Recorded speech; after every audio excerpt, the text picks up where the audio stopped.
Hello, everyone. I'm Metis Balaska, and welcome to the stream. So, last time, we died. Again, and again, and again.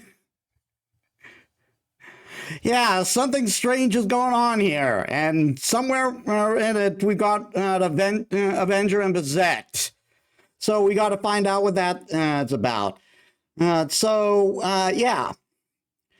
Again, I should have had the new models ready by now, but like I was gonna do one yesterday, but I got lazy. I'll see if I can do if I can push myself to do one after stream. So, yeah. Now let us get to the game.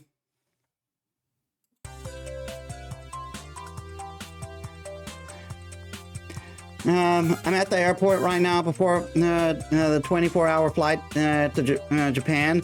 Cool. No, I know what it's like to be on a long flight, but never that long. But not that long. I think like the longest flight I've had was 18 hours or something. Because I used to visit family in Australia.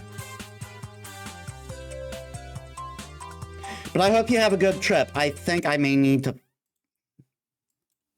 Yeah, I don't think that was positioned correctly.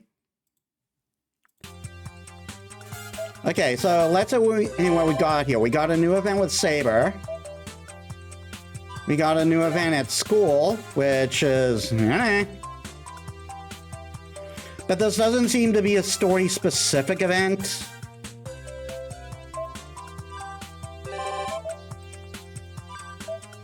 We do have a new thing with... we do have a new thing with Lancer.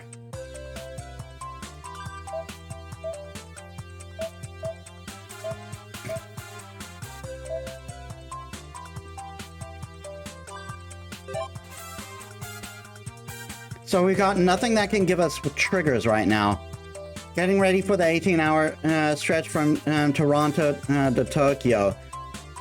Yeah, that sounds about right. Your legs are gonna be cramped. Oh my god.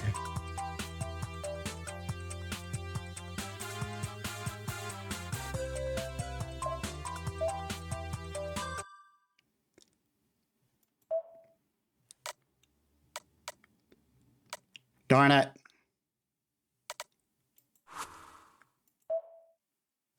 No, we are not accepting that. I am forcefully closing that.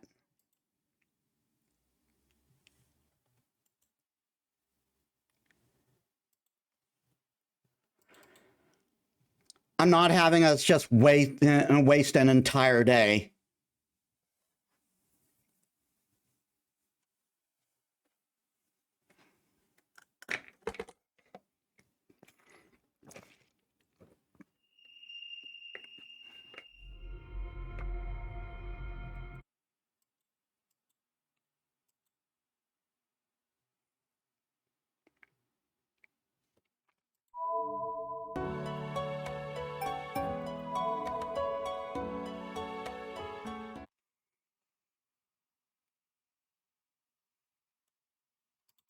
What? Oh no! Oh no! It's saved. It's saved right there.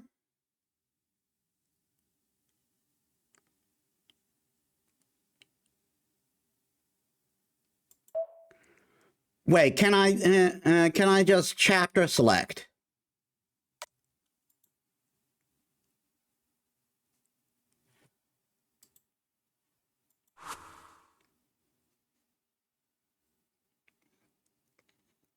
Can I chapter select?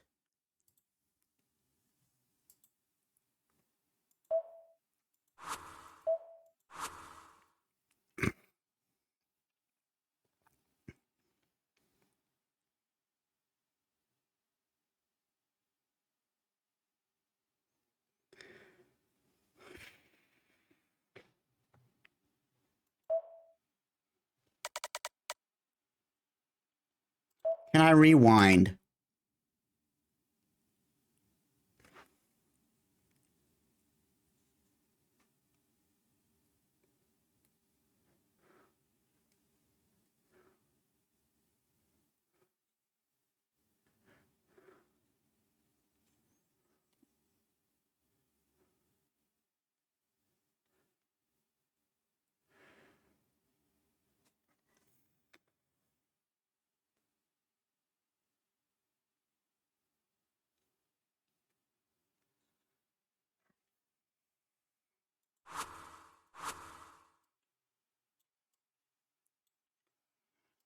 No, I just wasted a day.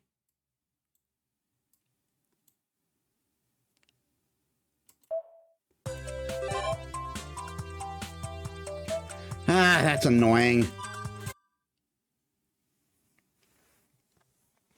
What can I do in the living room? I'll rest. Apparently. Ah, today was tiring.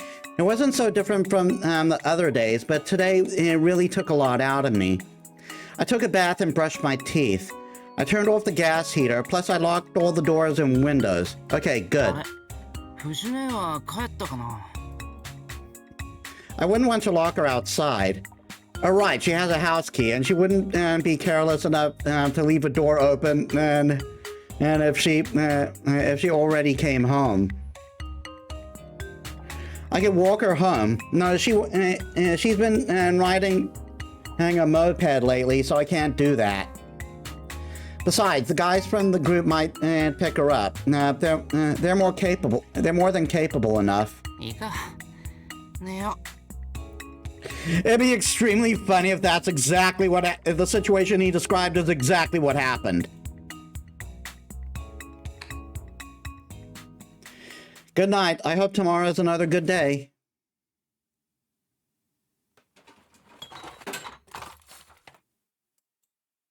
What was that? A poltergeist? Does something that quirky live in this house? Dude, you got Ryder and Saber living in your house. So who are technically ghosts. That's in and of themselves.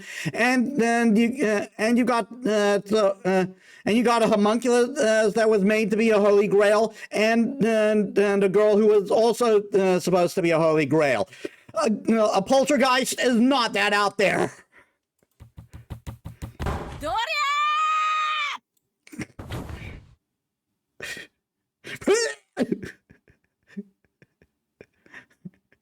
Who's there? They jumped me.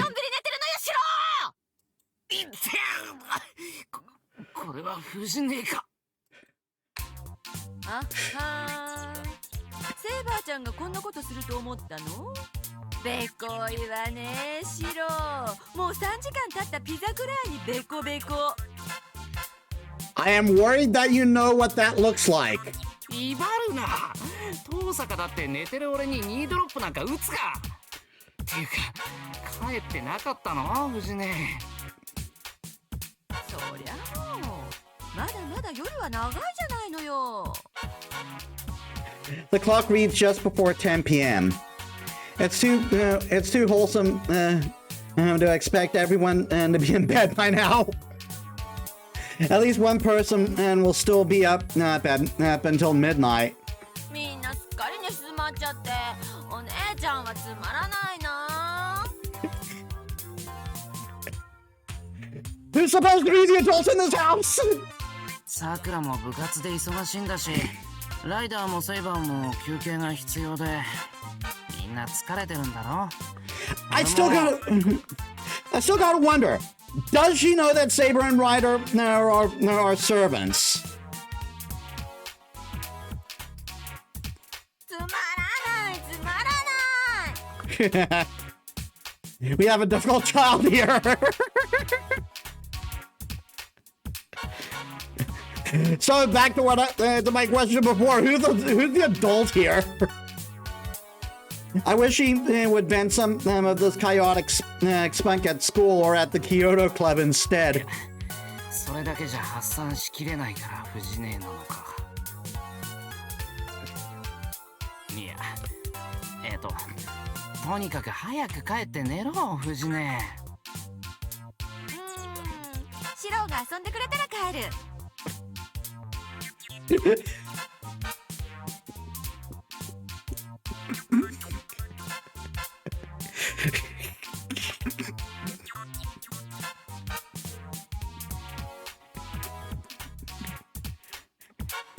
This is our teacher, Fujini. She is 21, going on 3. Actually, 3 might be too young. She is 21, going on 7. 遊ぶってなんだよ。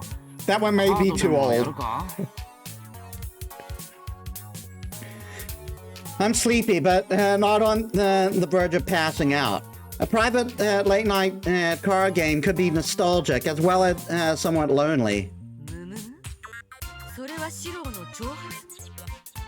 なんでもいいけど、二人っきりでできるものって言ったら、ポーカーとかスピードとかか？まだスピードの方が勝ち目があるわね。ダウトとか向かないしな、藤音。You can tell she's lying as soon as she plays a card. Tosaka and Sakura are stronger than you'd expect at games like that. If you had to play one-on-one with either of them, I'd want to run too. But anyway. いまいち気乗りがしないわね。そうだな。セイバーかサクラがいれば盛り上がるんだけどな。二人とももう寝てるし。It wouldn't be right. It wouldn't be right to go and wake them now. But I don't want to say that Fujini's face. I don't want to say that to Fujini's face when she's sleeping and lonely when she's feeling lonely right now. じゃあ久々に二人っきりで積もる話でもするとしますか。なんかあるか？俺に。いろいろあるわよ。シローは避けてるけど、進路の話とか。Ah, that got me where it hurts. She's right. Fujini worries about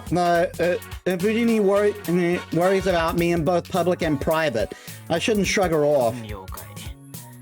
ちゃんと話さないといけないって思ってたし、いいよ。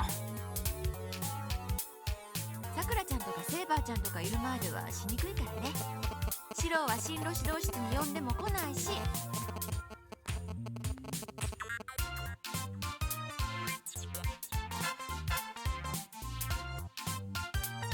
まず呼んだことがないだろう。わかった。I get out of my futon and stand up. She looks at me puzzled. どうしたの？シロー。ちょっとお茶汲んでくる。玄米茶でいい？はいはい。私の湯飲みで持ってきてね。This could take a while. No, so it would be nice if we had some tea on hand.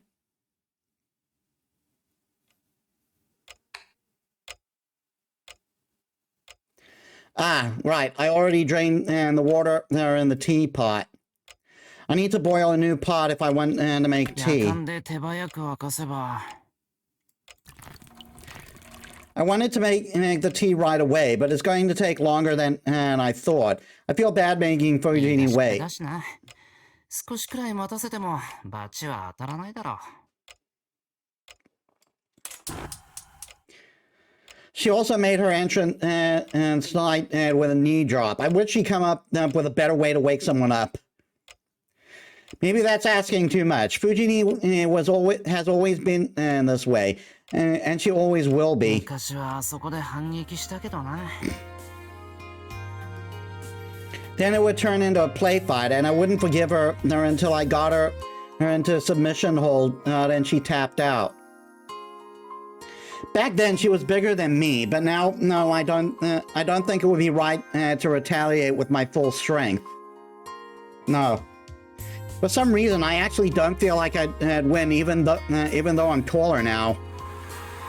The water boils while I'm thinking about Fujini.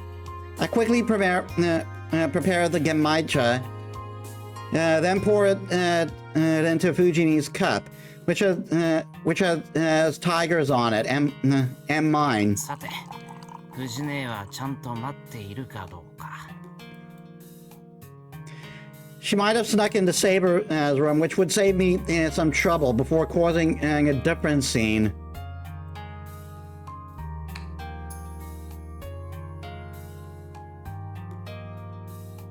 Oi, Fujine,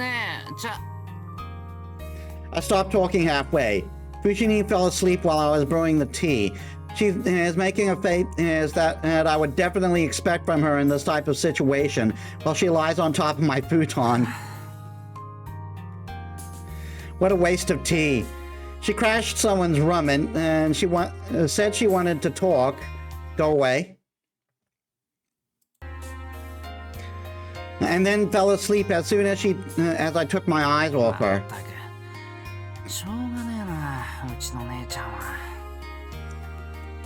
Then she just like jumps up. You called me your big sister.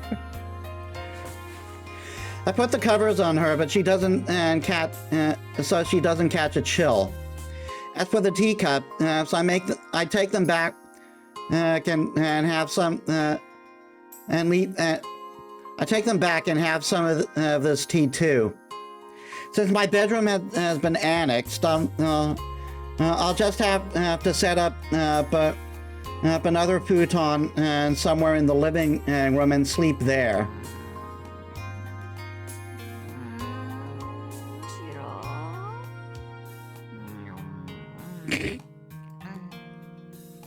She leisurely talks in her sleep.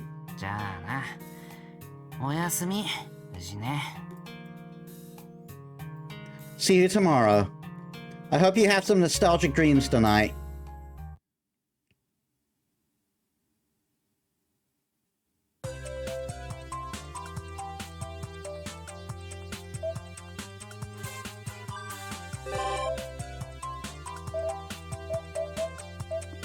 Okay, so nothing here. Oh God! Our only new option is fucking Shinji.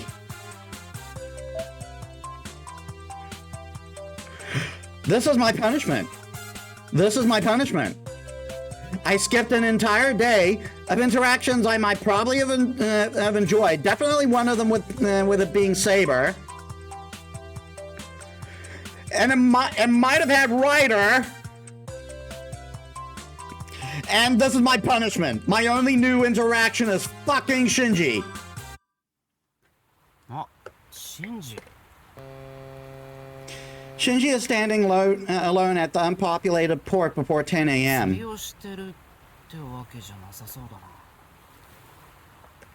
Shinji is gazing blankly at the sea, empty-handed. Shinji! 何やってんだ? 誰か待ってるのか? うるさいな。ほっといてくれ。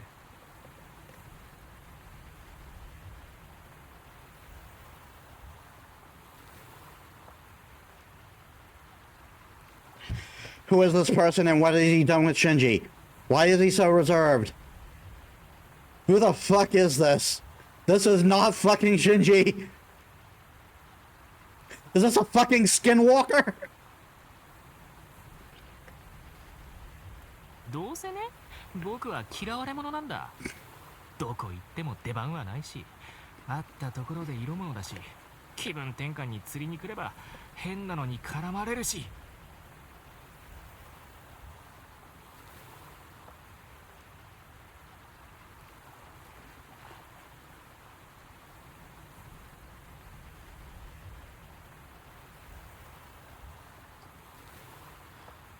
Weirdo would be a compliment.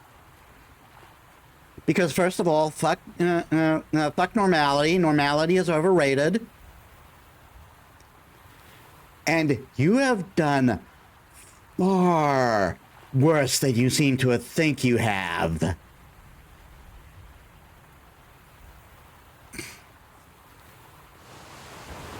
よエミヤ。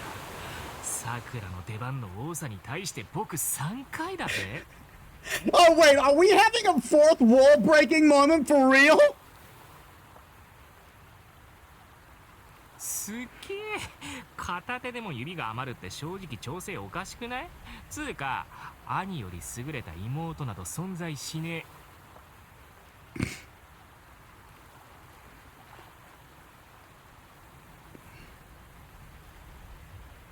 Shinji moves to the side of the port. You must seriously be freaking out for him to be crouching like gold roly-poly. If he had a cardboard box, he probably would put it over his head. I can't help but cry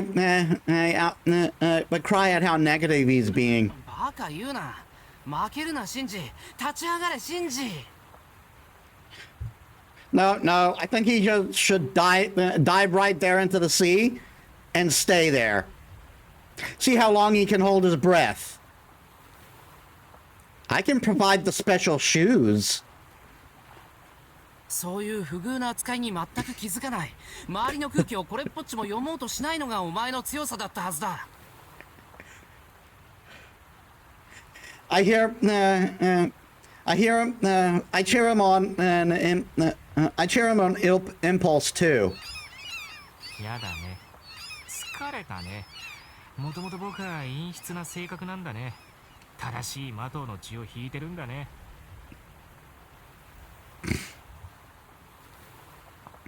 Guys, who the fuck is this?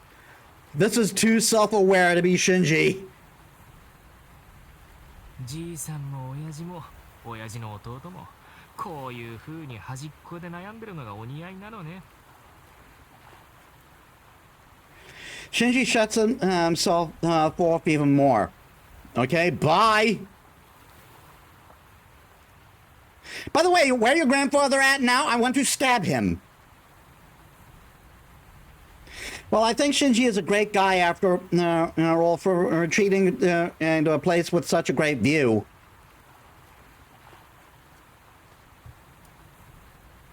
Shiro.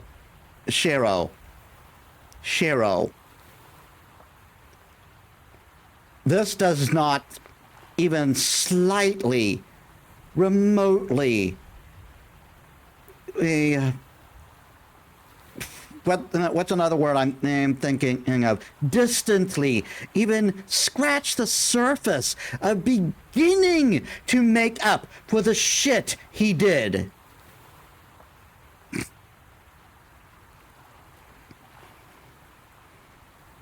いいからさ、さっさとよそに行ってくれない？僕は運命の相手を待ってんだよ。It will never happen. It will never happen. But then again, and since all routes are one, this is still technically post. This is still technically post. Post Unlimited Blade Work Shinji, since that's the only route where he lives. So maybe because of that, he's starting to self-reflect more. 僕が主役になる最後のチャンスなんだよ。Never mind. 手ぶらのエリアに用はないんだよ。He shoos me away. I feel like there's nothing I can do right now. I should come again later if I feel like it.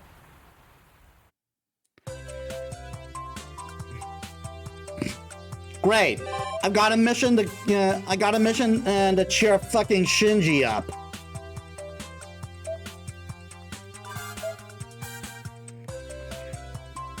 All right, Lancer. I am oh, it's not a new one?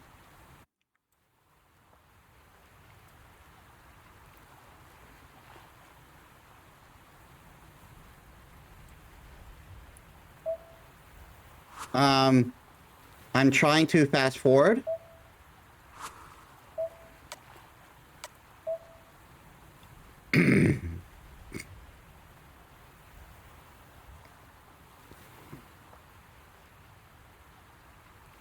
Oh, I can't do it with a mouse this time? Fine, I'll use the right trigger. Oh! What's he doing? The sky is clear. Is that noise supposed to be in the game? The strong sunlight is numbing my sense of seasons. The sea breeze brushing my cheek feels good, and the cries of the black-tailed gulls are mitigating my sadness. The perfect location that brings no complaints. Ryuki's port that would seem to be favored by a father with his family or by lovers. However, Because of this man who looks like he's involved with the gang, it has turned into a demonic realm that people can't go near. けど違和感ないよな実際。He's integrating so well that it's scary.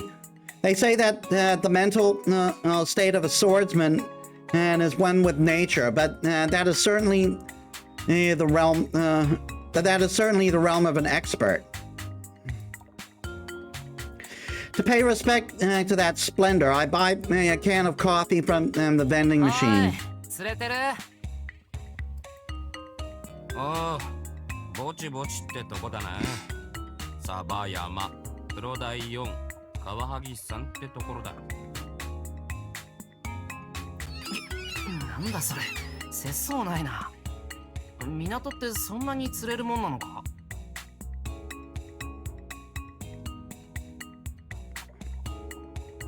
海だしな、種類が多いのは当たり前だ。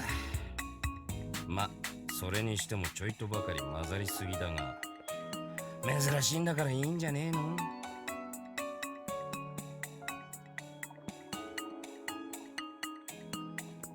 ？So arbitrary. I pass him the can of coffee and peek into the bucket. The coral fish have more variation than Lancer's statement. サバ多いね。なんでか知らねえけど入れ食いでな。そうそう。ちょっと前まではタコが釣れた。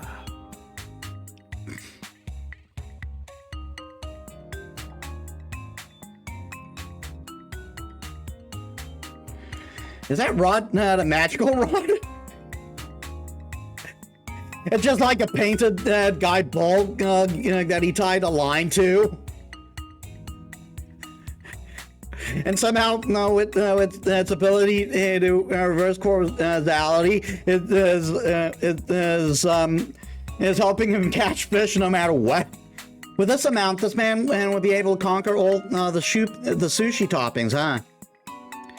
There appears to be something crucial missing when looking closely. なあさ、一日中ここで釣りしてるんだろ？竿がけないのか？ A rod holder is something that holds the fishing rod still, and is an item that is essential for a long fishing session. Fishing rods are pretty heavy, and targeted prey can escape from slight movements. If you're fishing with a rod for over half a day, a rod holder is a necessity. ああ、あったら便利だろうが、俺はいらねえ。竿と糸で海の様子を見るのが楽しいんだよ。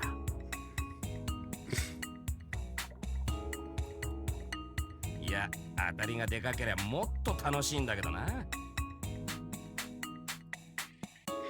Even while complaining, his fishing rod doesn't waver.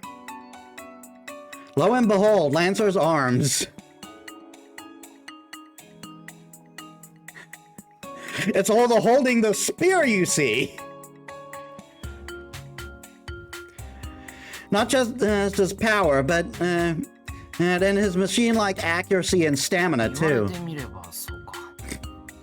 あんたが最近の道具に頼るわけないし。その竿はそこいらで拾ったのか？おう、親切な兄ちゃんがいてな。へっぴり腰を一日かけて直してやったらよ。お礼にって譲ってくれたのさ。なんでか次の日から顔見せなくなったけどな。Concerning? He laughs out loud. Master Lancer, that's close to threatening. いや、マトンとこの兄ちゃんなんだけどな。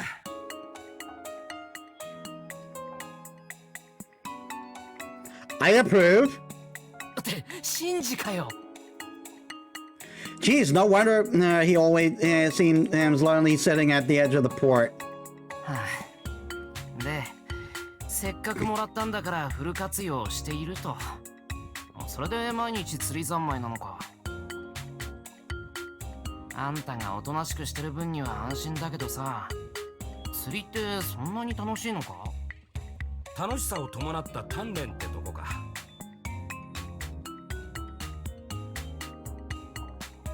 こいつにはちょいと自信がある。こと釣りに関しちゃサーバント中最強の自負があるね。ギリシャの大英雄はともかく、どこぞのコピーバカや竿も持てねえ貧弱王子には入ってこれない男の世界だ。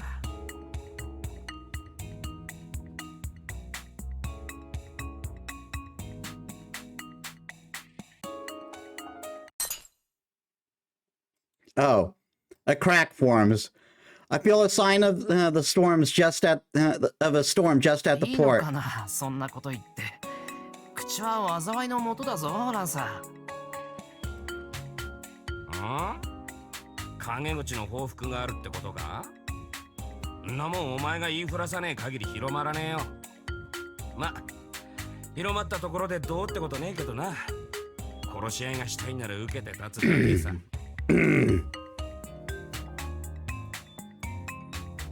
So Lancer has no intention of starting a fight, but he'll accept if he's challenged. Lancer reels in ahead. サバだな。Wait! I gotta check something.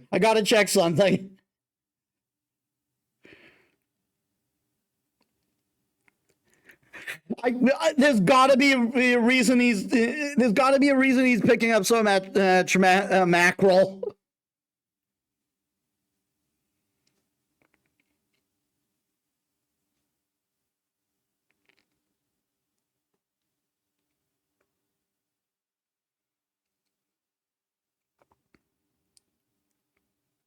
It'll be hilarious if I'm right. Helene, info. I thought it was the case. He has the same rank luck as Medusa. In other words, his luck is jack crap. That's why he keeps fishing mackerels.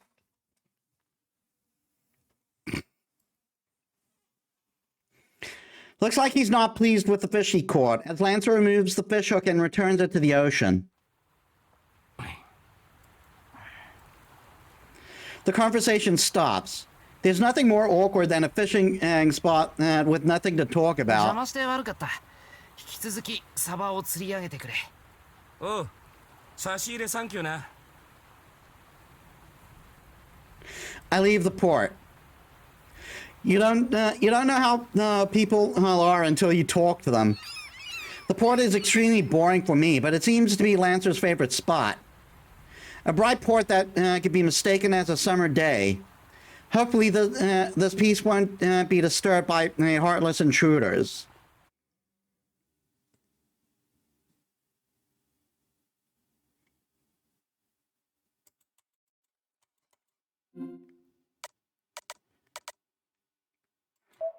Well, I have to go for a trigger. We can start investigating with Saber now. Once we go down the hill, the town's appearance completely changes. The lights go out, and there's no human presence at all. The town is unpopulated, yet teems with the fantastic breathing of life. There's some kind of unsettling whisper-like sound that I can't quite make out. I feel loathing boil up within me for no reason. It must be because of the bestial panting in the air.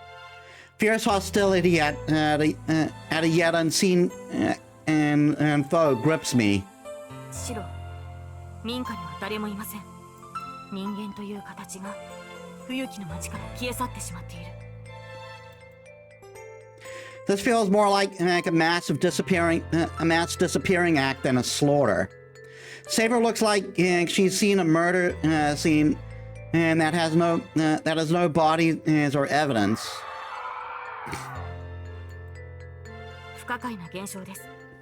これが聖杯戦争を再開させた何者かの仕業なのでしょうか。そうだろうな。他のサーバントは誰もこんな真似はしない。それよりセイバー、さっきから聞こえるこの声をどう思う？声ですか？いえ、私にはこれと言って。 Concerning? いえ、確かに何か聞こえてきますね。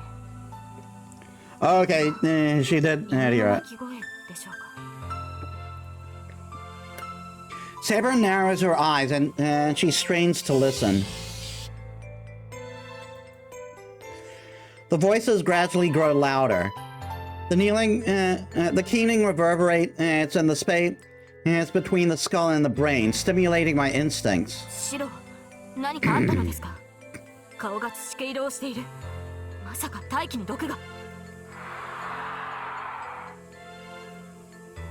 Yeah, the only word for these voices is poison. 私は武装しているので少々の毒気は弾きますが、シロは無防備です。一旦エミヤ邸に戻りましょう。ライダーがいる以上大事はないと思いますが、やはり気にはなります。いや、俺は大丈夫だ。それよりこの声をどうにかしてやる。今日が終わるまであと2時間しかない。日付が変わる前に元凶を見つけ出そう。シロ、気持ちはわかりますが、見つけると言っても手がかりがない。ここは無理をせず戻るべきでは。 This isn't like Saber. Of course, we have a lead. Of course we have a lead. It's been ringing in my skull this whole time. 家のことはライダーに任せよう。今はこの声を追う。シロ！ I start running, the bestial breath rattling my calculus, throwing my sense of balance out of whack. It can't be far. Saber is here with me tonight. I'm sure she is more than a match for any enemy we might encounter. The howls change into roars. I don't need to say anything else to Saber. The enemy is right in front of us. It's a horde of things that erased every last person in town.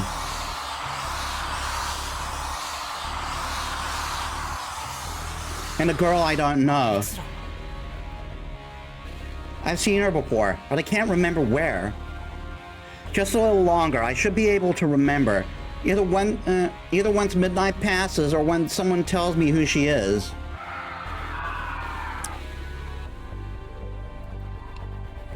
Creaking and teeming, they howl.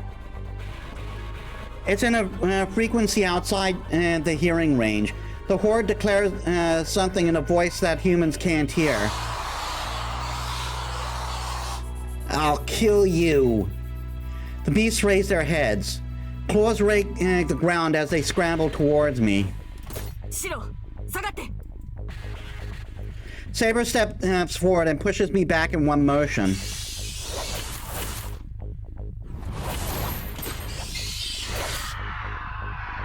She cuts down the unknown monsters.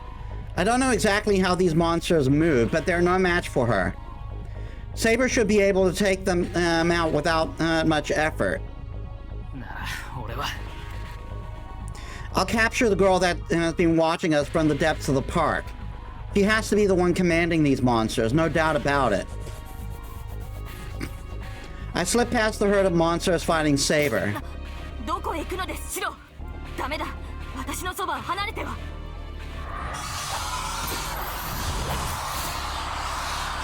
The monsters attack Saber.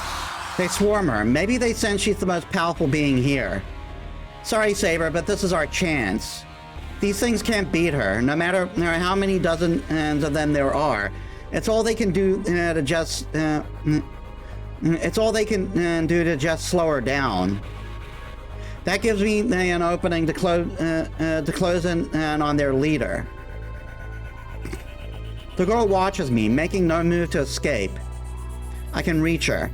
I don't feel any threat from her. I'm certain that I can capture her on my own.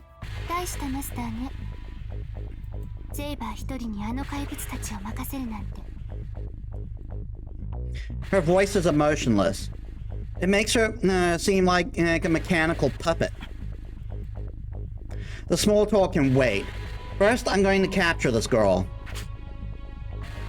I grab her arm. おいお前、一体何者だ。いや、それより早くあいつらを止めろ。止めないのなら。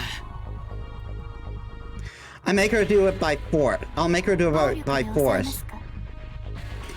別に私は構いませんが、随分とあなたらしくない考え方をするのですね、レミやシロ。Her somber voice, which I haven't heard before, cuts right through my act. 知っている。あれ、お前が聖杯戦争を再開させた元凶か。ええ、こんな形で再開させたのは私です。事態の解決を望むなら、あなたは私を捕らえればいい。けれど今回は失敗です。私たちはここで出会ってはいけなかった。For an instant, my vision flashes. ノルメ・タンゲル。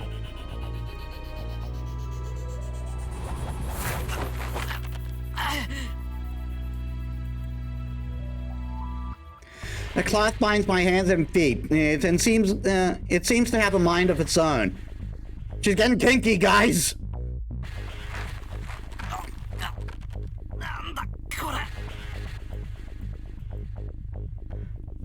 I can't control my body. Wait a second, we haven't decided on a safe word. The cloth is only around my hands and feet, and the girl is pulling it. And the girl pulling it is so frail, but I can't even breathe. 男性にはこのマグダラの聖骸符は破れない。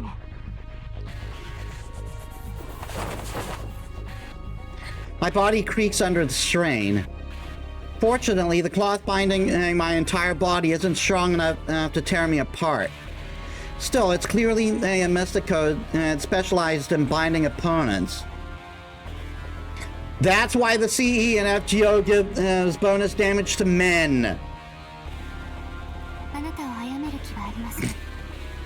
失敗したのですから、このままおとなしく。The girl's face goes tight. I hear a wet noise. It's a faint sound tearing flesh and the odor of blood. The faint sound of tearing flesh. Her expression contorts in pain. What's going on? Nobody's hurt her, but I can smell her bleeding. 大丈夫かお前。普通じゃないぞ、なんか。I'm the one under her control, but her pain doesn't add up. もういいから布をほどけ。苦しいんだろ。何もしないから楽になれ。I'm not sure she trusts me. Slowly, limply, the girl moves and... こんなにあっけなく取りつかれるなんて。やはり、あなたは。With that cryptic remark, she begins to walk away unsteadily. 無理。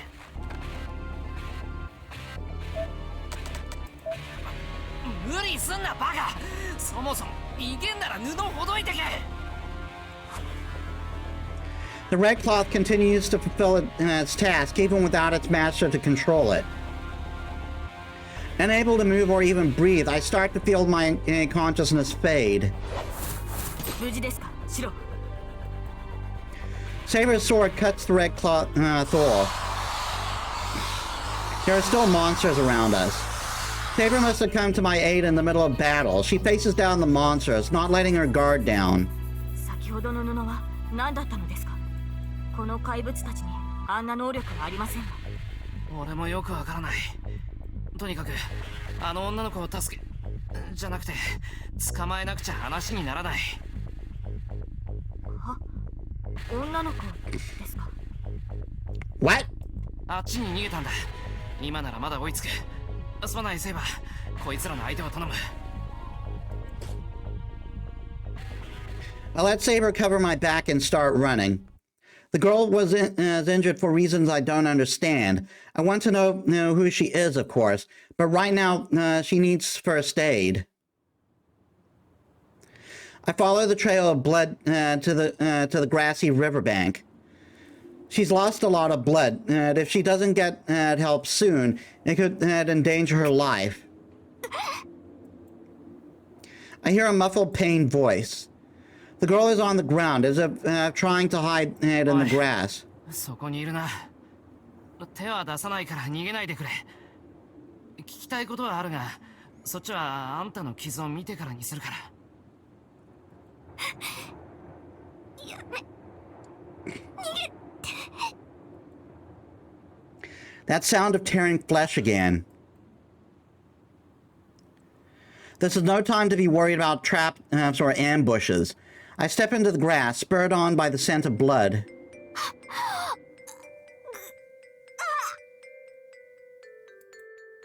Her injuries are getting worse. Something must have happened. I don't know what exactly, but I can't leave her here. やめて。見ない。 Her anguish increases. It seems to increase with every step closer I take. It reminds me of something else. Her pain and panting gradually becomes more fevered. It's as if each step I take tramples directly on her body. It exposes her body bit by bit. And once I reach her, she'll... One more step, then I'll be able to take care of her injuries. いけない。ダメです。近づいては。 If it's going to kill her, then I don't want to get any closer. なんだよ、それ。 Something red gurgles from my mouth. I look down at the wicked weapon protruding from my belly.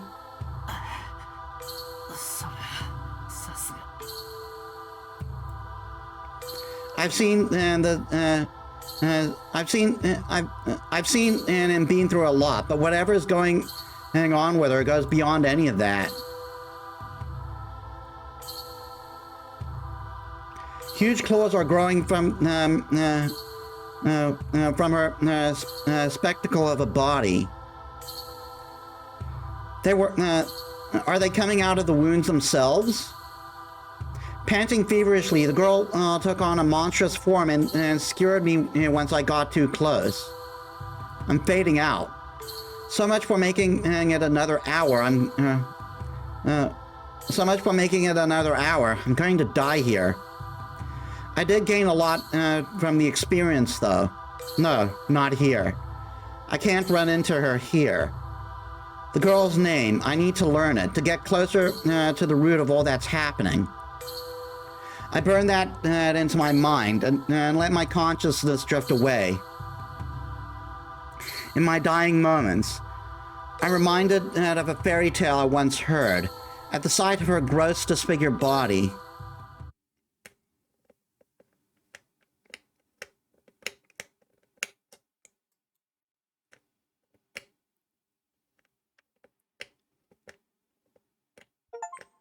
It's the final night. You can't meet here. First, you need to reach the night where you first saw her.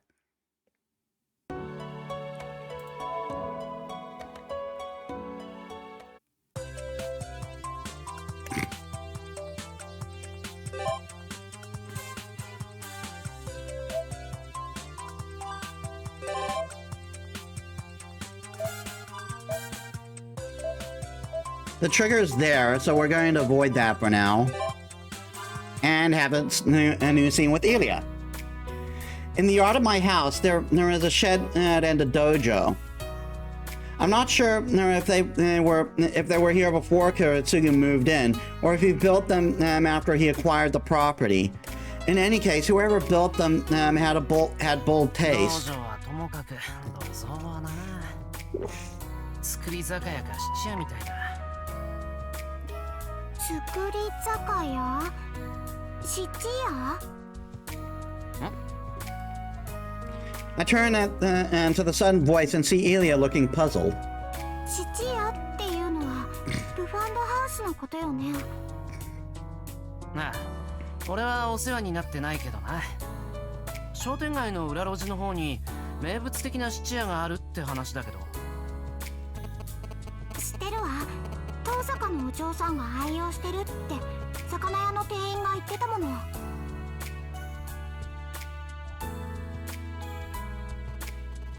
Come to think of it, I don't think we got a new flag out of that. Oh no, we did. Events of the Haunted Night. 何？ Tosaka goes to a pawn shop? Don't tell me she's been pinching Penny so hard that she's resorted to pawning off the family jewels. うん、そっちの方じゃないわ、シロ。リンの狙いは七流れの宝石なんでしょうね。流儀に反するけど、魔術の用途によっては前の持ち主が手放した古い宝石の方が効果があるし。それは牛の国参りとかそういう類の用途だろうか。ご想像にお任せするわ。どうせなら非業の死を遂げた貴婦人の持ち物とか最高だけど。She just casually drops that. That does sound terrifying. But I see. I sometimes wonder where Tosaka gets all those precious gems from. She even uses pawn shops, huh? I might end up there sometime too. ねえねえ、ところでシロ、作り酒屋って何？ああ、酒造家のことだよ。アルコール製造業者。なるほど。バインケラーライやブレンネライのことね。この国ではライスアルコホールを作ってるんだよね。Ilya must be talking about Nihonshu, or sake, as it's often called abroad. Rice alcohol. It sounds like pickling rice and shochu, like when you make plum liquor. 清酒だけじゃなくて焼酎とかもあるけど。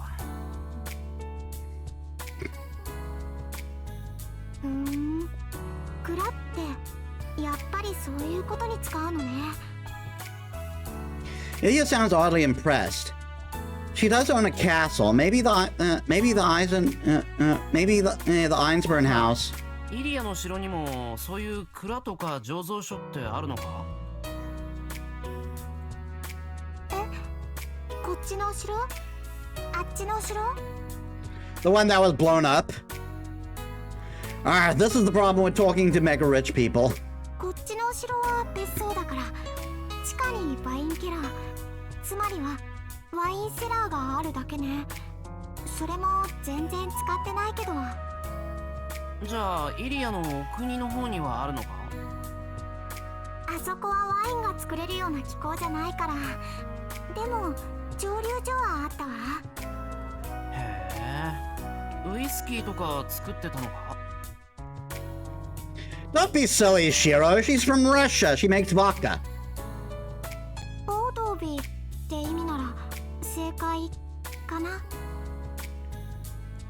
魔術用の素材は自前で調達するからアルコール類はどれだけあっても足りないんだし。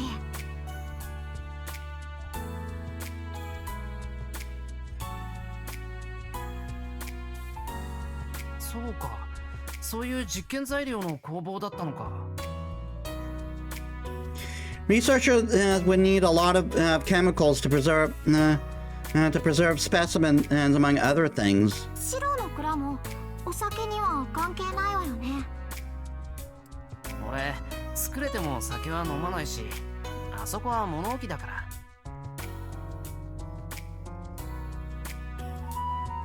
シロの工房なんだよね。ねえ、お兄ちゃん。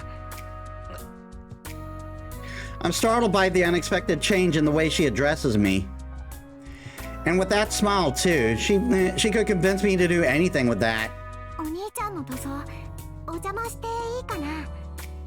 いいけど、面白いものないぞ。いいのいいの。もうちょっとシロの工房を観察したかったからね。どうぞ。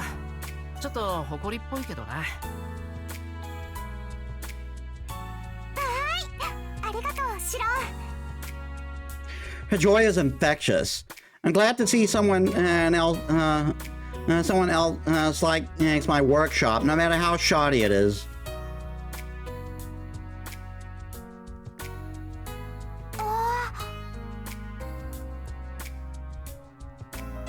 Ilya runs inside. She stares at the piles of junk. これシロが全部集めてきたの？半分俺、半分藤根ってところかな。関係ないものはもっぱら藤根。気がつくと増えてる。大河だったらそういう習性があってもおかしくなさそうよね。うんうん。 Ilya starts rifling through the junk. There's a lot of dust, so I'm worried she'll get her clothes い dirty. や、探検するなら軍手があるけど。大丈夫よ。これ何？シロ？ With a heave-ho, Ilya pulls out something それ round. は七輪だ。藤根、なんだってそんなもの。七輪？コンロの仲間？さあ、その中に練炭を入れて、上に網をかぶせて料理をする。にしても、練炭なんか持ってないぞ、俺。She was probably thinking we could grill some squid on it. Well, it isn't broken, so we could use it any time. It's full right now. Pacific celery might be a better idea than squid. いろいろある。 Ilya puts down the stitcher and resumes exploring the shed. A hot water bottle, the heater portion of a kotatsu, a vacuum cleaner nozzle. Even I'm impressed at the sheer variety of random junk. これ全部直して使うの？そうでもないけど、できる限り使い回したいと思ってる。それにしても、これがシロの工房なのね。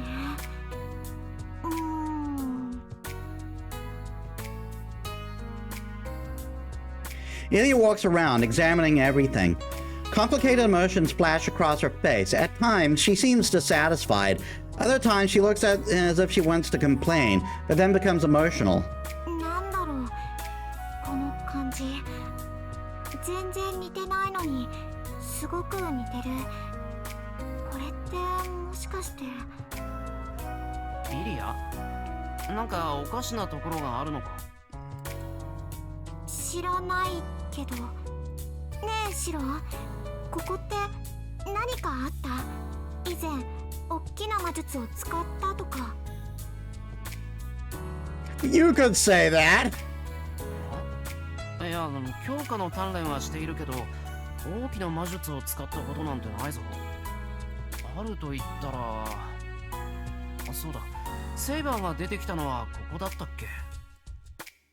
セイバーの召喚場所だったんだ。なるほどね。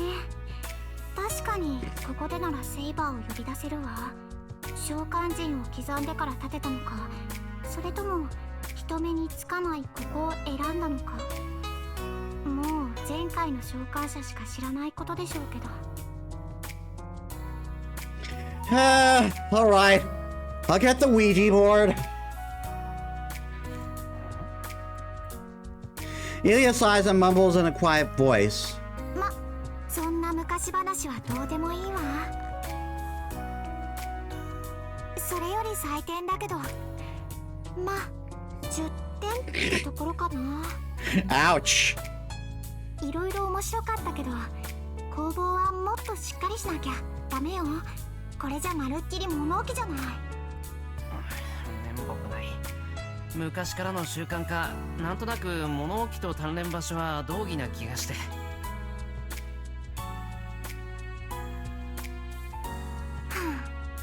やっぱりシローはシローよね。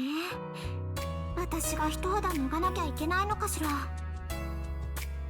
というと、改造するとか。そうよ。いろいろ物は運ぶけど、すぐに私の部屋くらいにはできるわ。Next scene here, we just see Berserker coming in. We just see Berserker coming in and with a with a construction hat.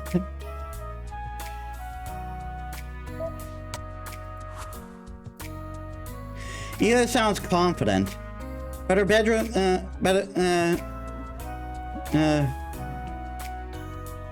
her bedroom would mean that bedroom. セラとリズを呼んで、ここを片付けて内装を変えて、そうね、3日もあれば。またここをあのお城の中みたいにされると俺はすごく落ち着かない。It would be surreal to have the inside of the shed become all European, and in the middle of a traditional Japanese mansion. Imagine opening the shed door and being greeted with carpeting. もちろんその辺は配慮するわよ。とにかく。はい。I reflexively bob my head at her lecturing tone. シローも一人前になりたいと思ったら、まずその辺の形から整えるのも重要なの。工房は魔術師の基礎なんだから。重ねて面目ございません。それもこれもリンの仕込みが悪いのよ。まったく遠坂は放任主義というか、自主性を尊重しすぎというか。Ilya's happy that is unhappy with what she sees as Tosaka's negligence. It's true that she's my current mentor, but それとこれは関係ないのでは。ないわけないわよ。師匠は弟子の工房の作成の監視をしないと、どんな邪道に迷うか分かったものじゃないのに。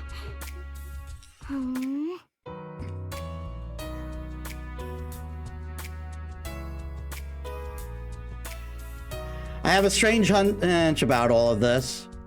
そうね。やっぱりシローは私が見てあげないと。The change up in music. リンなんかにお兄ちゃんは任せられないし。She's wearing a broad, smug, impish grin. Her red eyes start creeping towards me. A strong, musky scent fills the dark shed. Steadily, a mirage begins to infiltrate my brain. I'm like a moth drawn into flame. I can move whatever part of my body I want, but I feel tense. Like lifting even a finger could cause something big to fall apart. ねえ、シロー。シローは私がちゃんと面倒を見て立派に育ててあげる。イリア、落ち着け。それはお兄ちゃんこそちゃんと落ち着いて考えなきゃ。ほら。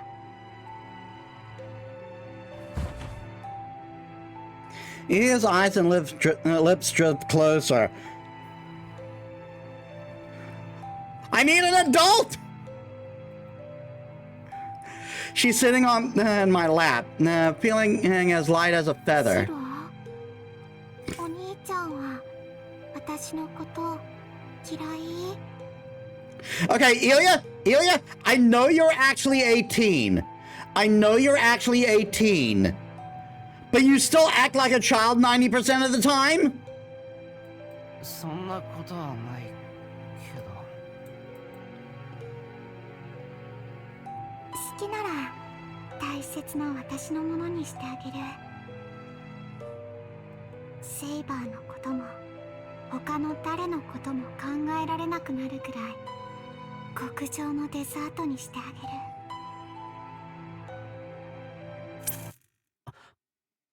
Flashback to the fate route there. Suddenly, the fog lifts from my mind. Maybe I'm stronger the second time, but the experience of my first My first failure turns the table. First flavor. 甘いぞ、イリア。いくら俺でも同じ手は食わない。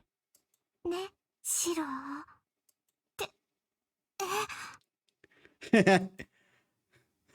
Regaining the freedom bound by those crimson じゃあ eyes. 逆に質問。俺が好きなら、イリアは俺のものになるか？ I will not comment on that. よし、好きあり。 I pick up Elia in my arms. 何するの、シロ。何って。猫みたいに気まぐれで人をおもちゃにしようとしたいたずら娘にお仕置きをしようかと。いたずら娘じゃないし、猫なんかじゃないわ。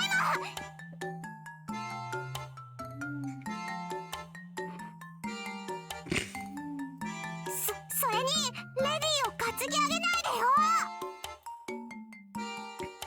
She pounds her little fists in my back, but I don't care. I almost fell for that, but this reminds me that Elia really is just a child. 10年早い。そんなの遅すぎ。だいたい10年も経ったらお兄ちゃんの方がイリアのものになりたくてたまらないようになってるんだから。うん。その時に同じこと言われたらまずいかもな。見てなさいよ、シロ。D はおろか、さくらなんか目じゃないほどムチムチのパツンパツンになるんだから。This took a turn. それはそれで何か寂しい。I want Elia to remain a pure innocent princess. Wait, what the heck am I mumbling?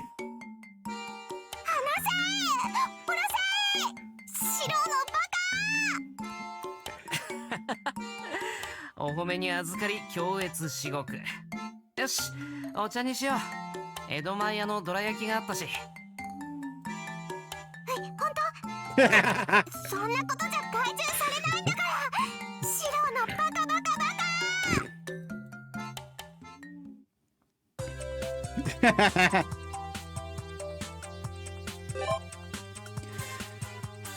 カ。Okay, Saber.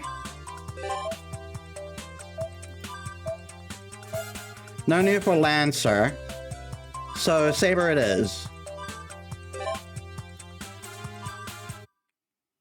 セイバー、いるか？ I lightly knock, but there's no answer from the room. Saber is really sensitive about this sort of thing, so she must not be inside. I just saw her in the living room earlier, and I have some free time, so I thought we could train in the dojo. セイバーですか？ I won! I won!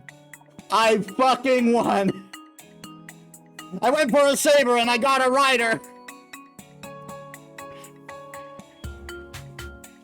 Not anymore!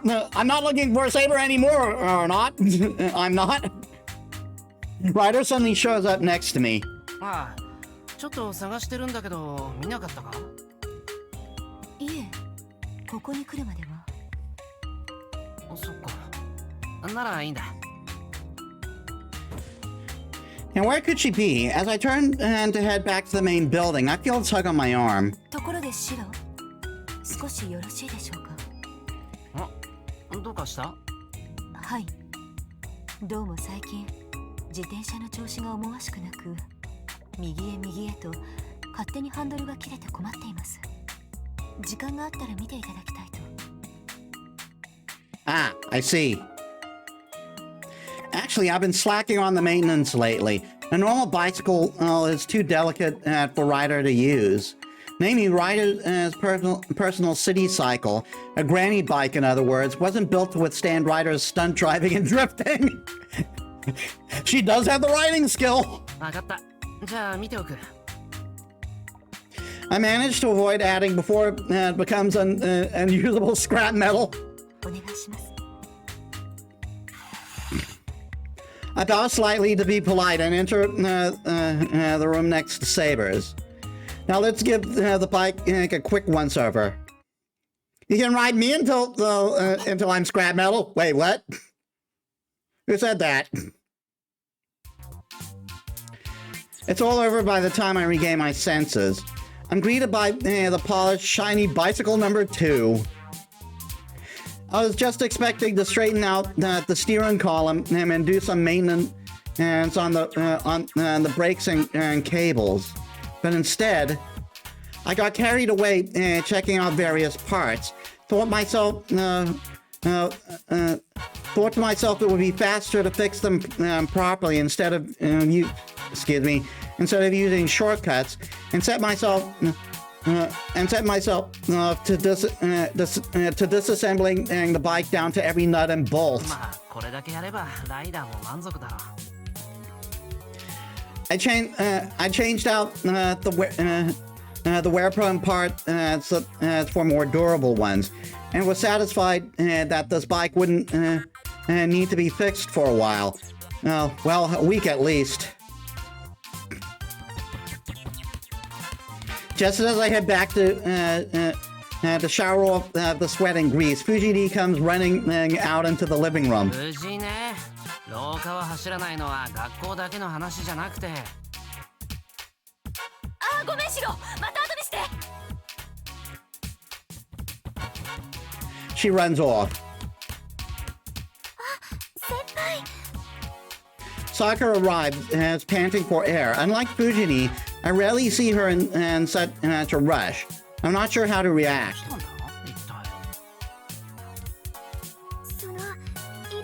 いらっしゃったのでお茶を入れようとしたら藤村先生がお茶桶をつまみ食いしちゃってて、第一格納庫、第二格納庫、防災用の乾パンまで全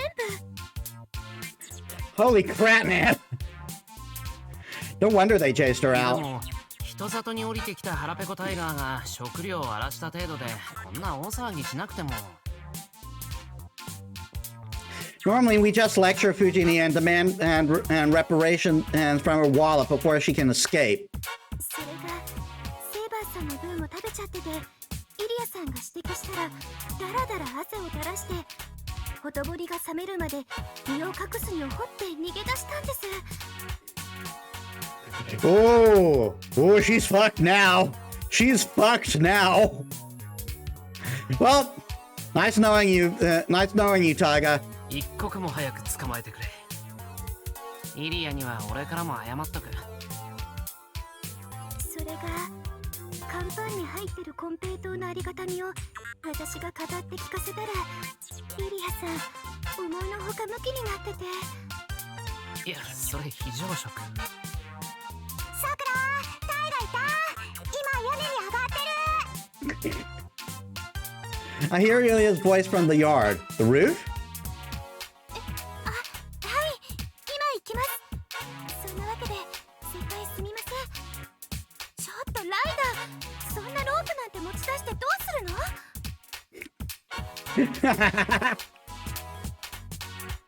It took me a while to process that.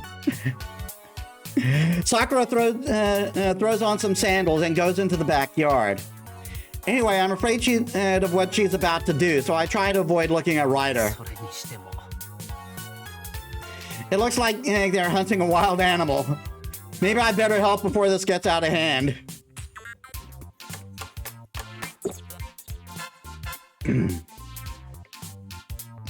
Finally, Fujini is taken into custody. Ilya and Sakura are scolding her in the living room. For my part, I'm fixing the damage she caused to the roof. They say we're still due for a typhoon this year. I feel a pang of sympathy for Archer. Maybe the reason he got so twisted is from being left up here all by himself. I should stay here. What's the thing they say about smoking fools? I have never heard that saying. It must be a Japanese one. Anyway, there's still some time before dinner, so I'll find a quiet place to take a break.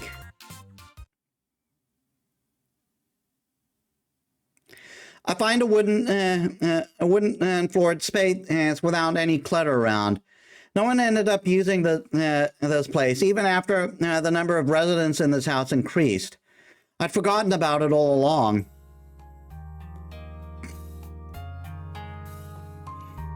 Return to this visual. I calm my jumbled thoughts.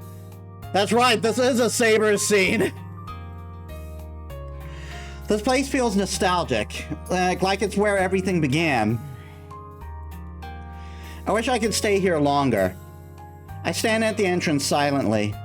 来ていたのですね。 How long have I been here? Saber's voice frees me from my dissociation. セイバーこそいつからここにいたんだ？そうですね。お昼が終わってからです。 Which would mean she's been here for about half a day. シロ、どうかしたのですか？何か私に用事でもあったのでは？ああ、いや。 I consider asking Saber to train with me, but the sun is already beginning to set. What can we do ちょっと now? 落ち着こうかと思って。なるほど。確かにここなら落ち着いて考え事ができる。なら、私は外しましょう。いや、それは。 Since we're here, I'd like to spend some time alone with Saber, but I'm too embarrassed by it. どうかしましたか？なんでもない。 I sit down in a comfortable position. I'll probably forget whatever silly things we talk about today. But the flickering sunlight of the dojo walls and Saber's gentle smile will stay with me forever.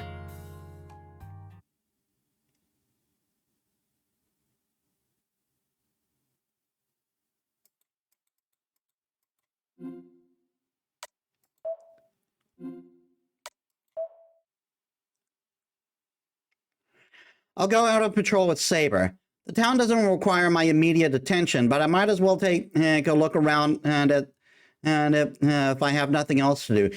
Give me a bit, guys. It's getting a bit cold, so I'm going to put socks and stuff on. Give me a bit. All right, I'm back. That's much better.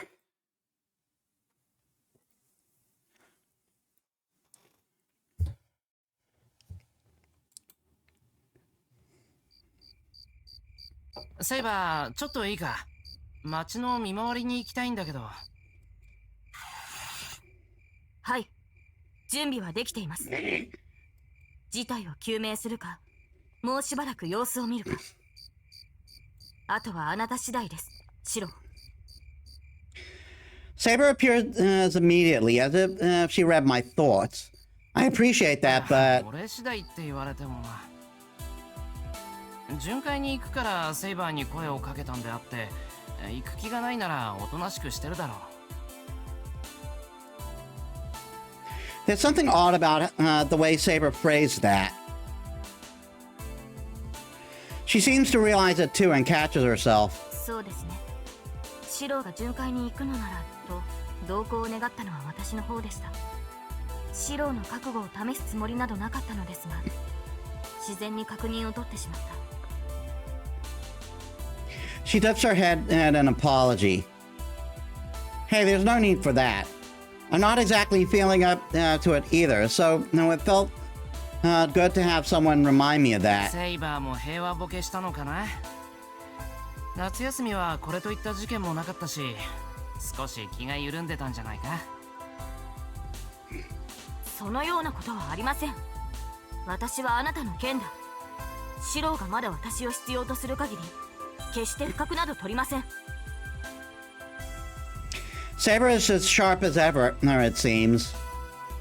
That's reassuring, but... 嬉しいけど、それって俺が半人前でいる限り気が休まらないってことだよな。は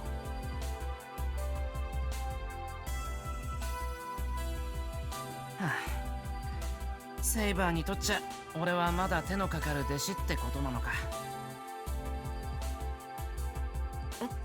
いえ、シロを責めているわけではなく、あくまで私の心構えを口にしただけであってですね。言葉にはしませんが、私はシロはよくやっていると。Saber hastily corrects herself.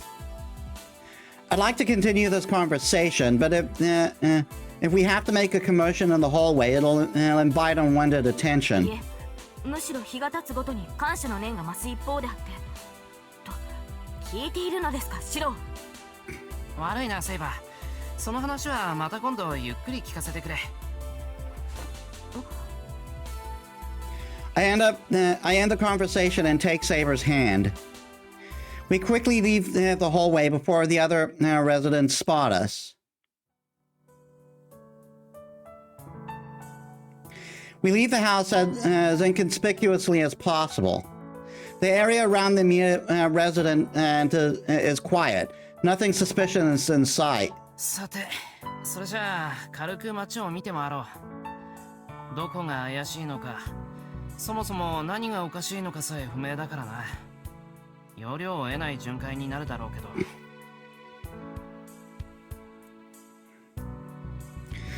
We'll just have to scout it out the old-fashioned way. Wait. セイバー。はい。何でしょう、シロ。Why is she so enthusiastic? 街中で武装するのはどうかと思うぞ。まだ10時前だし、人に見られたらどうするんだ。やる気になるのは敵が出てきた時でいいじゃないか。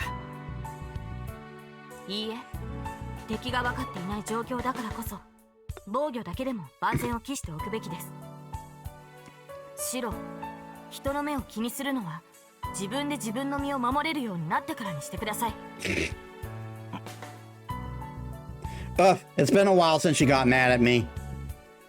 It's quite I can't quite disregard public attention, but Saber's intuition for battle is always spot on. In fact, her extra caution could cause this patrol to end more her extra caution could cause this patrol to end in more than a simple nighttime stroll. 分かった、セイバーに任せる。けど、知ってる人が視界に入ったら即座に武装解除してくれよ。はい。状況によりますが、可能な限り善処します。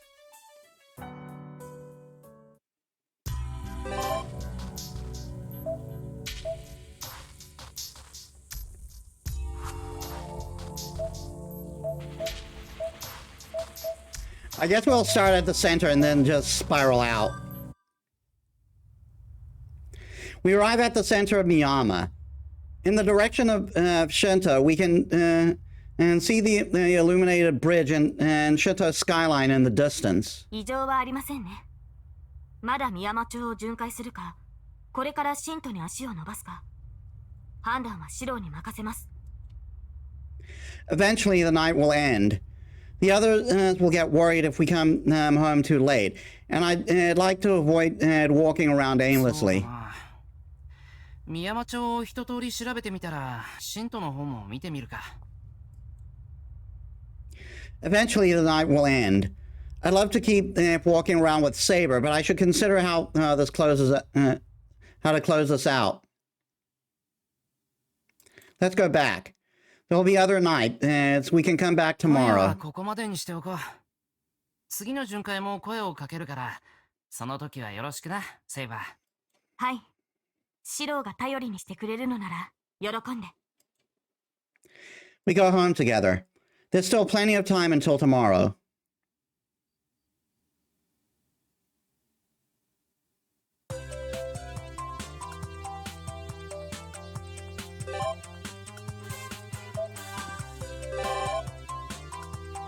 All right, we got 2 triggers here.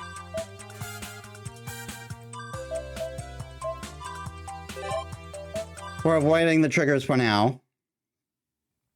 I go to the living room to start setting up for lunch. When to my surprise, I find Saber in there reading. She doesn't seem to have noticed me and is hunched over a desk with eyes wide like a cat. I'm curious about the magazine, but I don't want to interrupt her, so I head straight towards the kitchen. シロ、ちょうど良いところに。なんか用か？ I turn when she calls me. Saber's looking up from her book. She holds out a large magazine with a faded cover. It's an unexpected sight. I thought Saber would be reading something more serious looking. シロ、このフォアグラというのはどのような味がするのですか？ She's reading a food magazine, of course. フォアグラ？ええ、そうです。トリュフ、フカヒレ、ツバメの巣、松茸、金目鯛、伊勢エビ、金華ハム、北京ダック、ホロホロ鳥、フグ、すっぽん、和三盆、夕張メロン、松坂牛。待てセイバー、一体何の話だ？ Saber looks so serious that I'm intimidated and I lose track of the conversation. なんで急にそんなものが気になる？これです。 I look at the cover of the magazine she's holding. High-class ingredients to try at least once. Of course. なんだこの本。I try to remember I don't remember buying it. Even if I did buy it, I'd have no way to use it. Sakura has a bunch of cookbooks I wouldn't buy in her room, but this is more of a travel guide. 先ほどタイガが置いていきました。 Of course. Ah, I see the hidden agenda now. She probably thought that if she dropped the magazine in the living room, Sakura or I would be inspired to make matsutake mushrooms for dinner or something. And her plans already halfway succeeded just by captivating Saber. セイバーはそれが気になったと。ええ、皆が一度は食べてみたいと思うような食材です。さぞかし美味であることでしょう。 Saber's fascinated by the expensive ingredient she's never seen before.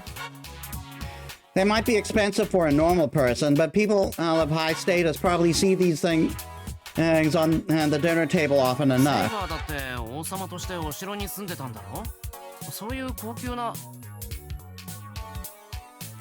Oh no, don't say that. I just screwed up.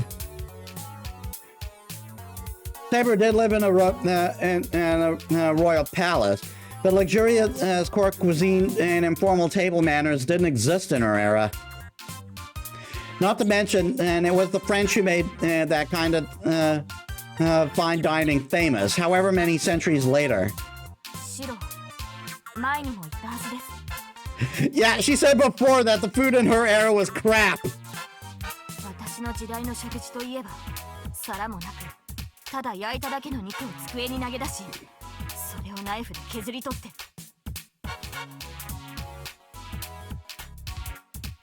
すまんセイバー、俺が悪かった。お詫びに何か食べたいものって言いたいところではあるんだ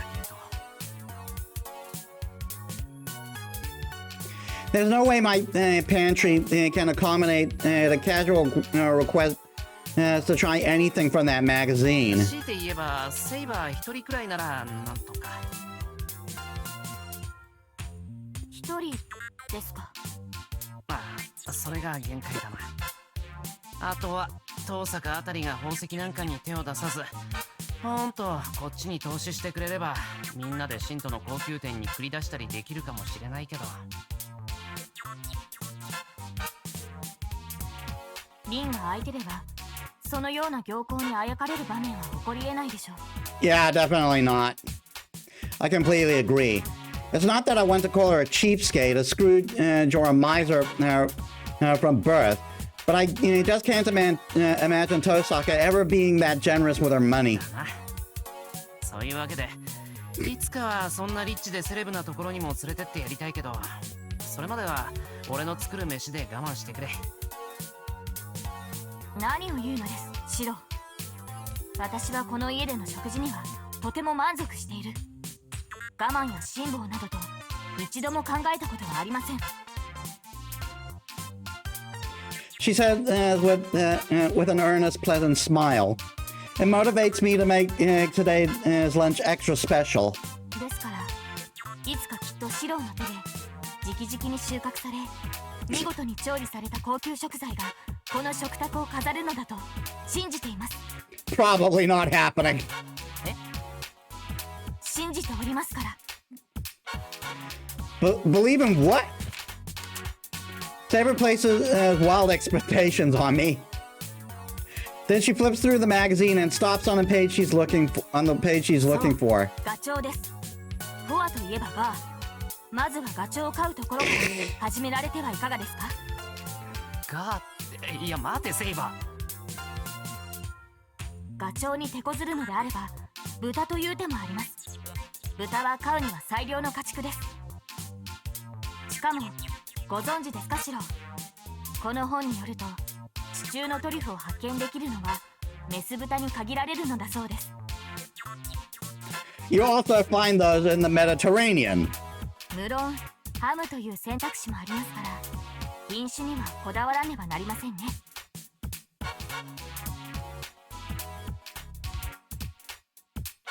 ちょっとその本よこせ。バカトラに突っ返してくる。Saber quickly stands up and evades my outstretched hand. Then she briskly makes her way into the hallway, dons sandals, and goes out into the yard. セイバー、上見ながら歩くと危ないって。ようやく気づいたのです、シロ。はるかキャメロットにありて、このエミアの屋敷には欠けていたもの。それは菜園と家畜小屋です。幸い庭にはこんなにも空間が。 I mean, at least the first one is practical.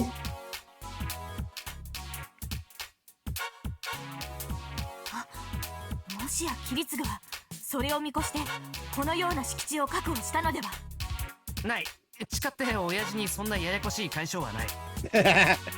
まあ100歩譲って家庭菜園くらいは手を染めてみてもいいけどさ、セイバー。That's what I'm saying. だけどメス豚もガチョウもスッポンも飼わないぞ。動物はメストラ1匹で十分だ。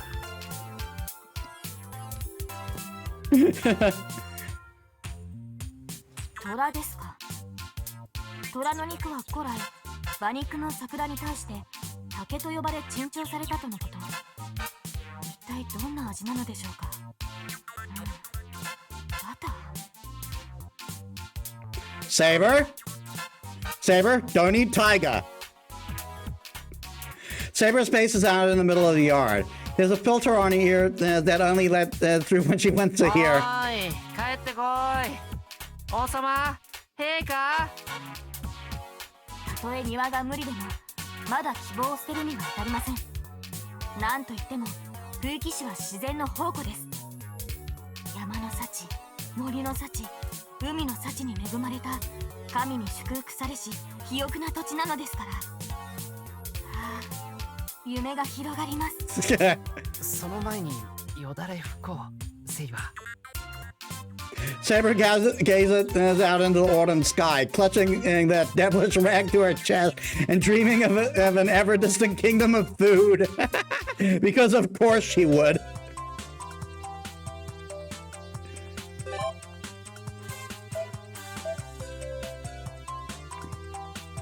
Ryder reading a jealous Sakura.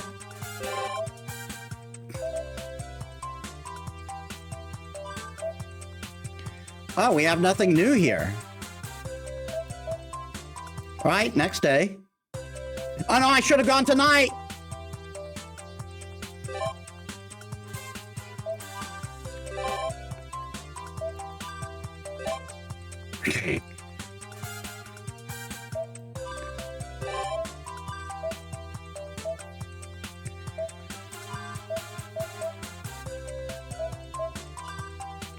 Taiga.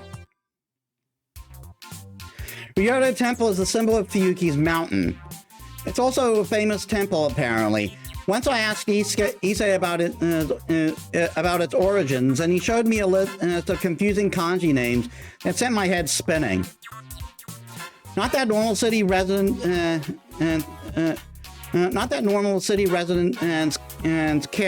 care. To them, it's just a place they visit to pray on holidays, or when their daily troubles could use a little spiritual help. And today I've run into such a worshiper. 遊びに来たのか？あの石段を登る遊びがどこにあるのよ。It's a long way up from the base of the mountain, that's for sure. The fact that she made it all the way here without getting out of breath speaks a lot about Fujini's fitness. そうよね。あの石段をうさぎ跳びで10往復すれば、シロもシャキッとなるかな。そんなことすると膝壊すぞ。フルタイヤ背負ったり、鉄桁履かせたりしないの？今時の若い子は。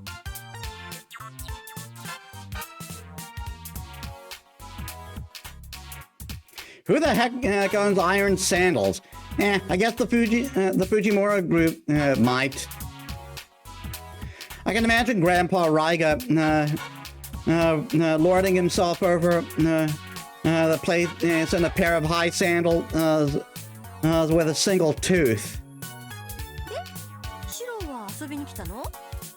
いい年した若いのがお山が趣味なんて言い出したら、お姉ちゃんは不安よ。いつの間にそんな陰気な趣味に育っちゃったのかって。安心してくれ。藤姉の教育方針でそんな地味な方向には育たないから。だよね。よし、じゃあ行こっか。We cross the threshold together and ritually wash our hands. It's been a long time since Fujini and I visited the temple together. Since the new year, I think. She likes to wear a tasteful long-sleeve kimono for the occasion, but that's a story for another time. 再選はどうする？5円だから5円。500円と言えないのか。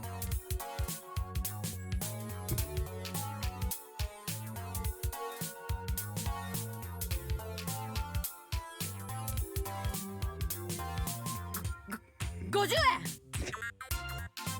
We mourn the loss of 10 times the currency we expected to pay. At least it isn't as appealing as having to shell out paper bills as appalling. Faith is what really counts, or so I hope. Now, what to pay for? A safe home, a safe commune, good grades at school. I glance at Fujini to see what she's doing. シロが丈夫で育ちますように。Oh no, that's heavy. She's been that worried about me? あと、私に素敵な彼氏ができますように。Ah, just as I was praying for her to have a safe and healthy life. That's such a cliche wish, Fujini. そして、シベリアトラが絶滅の危機から救われますように。ベンガルトラも絶滅の危機から。Now she's praying for the tigers. I have mixed feelings about my well-meaning meaning wishes being comically lumped in with hers. シロは何をお願いしたの？世界が平和であります。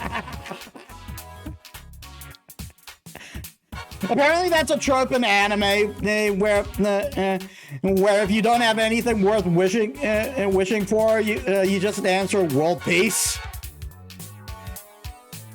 そうそれよね、シロは。もっとこう、女の子ゲッツとかお祈りしないの？ You're kidding? I'm up to my armpits in them. That would be a bother, not for me, but the mountain deity. It isn't to God of marriage to begin with. Besides, who would I wish to be in a relationship with? Just as my thoughts begin to wander, a familiar voice breaks through my reverie. Oh yeah, これはシロ君に3代目。 Who the fuck are you? おはよう、実にいい天気ですな。おはようございます、藤村先生。おはよう、エミヤ。 Issei and his older brother Raikon emerged from the temple. Fujini was making so much noise that they probably came to see what the commotion was about. おはようございます。だ。こんにちは。 Fujini waves back cheerfully. Just to be clear, Ray is Raycon. 三代目は相変わらず元気でよろしい。見たところ参拝に来たのかな。本日は当山にお越しいただき、恐悦至極。I was just about to sponsor some YouTubers. また藤村の家には今回もお世話になり申した。父に代わって礼を言います。近いうちに権野僧正が挨拶に行きますゆえ。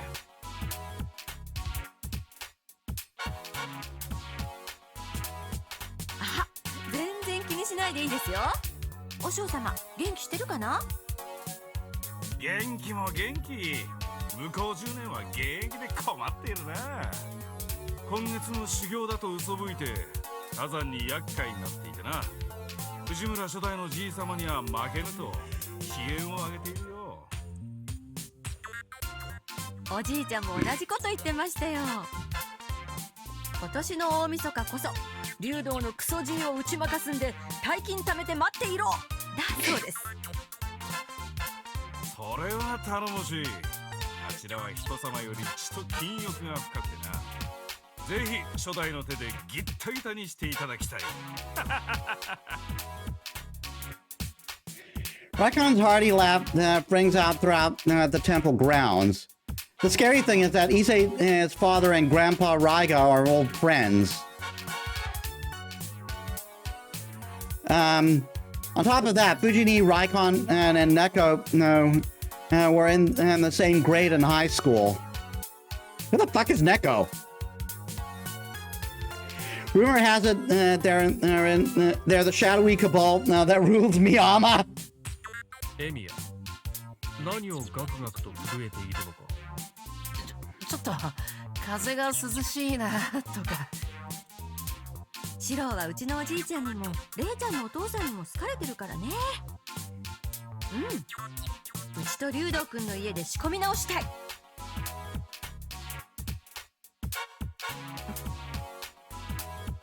The education? What else are they going to try to teach me? Chivalry and meditation? No gambling and chanting the Buddha's name? いや、その必要はないぞ三代目。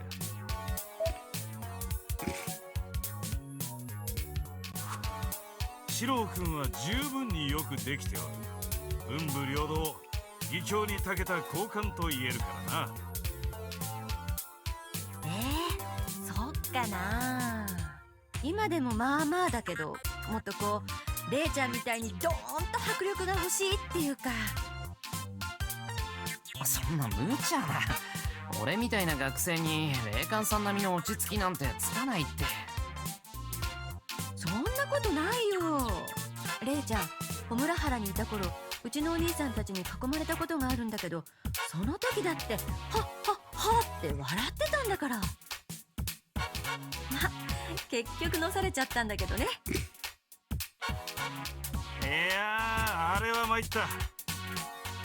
何せ因縁をつけられていたのは私だと気づいたのは大河君の看病を受けた後だったからな。 What? いやー、大河君に交際を申し込んだだけであの歓迎とは節操も修行不足であった。 The monkey and tiger guffaw uproariously. Wow. I think I just witnessed a man who can keep up with Fujini in more ways than one. すごいな、霊感さん。なんつうか、でかすぎる。 It takes someone truly open-minded and courageous to ask Fujini out. 霊感兄は俺の理想だからな。どうだエミヤ、お山に来よう、お山に。二人で霊感兄を目指そう。 All of a sudden, Issei invites me to move in with him. Fujini seems ready to auction me off to the highest bidder, too. I guess living here would build character, though? Issei abruptly stops laughing and stands up a little straighter. 総一郎兄、こちらにお越しでした。兄に伝言を頼まれてな。総一郎兄、こちらにお越しでしたか。おはようございます。藤村先生、エミ。All right, Mr. Kazuki lives here too. Whenever I see his lean form appear, he gives off an intimidating air that makes it hard to speak. こんにちは、小月先生。いつもお世話になってます。こちらこそ。日頃から世話になっています。今日はどうぞごゆっくり。霊感、お父上から電話が来ている。おう、わざわざすまんな。では3代目、四郎君、今日も良い一日を。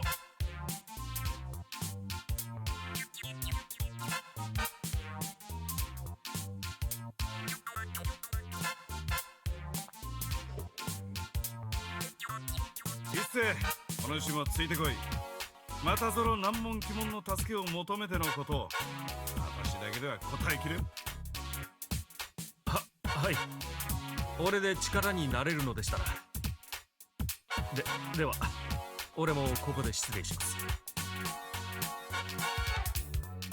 Issei bows respectfully and follows Raikon away. Without thinking, I relax. Raikon's so friendly, but he still gives off a stern aura. Not unlike Issei and Mr. Kazuki, actually. Are Buddhist temples magnets for people like that? じゃあ、私たちも失礼しますね、小月先生。失礼。水を差してしまったな。今回は縁がなかったが、懲りずにまた来るという。一世も喜ぶ。はい。では。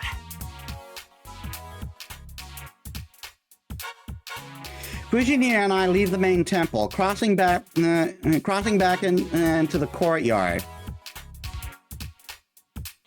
おー、びっくりしちゃった。小月先生はここに住んでるんだよね。あの3人、本当兄弟みたいだよな。そうよね。あ、私たちは兄弟に見えるかな。I hope so. That would make me happy. We've always treated each other as brother and sister. If other people see us that way too, I think that's something to be proud of. さて、私はちょっと奥に寄ってくから。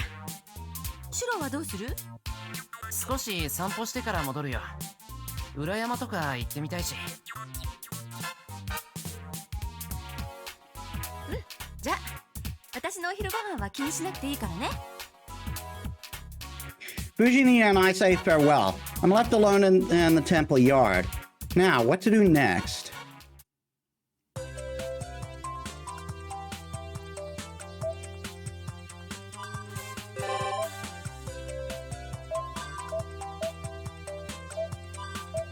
Nothing new here.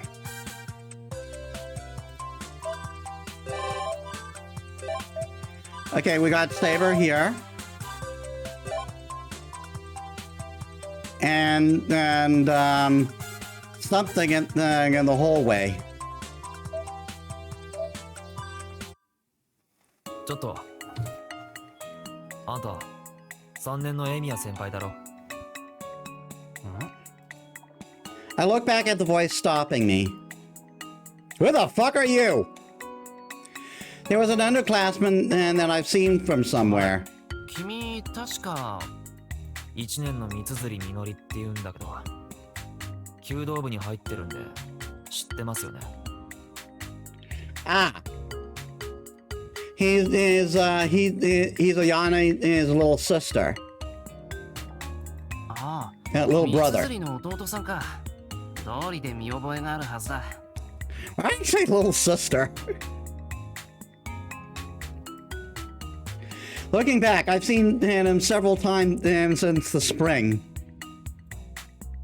Apparently his bow skills are quite something, and he has Sakura's stamp of approval.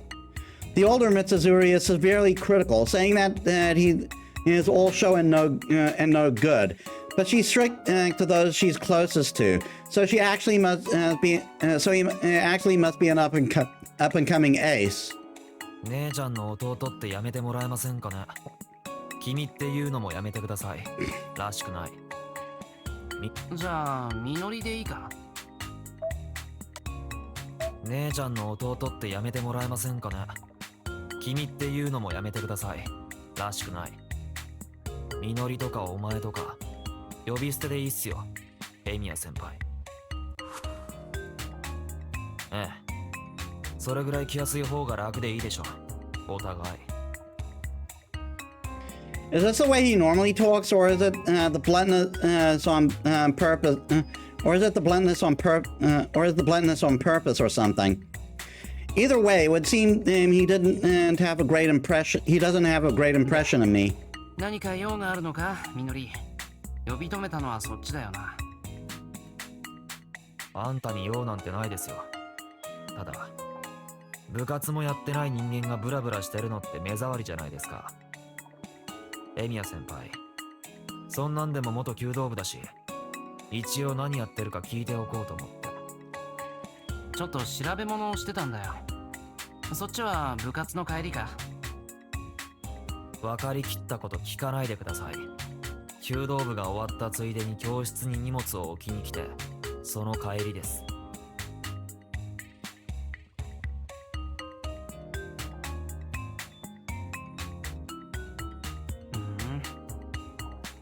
I see. But this is the third year's hallway. I don't think there's a single first year class. I don't think there's a single first year classroom. We both are silent. It seems like Minori has something to say, but he doesn't try to say it. That's strange. From talking with him, he seems to be the type to say things without reserve. 弓道部の調子はどうかな。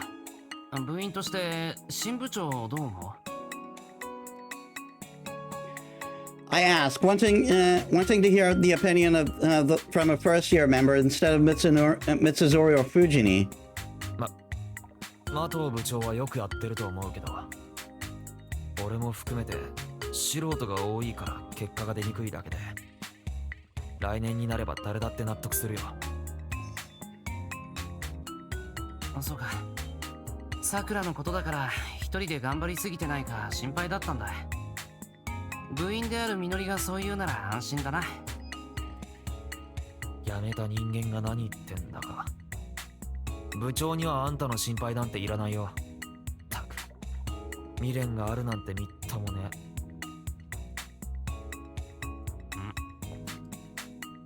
Hostile much? Mitsuzuri's little brother doesn't seem like and doesn't like the fact I quit midway. 途中で辞めたことで突っかかりに来たのか？別に先輩に意見なんてないですよ。あれだけ車が立ってるのに途中で辞めるなら、余人にはわからない理由があるんでしょうし。弓道場に顔を出すのも、まあ勉強になるし、その日だけ姉ちゃんの機嫌も良くなるしで、悪いことは少ないっすね。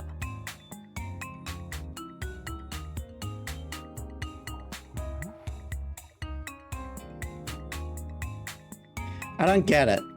Then why is Mitsuzuri's little brother so belligerent? 用がないならここでいいか。もう少し校舎を回りたいんだが。ああ、いや、ちょっと待てよ。あんたに用はない。あんたに用はないけど、姉ちゃんがあんたのが詳しいって言うからさ。その部長の趣味とか好きなものとか教えてほしいんだけど。He has a crush on Sakura. It dawns on me. Well, it'd be weird not to figure it out at this point. ちょっと聞いてるんすけど、知らないならいいっすよ。それはそれでいいっすから。いや、それなりには知ってるけど、それを聞いてどうするんだ？くだらないことに使うなら話はここで終わりだけど。別にあんたに答える義理はないですけど。俺もそっちに教える義理はないんだけどな。姉ちゃんの言う通り食えないやつ。 Minori curses me quietly.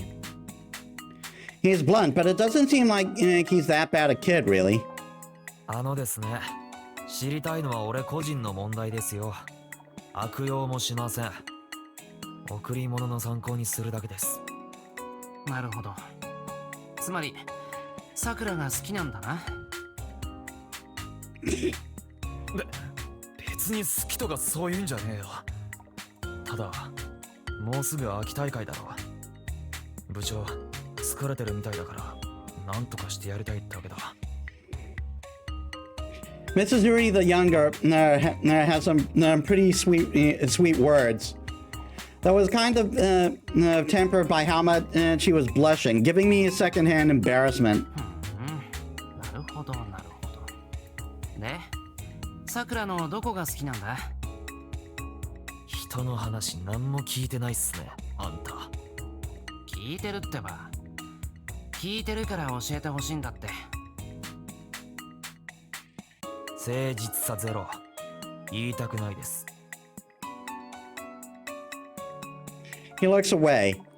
We both go silent again.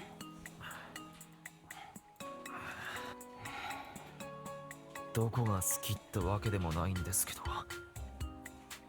あと先輩、美人だから。 It seems like he couldn't bear the silence any longer. Yeah, I see how he'd end up like this, with Mrs. Zuri as an older sister teasing him all the 美 time. 人だからってえらく抗議的な理由だな。そんなこと言ったら三つ釣りも美人だぞ。姉ちゃんなんかと比べんなよな。そもそも姉ちゃんは女じゃないっすよ。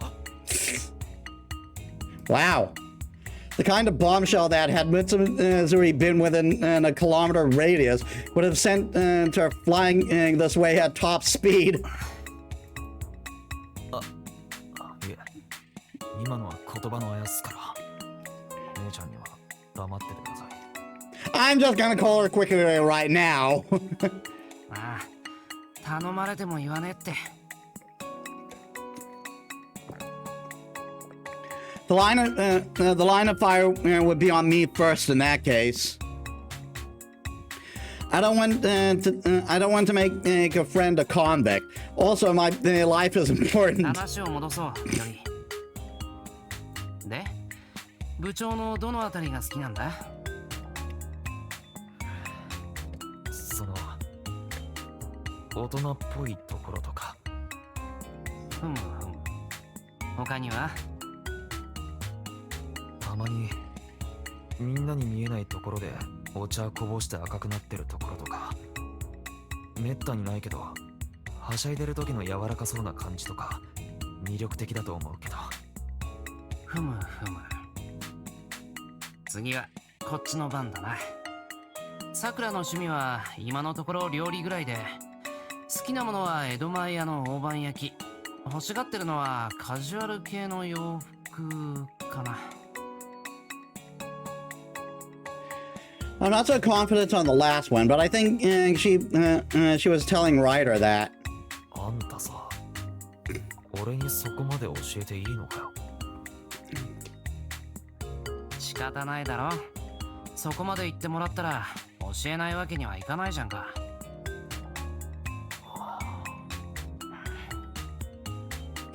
The third glaring contest begins.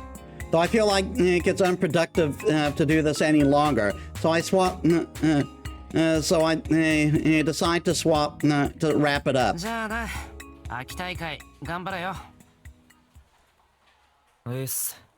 いや、あんたに言われなくてもできるとこまでやりますけどね。I part with the young Minori, but I see. I know Sakura is popular among boys, but I didn't think Mitsuzuri's younger brother would be one of them. 大人っぽいか。 That's unexpected. Or how do I put this? Either Minori is unusual, or she seems that way from an underclassman's perspective.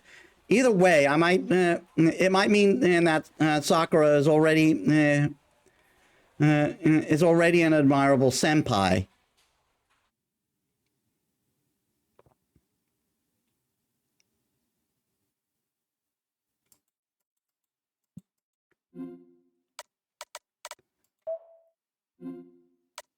The saber.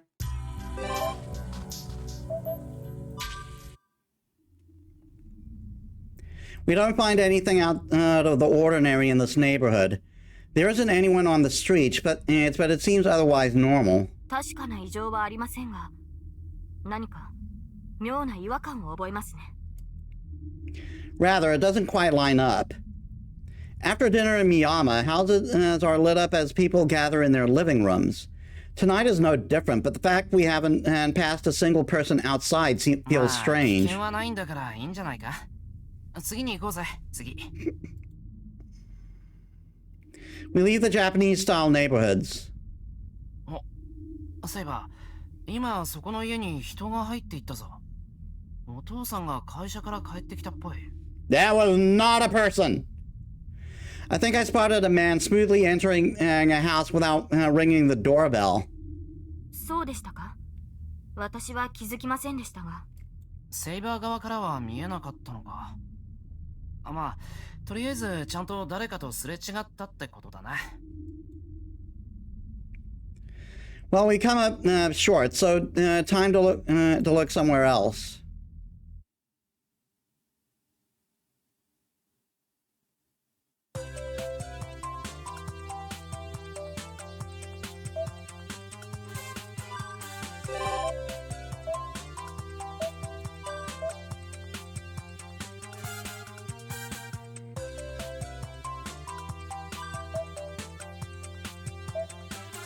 Nothing new.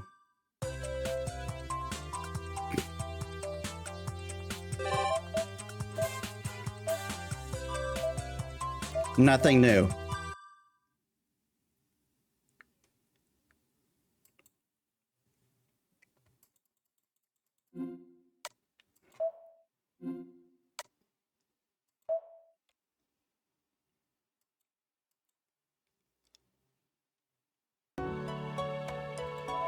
Back into it.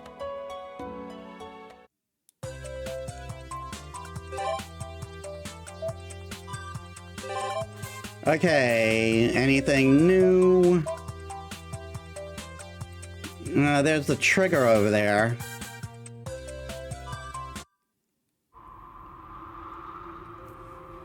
I hear some rumor at the street corner, Shinto's suburbs, that there is a mansion that no one knows who built it in the deep forest past the church. The rumors spread quickly, and apparently there were some who were actually trying to find the mansion.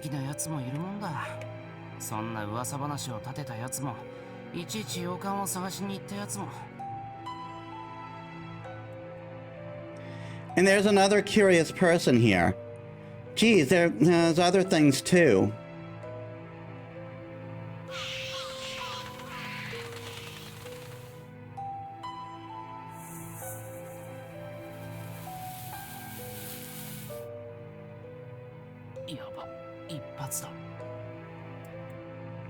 I easily found the rumored haunted mansion. I couldn't hear why it was called a haunted mansion. I don't have any business here. There probably isn't anything inside that I would be inside, and I would be trespassing. Wait a minute. Isn't this the house that we see Avenger and Bazette in all the time?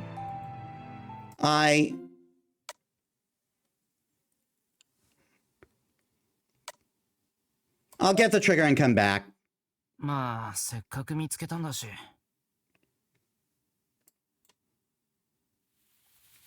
Stop.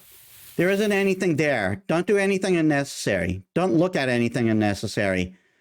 No, it's close, but if I'm going to investigate, then and in a slightly different place.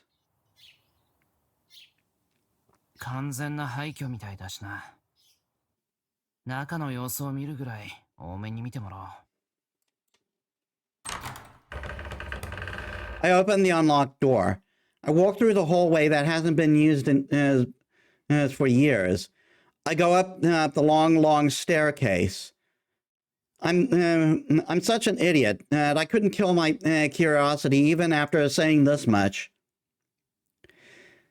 If I'm and I'm paying for this by. うわ、見事なまでに普通の家だ。This is the room. This is the room Bizette always wakes up in. Coming back to me like great pain and great pains, but all in vain. 放置されていたのに綺麗なもんだ。管理人がいて、たまに掃除に来るのかな。I investigate the dust on the floor. By how much it's piled up, it seems like it's been about half a year since people stopped using this building. だってここには。There's no evidence on site. The traces of existence, where'd they go? Have they been erased completely? There's not a single suspicious thing here. The unknown servant and master haven't existed from the start. That's why I said there's no use in investigating here. I feel dizzy. For a moment, an image that isn't mine flashes before my eyes and disperses right away. 何考えてんだお前。別に何を探してたわけではないの。My flash of inspiration disappeared as in a flash. It was like seeing an incoherent daydream. As long as there is a building manager, what am I doing? What I'm doing right now is trespassing without a doubt. I need to go outside as soon as possible. There's nothing in this mansion, and so I'll go somewhere else.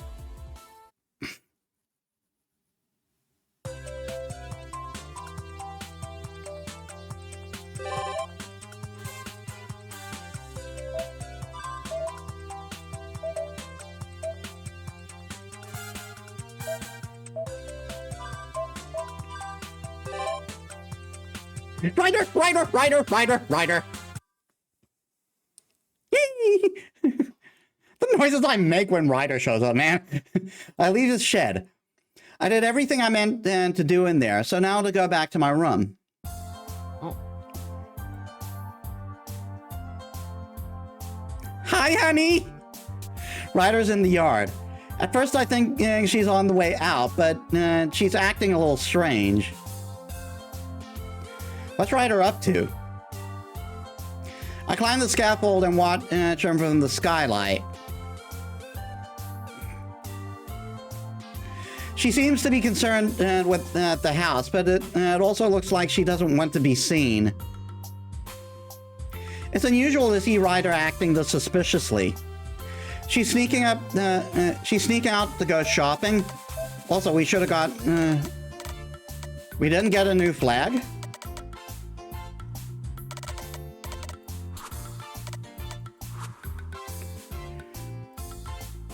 I can imagine Sakura or Saber doing that, but why would Ryder be this cautious about leaving the house? 違う。狙いは外出じゃない。 If Ryder wanted to sneak out, she could just jump up on the roof. Only Saber would be able to follow her then. Nobody else would even notice. Meaning that her goal is inside, not outside. Ryder has certain interests.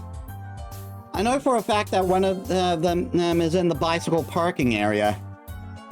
まったく、ライダーも。 I leave the shed and hurry over to the gate. おい、ライダー。 I get her attention. As expected, Ryder is examining bicycle number 1, my favorite bike. シロ、外出ですか？いや、土蔵の帰り。そういうライダーは買い物に行くならあっちに2号が置いてあるけど。Number 2 is used for shopping. That's why you call it's what you call a granny bike with a front basket. And the flat-handled the bike is hybrid. The flat-handled hybrid is bike number 1. これには訳がありまして、シロ。あ、こええ、シロだけに教えます。これはさくらにも話したことがないのですが、こう見えて私は何より速い乗り物が好きなのです。う。いや、知ってたけど。Was that supposed to be a secret? 人の話は最後まで聞くものです。シロの洞察力には感服しましたが、理由まで明らかではないでしょう。I think the reason couldn't be clearer, but I need to keep but I keep my mouth shut. As Ryder says, I should let her finish speaking. いいですか。確かに2号は積載量とメンテナンスフリーな天体に気軽な外出や買い物には最適だと思います。しかしこのいくら踏んでも乗ったりとしか進まない乗り物は私の性に合わない。いえ、ことは私の趣向だけではありません。本気で漕げば壊れてしまうなど乗り物としてどうかと。100のエネルギーには100の運動で応えるのは乗り物でしょうに。つまりですね、この2号はスピードばかりかエネルギーの法則さえあやふやにしているのです。That's how the laws of physics are supposed to work. If you pedal 100 kilometers per hour on a bike that can only go 20 kilometers per hour, then hell yeah, of course it's gonna break. しかし、この1号は生ぬるい2号とは違い、高速走行可能な駆動系を有しています。これであれば、私の懸念も一気に解消するでしょう。エネルギー運営も正しい形に収まるでしょう。And now I have no idea what she's thinking. どうですか、シロ。ここまで言えば、私の願望は大まかにお分かりいただけたかと。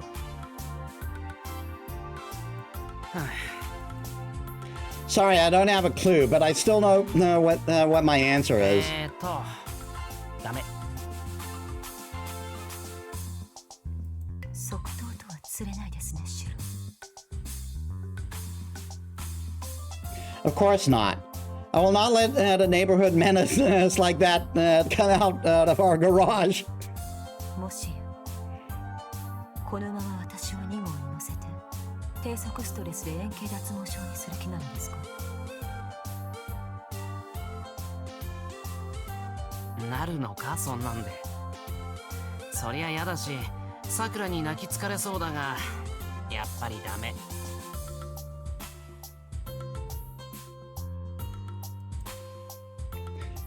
I'm not only worried about being responsible for creating a neighborhood menace.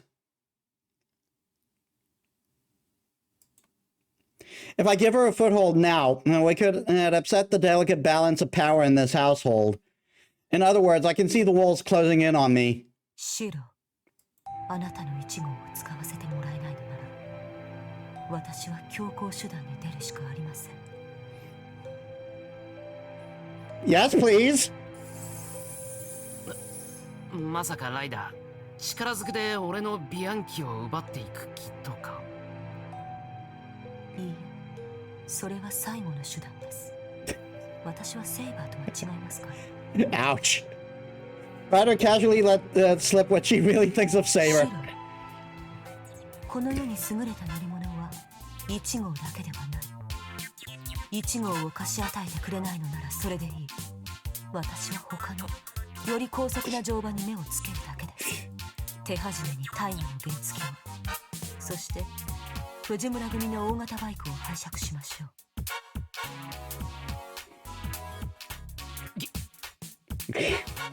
If she's going for revenge, that's the jackpot.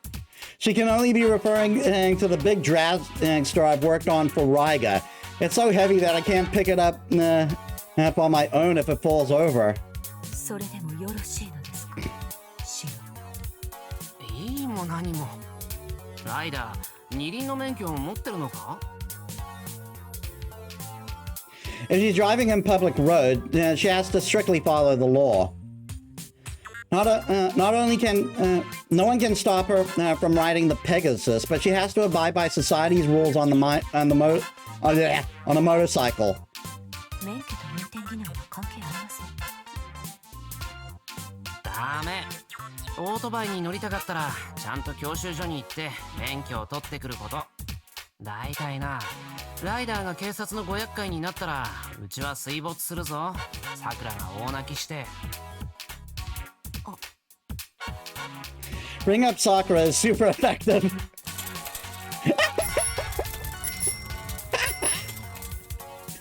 Granted, I can't even imagine the police arresting her.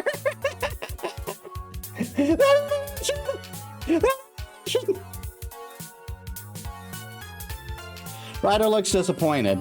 I think she's given up on the idea.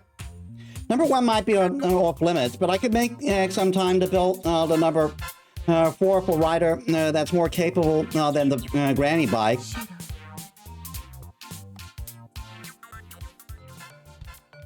She unexpectedly whispers to my ear, "Yes, please!" Ryder approaches me and places her cool hand on my neck. では、あなたたちの流儀で行きましょう。10日交換です。Go on! もし、シローが1号を使わせてくれれば、私もあなたにお礼をします。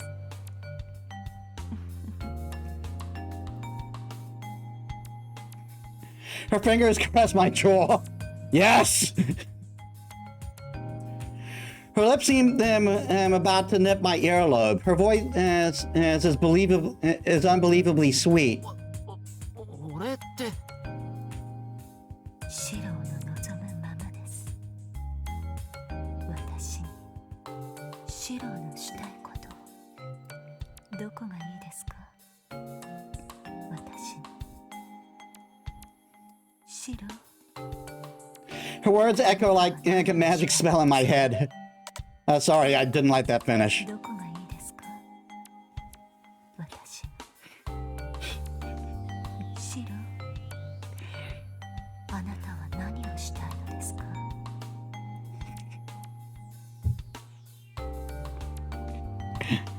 This really shows how I feel about Ryder. Like, there's a character in FGO there are characters in FGO that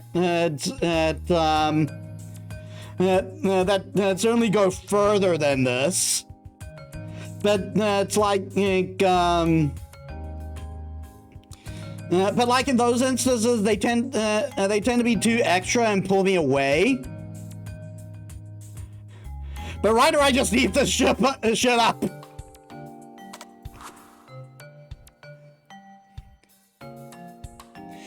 When I went from Ryder, I can do anything. Did she just hit me with some kind of magical charm? My body feels boiling hot, but Ryder's body, but Ryder's body that she's pressing against me feels as cool as an underground spring. I'm so dizzy and everything is such a haze that I think I'm about to say something absurd. ライダー、それは。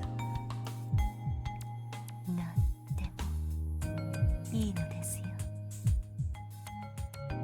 私もシローが。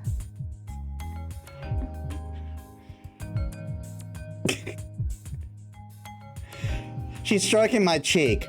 Ryder turns my face towards her, and her irresistible captivating eyes bore into me.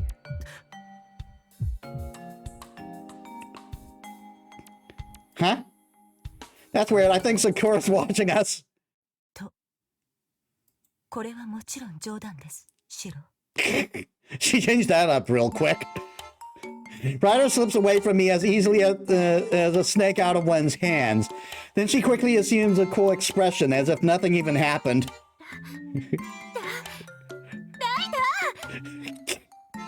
それでは私は出てきます。お二人ともごゆっくり。Yeah, again, she backs away because she knows Sakura's feelings. あ、いや、今のは何でもないんだ。先輩、先輩は何をしたいんですか？ She heard it all. 待った、違う、すっごく違う。ライダー。 She was so quick to switch. She's so quick to switch gears. Ryder kicks number 2 into motion and speeds off into Miyama. 違うぞ、そんなさくらにしたいようなことはライダーには何も。では、私とどんなこと？もう、先輩ったら。We just dug our grave deeper. そんなことはない。いや、あるのか。なんでもないって。ライダーが1号に乗りたいって。はい、そうですよね。先輩にはもう2号さんが。Oh my god!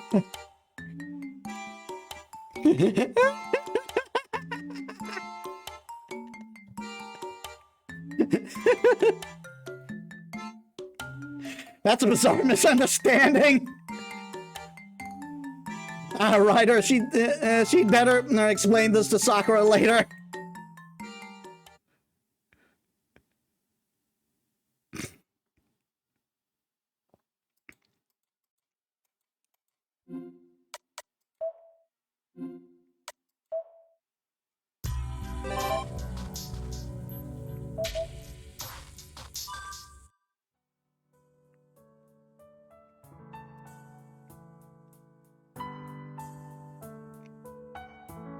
I decide to check out the neighborhood directly across Miyama from my house.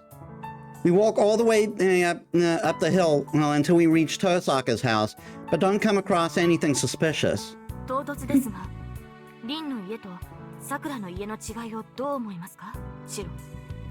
どう思うって、別に違いなんて考えたことないけど。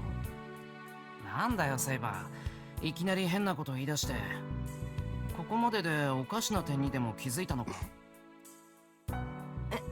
いえ、この巡回とは関係のない話なのです。前から疑問に思っていたのですが、本人たちの前では聞きづらいことなので。聞きづらいことね。じゃあ魔術関連の質問か？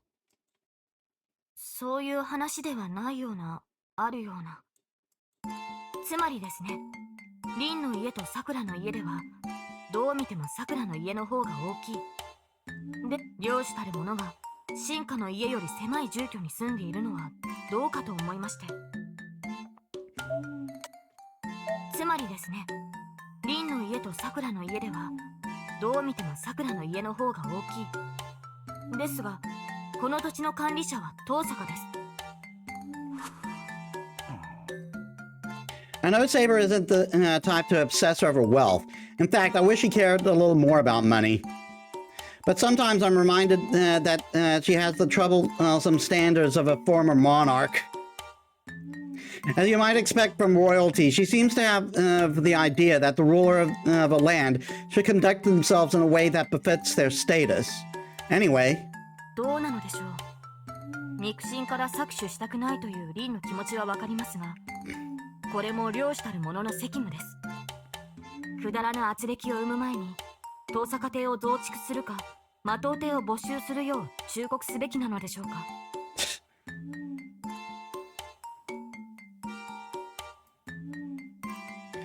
If she actually says that to them, it might actually lead to a sibling fight that could burn Fuyuki to the ground.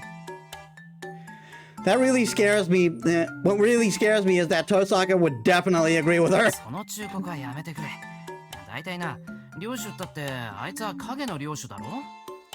あんまり目立っちゃまずいってことで、あえてささやかな生活をしていると見た。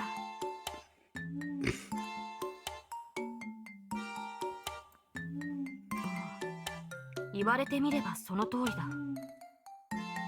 リンが普段から節制しているのは、遠坂の当主としての位を隠すためだったのですね。うん、そういうこと。だから間違っても遠坂に、リンはあえて貧窮にあえいでいるのですね、なんて言わないように。被害を受けるのは俺だから。ええ、リンの友人として彼女の努力を見て見ぬふりをするとしましょう。Tosaka's lucky to have friends who understand her. Misunderstand her, rather. But all's well that ends well. 得言ったところで戻ろうか。こっちに異常はないだろう。The night grows older. I should take care of my my other business before the moon is directly overhead.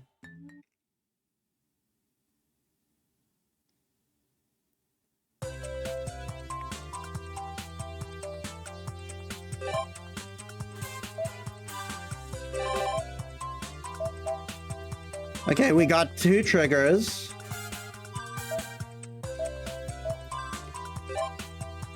Caster. 何をしているんだ、エミヤ。いや、見ての通り雑巾がけだけど。I ring the rag, which releases a stream of dirty water into the bucket. いや、それはわかるが、なぜエミヤがうちのお堂の雑巾がけをしているのか、今一つ理解ができないのだが。ああ、それは。Well, you see, Caster and I were playing poker, and it didn't turn out well for me. I was exercising earlier, going up and down the temple stone step to strengthen muscles I don't normally use.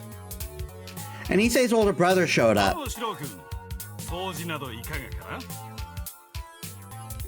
Raiken agreed with my desire to keep my body strong and asked me to help clean the temple.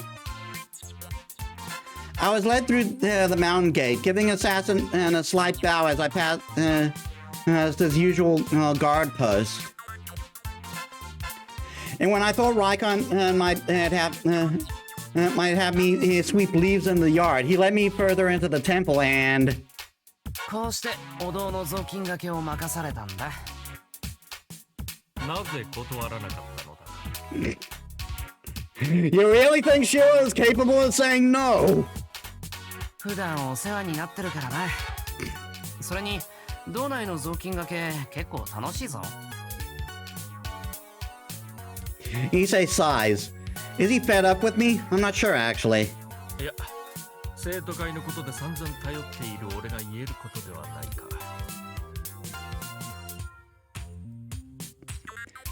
It really was just a sigh. しかし、頼まれればお前は友人宅の掃除まで引き受けるというのか？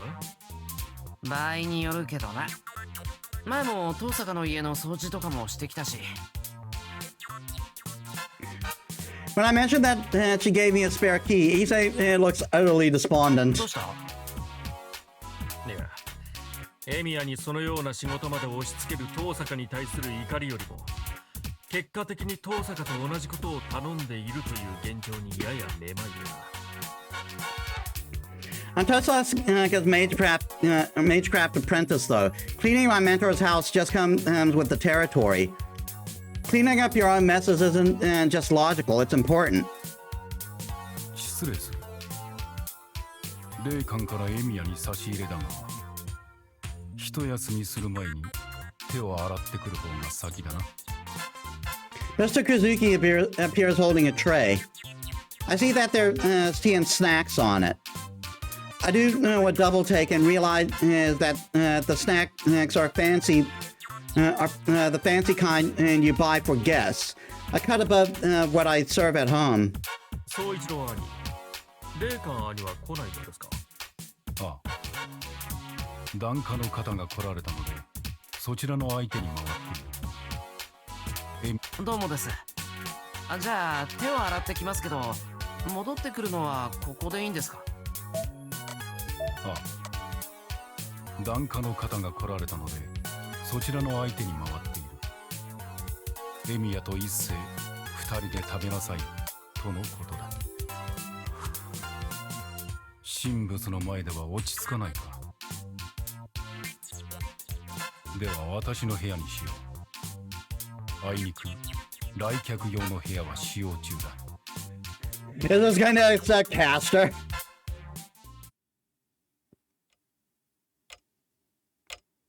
A bizarre scene unfolds before me. We sit around the tray in Mr. Kazuki's room, sipping tea. Perhaps he personally served us tea because the temple put him in charge of entertaining visitors, but I just can't relax around him. I scan the room. It's plain Japanese. It's a plain Japanese style room furnished with a collection of cabinets and a ship in a bottle that seems out of place. The bottle is the big kind you'd find European spirits in, not the typical 1.8 liter Japanese variety. What's in all these drawers anyway? Until now, I forgot, but Mr. Kazuki must share this room with his newlywed wife, Castor. I can only assume that they contain... Emiya. Chada. Mr. Kazuki's voice snaps me back to reality. I accept the warm teacup and savor its aroma. As I suspected, they use some premium tea here after all. I taste the tea and snacks, not wanting to seem impolite. They really do taste different after a hard day's work, and the tea is delicious. I bet Saver would be happy if I took some home to share with her. 随分と嬉しそうだが、気に入ったのか？そんなに嬉しそうか、俺。Issei nods. Mr. Kazuki keeps drinking his tea, impassive as always. 確かその菓子ならまだ残っていたな。いくらか持って帰るか。そこまでしてもらうのは悪いんじゃないのか？ちょっと雑巾がけしただけだぞ。別に構うまい。Just as I'm about to accept his goodwill, the door slides open. 総一郎様、お食事の準備ができました。あら。Castor appears holding a tray. She looks confused to see me. 一星君はともかく、どうして坊やがいるのかしら？まあ、ちょっとあって。That's all I feel like saying. It would be a hassle to explain the sequence of events all over again. More importantly, I'm curious what's on the tray she set down on the table next to us. It's probably today's lunch. キャスターが作ったのか？そうよ。何か文句でもあるのかしら。I was just キ asking. ャスターってもしかして料理苦手か？ The food's burned. The juices are making a mess all over the plate. I won't get into the details, but it's a spectacle to say the least.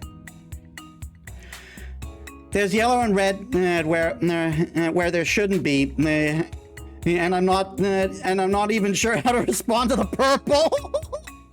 It's a mysterious it's a mysterious food from Persona 4 all over again.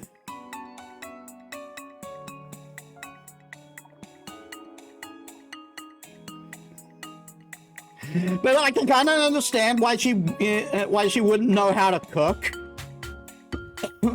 She was a princess after all. 何よ。そんな風に言うからには、当然坊やは料理ができるんでしょうね。About that. ああ、エミヤの飯はうまいですよ。Issei doesn't hesitate to interject. どうして一星君がそこで答えるのかしら？ああ、いや、エミヤの飯を食ったこともありますし。It would be more accurate to say he enjoys it all the time in the student council room. Still, I can believe Castor isn't good at cooking. She was originally a princess. Yeah, exactly what I pointed out. As royalty, she would never have cooked for herself, so she must have been trying really hard now. What kind of hero is known for their cooking skills anyway? Fair enough. I guess that red one, the one with the tan skin and white hair. He really doesn't want to mention the name. エミヤは料理が得意なのか？はい。ずっと自炊していたんでできる方だとは思いますが。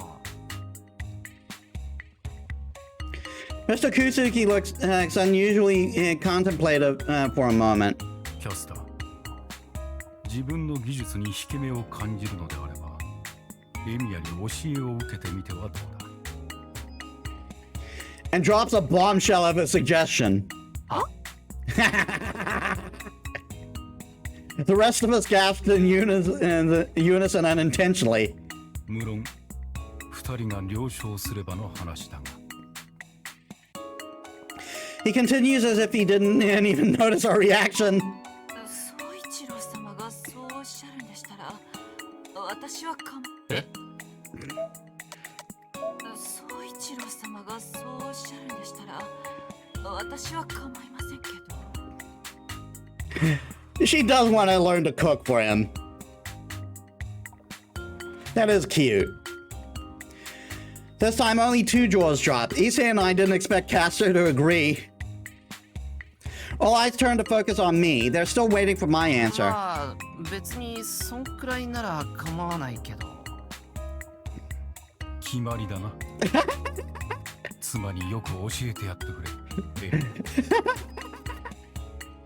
Happy Caster looks.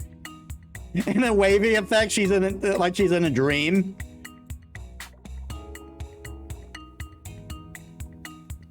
I leave you at a temple with the snacks Issei gifted me. How do I put this? 成り行きとしか言いようがないよな。What should I teach her then?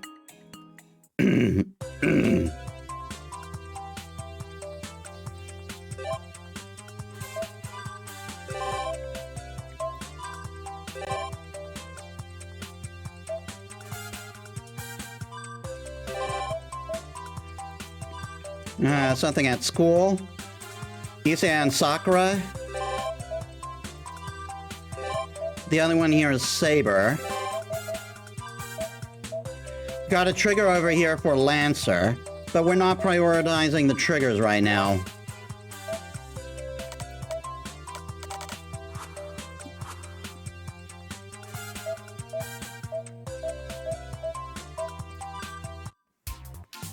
Oh.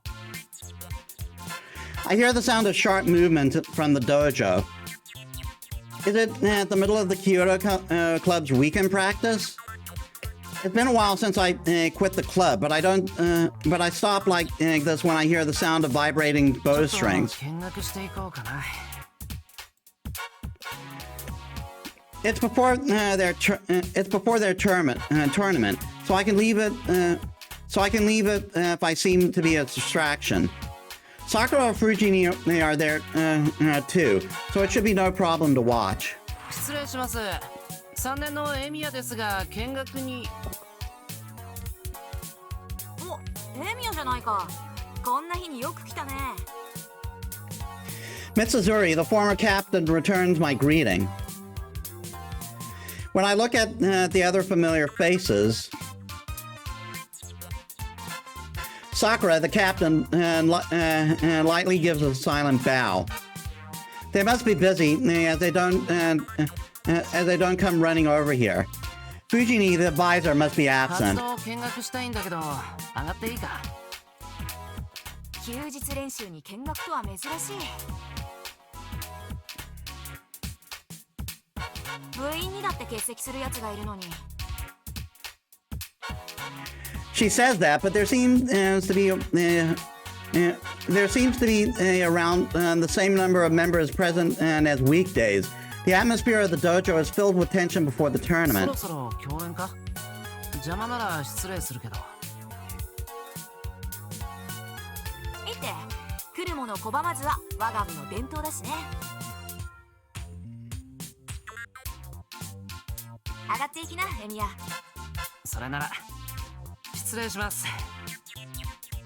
I take off my shoes and go on the wooden floor of the archery range. こちらにどうぞ。お、サンキュー。We go along the wall, and I sit in the back corner of the waiting area. 座布団はなしでいいでしょ。I feel like some of the members were made self-conscious by my presence. But everyone is so absorbed in their practice that they don't try to overtly look this way. 休日に顔を出すなんてどういう風の吹き回し？何？自己流鍛錬の精度でも下がったかね？いや、本当に深い意味はない。単にフラッと寄っただけ。おやま、てっきりエミヤも弓を我慢できなくなって年貢の納め時にここへ訪ねてきたのかと思ったのに。それなら手ぶらで来ないよ。一応今でも弓も矢も手入れしてるけどな。そう。まあ卒業までに一度はその気になってくれればいいか。あんたとは白黒つけないと目覚めが悪い。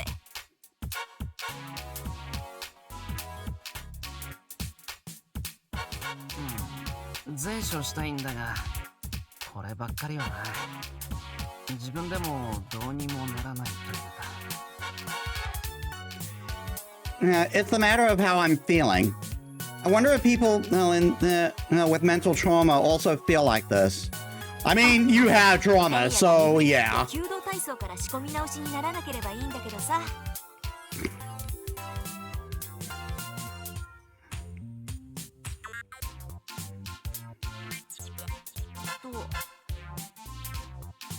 I follow Mitsuzuri's gaze as she smiles bitterly.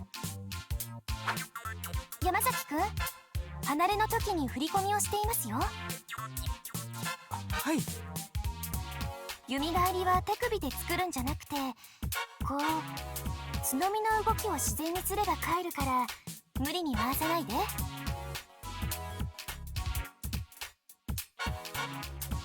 はい、麻藤部長。藤木くんは打ち起こしが早すぎるかな。もうちょっと湯気が上がるみたいにって言ってわかります？なるほど、わかりました。大脇さんはもたれが起きてきてる。もっと落ち着いて。後で鏡前で確認するといいです。はい、部長。Sakura instructs the members efficiently. I feel like she's way different than usual. I ask in a low voice so that the others don't hear me. さくらってあんなに毅然としていたか？じゃあエミヤは麻藤がどうやってると思った？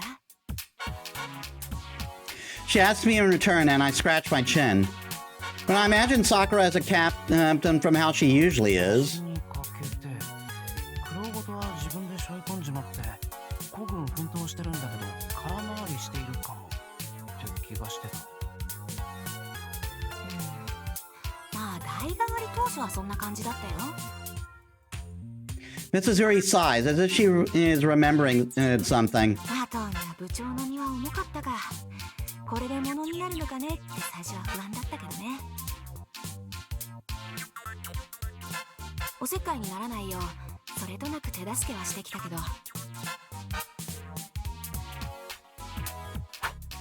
まあ私の目は確かだったってこと。麻藤も見違えるほどに成長して、今やあの通り弓道部の表看板。 Mitsuzuri smirks like a craftsman boasting of their work. I was surprised when I first heard that Sakura was going to become the Kyoto captain. Since then, I couldn't I couldn't hear much about it from Sakura, since she seemed busy. It's unexpected that she's become this admirable, so I'm also glad. 3連の立ち連です。と、私たちの番だね。そこで私の勇姿をたっぷりと拝んでな、エミヤ。Mitsuzuri stands up right away and heads to the shooting area. Just as I was thinking that her confident state is as expected of her. ああ、さくら。休日にわざわざ見学に来ていただきありがとうございます、エミヤ先輩。 She comes to the waiting area and takes a deep bow. My eyes are wide with astonishment. The Sakura here is not the Sakura at home, but Captain Moto of the Kyoto Club. どうかなさいました、先輩。 I must have been too stunned as she whispered in a quiet voice.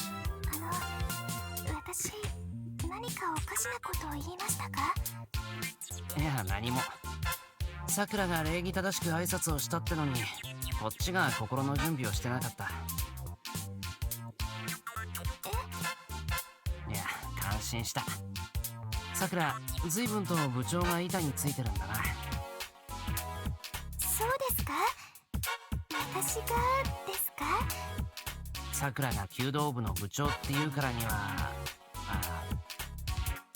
ええ、最初の頃は随分と三辻先輩方に助けていただきました。おかげで少しはしっかりしたでしょうか。先輩にそう言ってもらえるなんて。マト部長、お願いします。It was in the middle of our conversation, but there's a voice calling for Sakura from the archery range. That voice is, oh, it's Mitsuzuri's little brother. He's glaring over here for some reason. すみません。一年の子たちが。いいって。部長の仕事の方が大事だ。I send Sakura off. The moment she stands up, she returns to her sharp Kyoto Club captain face. Sakura silently bows, and I bow back.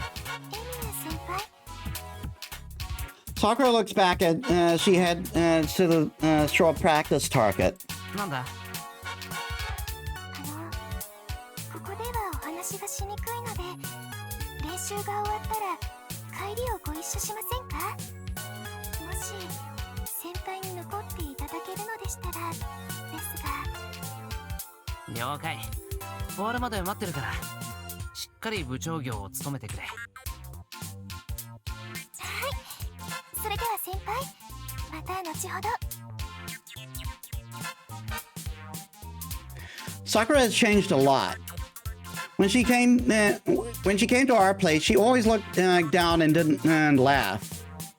She became more outgoing because of Fujini.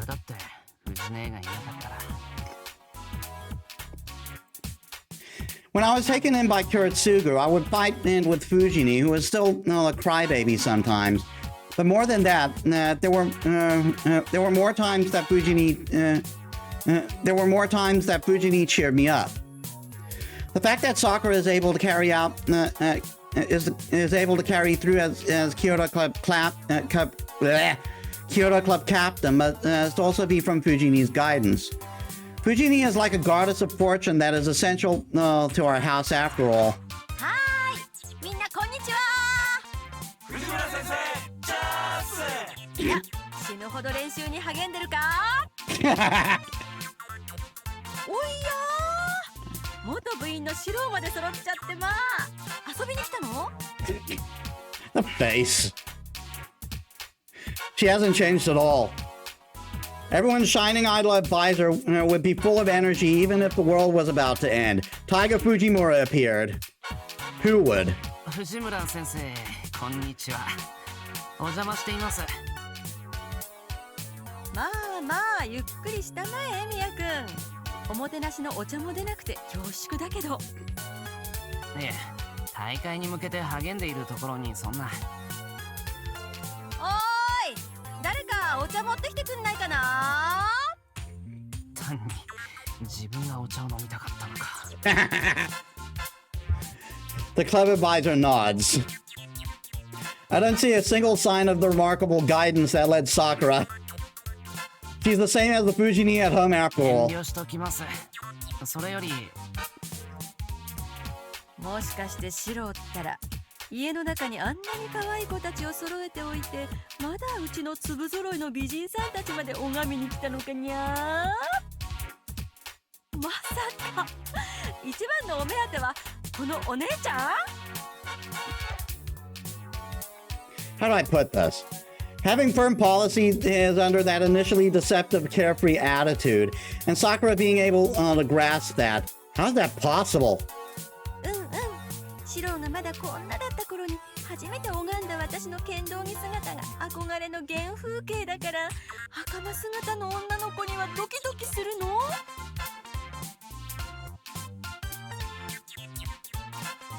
するのね。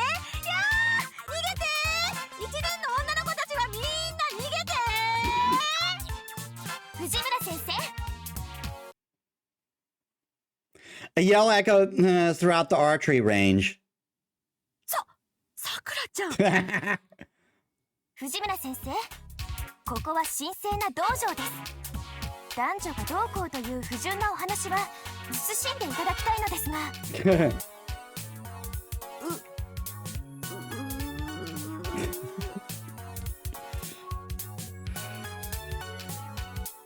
それに先生は聖職者であることもご自覚ください。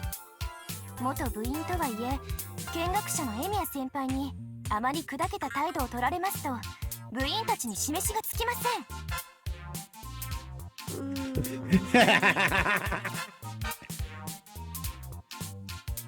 Wow, Sakura really is talking Fujini down. 顧問がご迷惑をおかけして申し訳ありません。She had saved me from getting teased, but I can't lightheartedly thank Sakura, who was angry. いつものことだから気にしてないぞ。いえ、部長として先輩にはお詫び。マト部長、よろしくお願いします。Mitsuzuri's little brother called for her just in time. But why is he glaring at me? 本当に失礼いたしました。Okay, I gotta take a food break. You know the drill. I'll extend the stream for however long I'm gone. Give me a bit, guys. All right, I'm back, and I forgot to put transparency on. So I forgot to time myself. So let's just say about 18 minutes. It's and also, hello, Abso. Welcome to the stream. How was your day?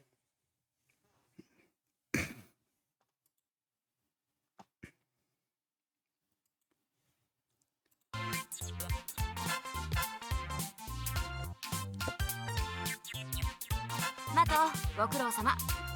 みのりのところに行ってやりな。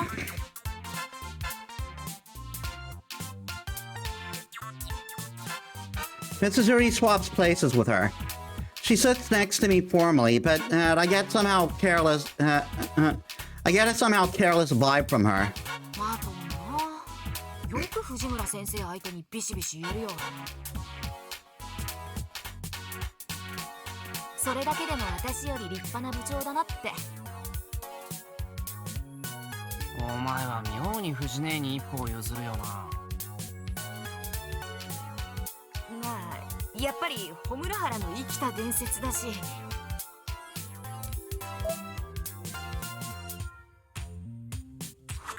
こっちの方では絶対にかなわないと尊敬する腕前だからね。Mitsuzuri grips the hilt of a bamboo sword and swings it around. It must be the effect of belonging to a hierarchical society where your strength determines how much influence you have. さくらちゃんは私の肝入りの子分だったのに。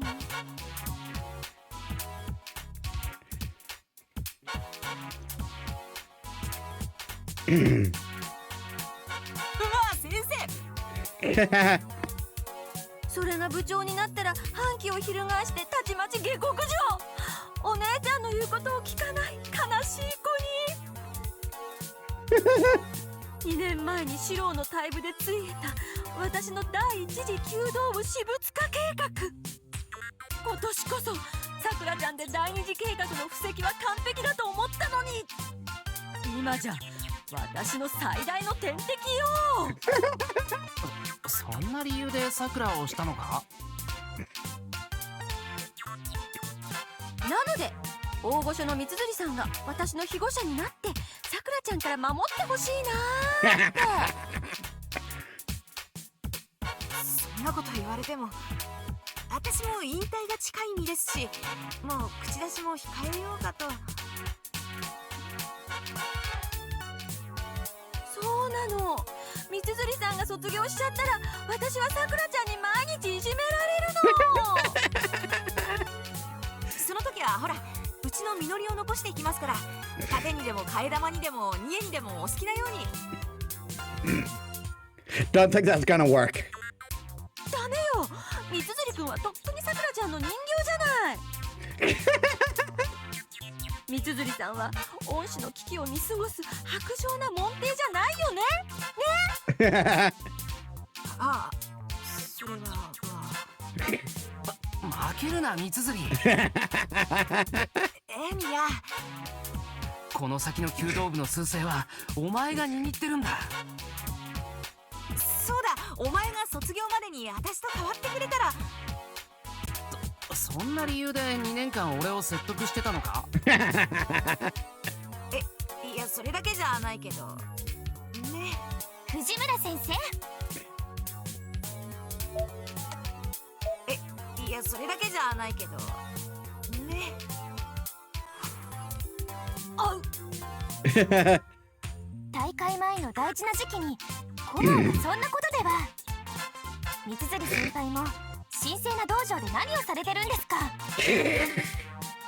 私は何もしてない。それにマト、部長ならちゃんと顧問の手綱を握っておきなさいっていつも言ってるでしょ。その待て、それは本当に部長の職務なのか？それは確かに。That's the duty of the captain at this club. いつになったらお前の卵の殻は破れるんだ。いい加減ひよっこ気分から抜けろ。はい、申し訳ありません。いいぞー、いけいけ、あやこちゃん。 Hey, Hako, I keep forgetting her first name. ふざけないでください。それもこれも元はといえば藤村先生がだらしないせいです。やぼ、さくらちゃん怖い。その調子だ。いつまでも3年に頼るんじゃないよ。助けて三辻さん。死の危機を見過ごすのが三辻さんの武道精神なの？この薄情者。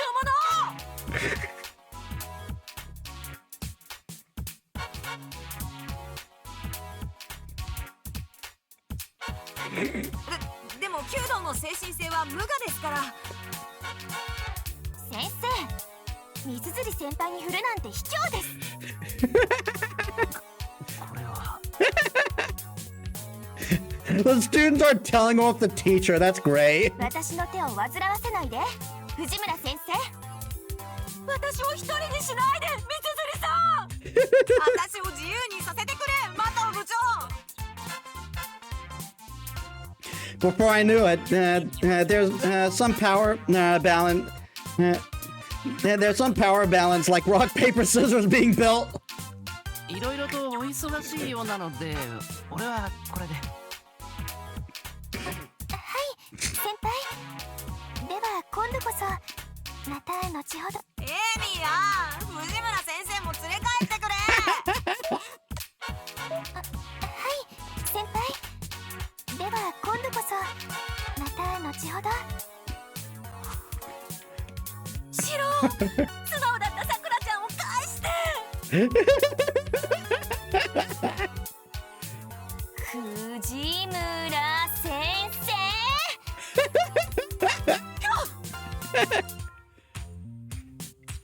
あ、先輩、校門のところで待っててくださいね。麻藤部長、よろしくお願いします。 What is this? What is with this club?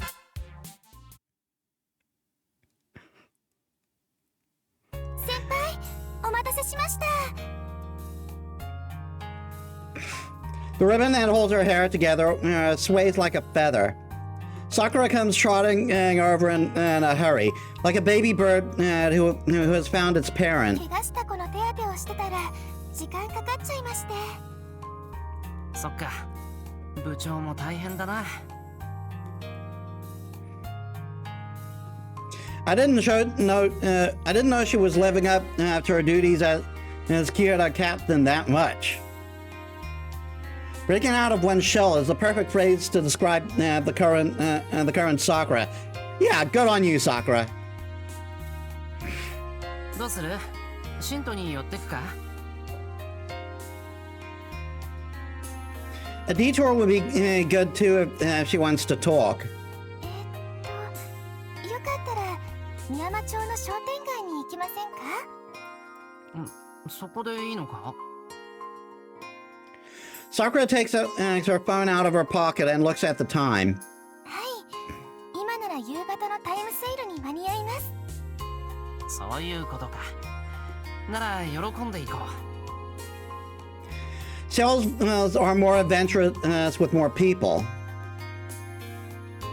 Sakura nods and we hurry along the path.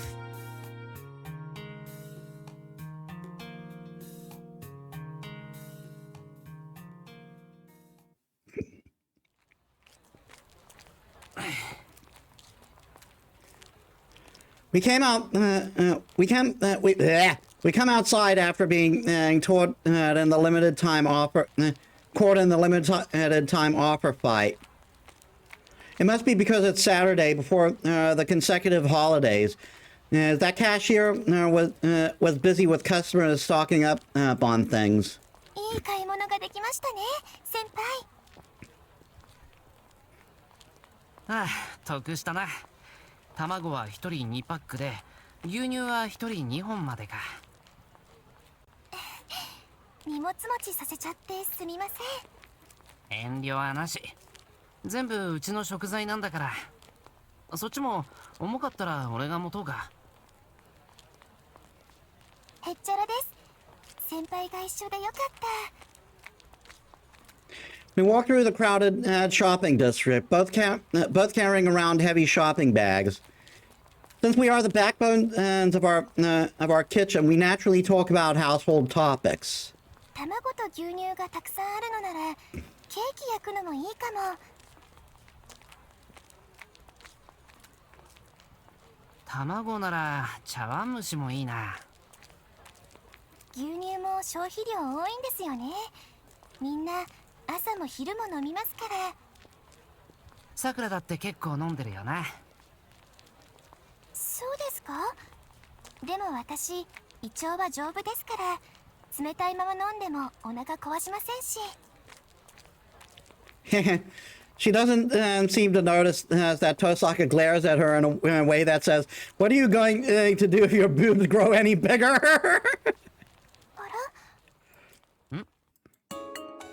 Sakura stops and looks towards Adamaya.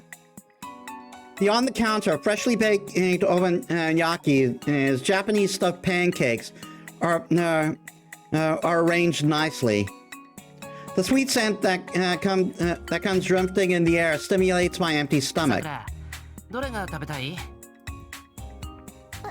私はそんな。昼からずっと部活だろ？そんなに運動してて腹は空いてないのか？それはまあ。でもお夕飯前ですし。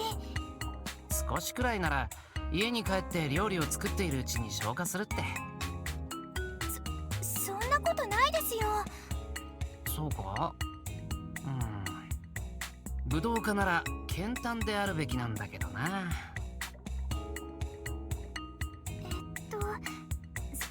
それに甘味は控えないといろいろありますし。Flustered, Sakura tries to come up with refusals, but doesn't take her eyes off the obunyaki. I should make an obvious reason と here. いうか、本当は俺が小腹が減ってるんだ。しかし一人で食べるのもなんなんで、さくらが買い食いに付き合ってくれると嬉しいんだが。そういう気遣いは余計に恥ずかしいです。まあまあ、俺たちだけじゃなくセイバーやフジネーたちへのお土産にもなるし。すごい、そういう理由だったら完璧です。よしよし、じゃあ買い物袋を持ってるからさくらが選んできてくれないか。はい。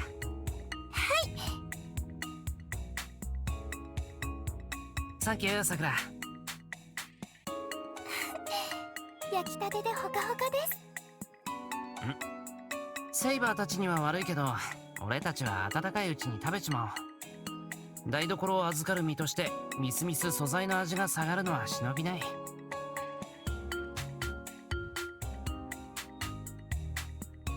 うですね。ちょっとフライングです。It's almost as if Sakura's hesitation from earlier was a lie, as she obediently opens the seal on of the paper bag. 先輩は粒あんとクリームのどちらが好きですか？じゃあ粒あんを。さくら、買い物袋を一つ持ってくれないか。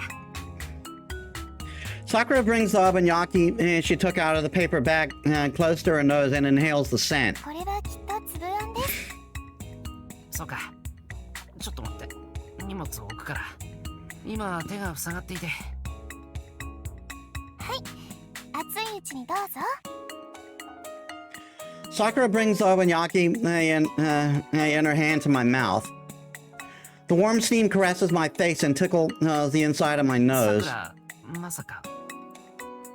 あんしてください、先輩。 So that's what she meant after all.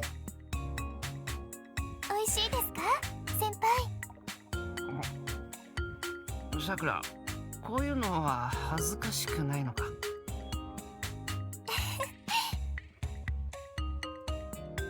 Sakura is in a good mood, but I'm so self-conscious at the gazes around me that I can't tell the taste. 俺、子供の頃からこの商店街を使っているから、どっちを向いても知り合いだらけなんだよな。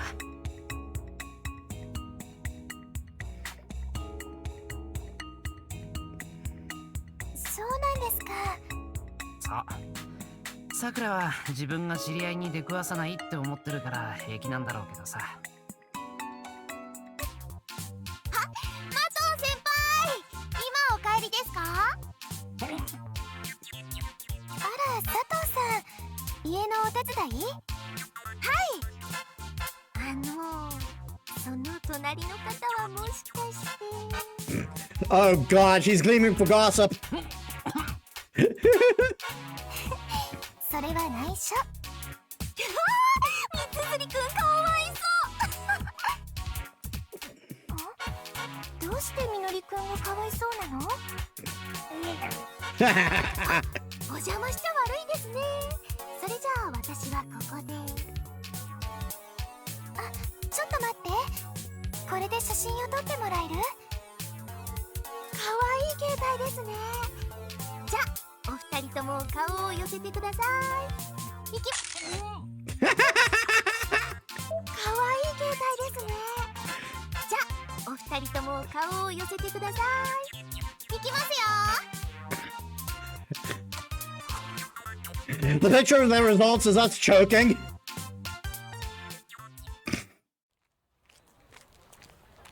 Sakura's underclassman looks back at us many times as she leaves. 恥ずかしさで死ねそう。私も恥ずかしいですよ。けどそれ以上に嬉しいんで多めに見てください。 She laughs cheerfully. I can't say anything if she makes that face. 先輩、クリームも美味しいですよ。とろけてほかほかです。いや、俺はクリーム入りは邪道っぽくてどうも。ああ、それは食わず嫌いで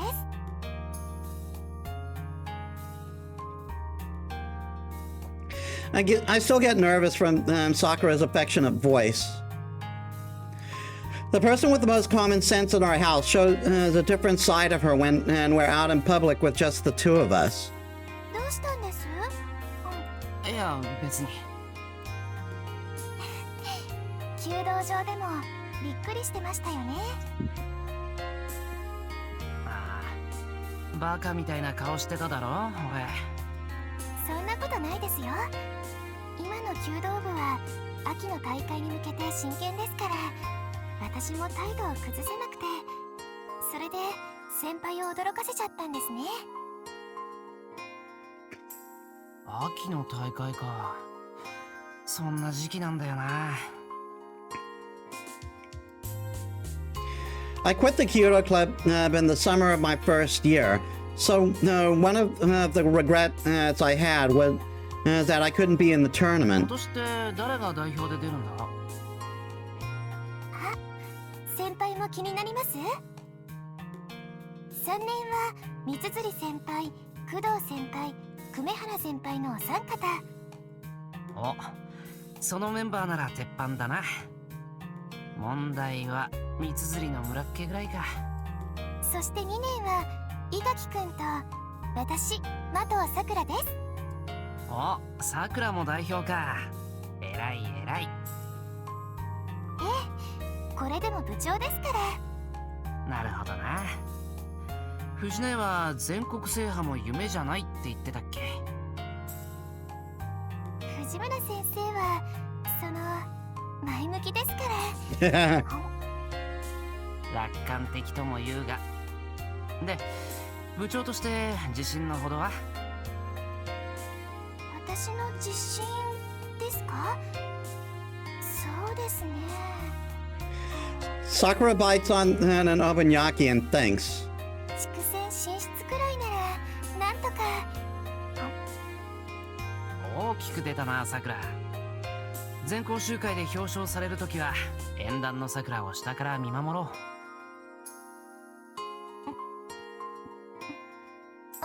私が生徒全員の前でですか？そりゃあ部長なんだし。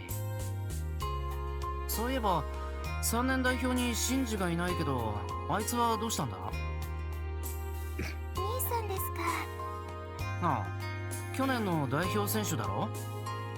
兄さんは3年だからって引退を決め込んでて、もう練習にも出てきてくれないんです。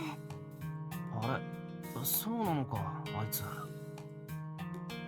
Come to think of it, I haven't seen Shinji at the archery range since the summer. たまにはどうですって誘うんですけど、兄さんたらあの調子で。She talks about Shinji with a laid-back smile. Even the fact that she is able to voice her opinions on Shinji is hard to believe compared to the old Sakura. 怒って手を挙げてないよな。いえ、そんな。三辻先輩からは手ぬるい、もっとビシビシ叱ってやれって煽られますけど、まだまだ先輩ほど強気にはなれません。It might be, and this is giving benefit of the doubt here, because again, this is likely after Shinji got not Shinji, no, it is Shinji. This would be after the life, the near-death experience Shinji had. So, so yeah, benefit of the doubt. He might be deciding to retire because he doesn't want to like fall into the into his old habits.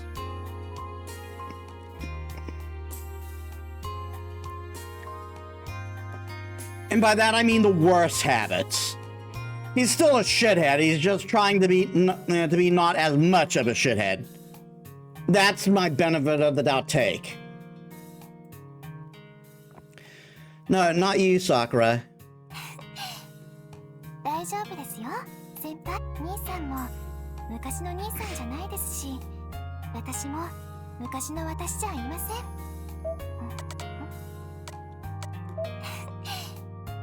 大丈夫ですよ、先輩。Sakura smiles as she munches on her obunyaki. She shows no sign of the day she was frightened and coward. Sakura talked about a lot of occurrences to me as we walked. The time she surprised the club members at their training camp with her cooking skills. The time she was invited by her underclassmen to go bowling for the first time. The time after practice when she taught the club members the massage she was good at and how they were pleased.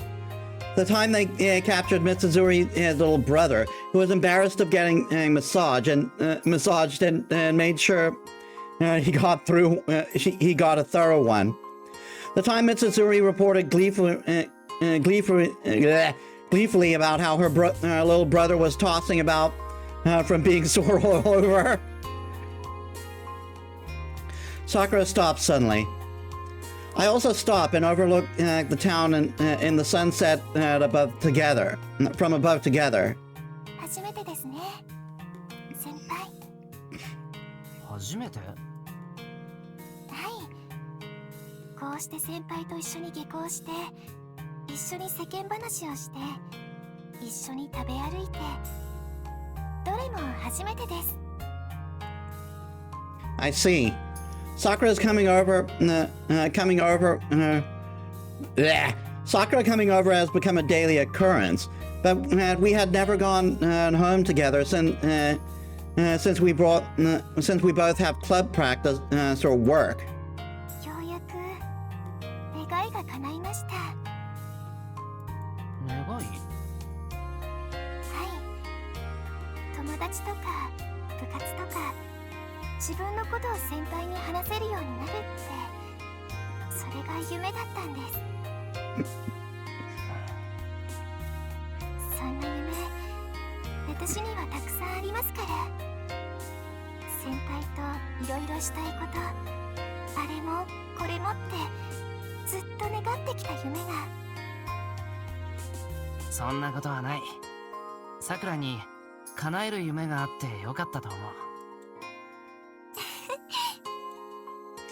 She must be blushing, and she sticks a piece of her okonomiyaki out to me as if to cover my mouth. これクリーム。Sakura is too focused on stepping on long shadows cast by the sunset to notice. 幸せですね。I go quiet and finish the rest. The taste isn't as bad as I thought. 一緒に付き合ってもらってありがとうございました、先輩。こんな安いことでいいのか？じゃあ今度は清掃して豪華な場所でお食事をしたいですね。Is that a high-grade request, like an upscale restaurant, or a week-long castle tour trip in Europe? Yeah, that's realistic enough. That'd be difficult right now, but I should be able to grant it if I get the chance, right? よし、クラシックでゴージャスな食事だな。待ってろ、なんとか実現してみせる。はい、気を長くして待ってますね、先輩。I'm so proud of her. You exchange a small promise with Sakura.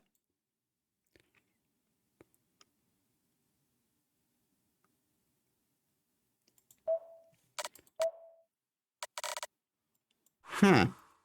That wasn't a trigger.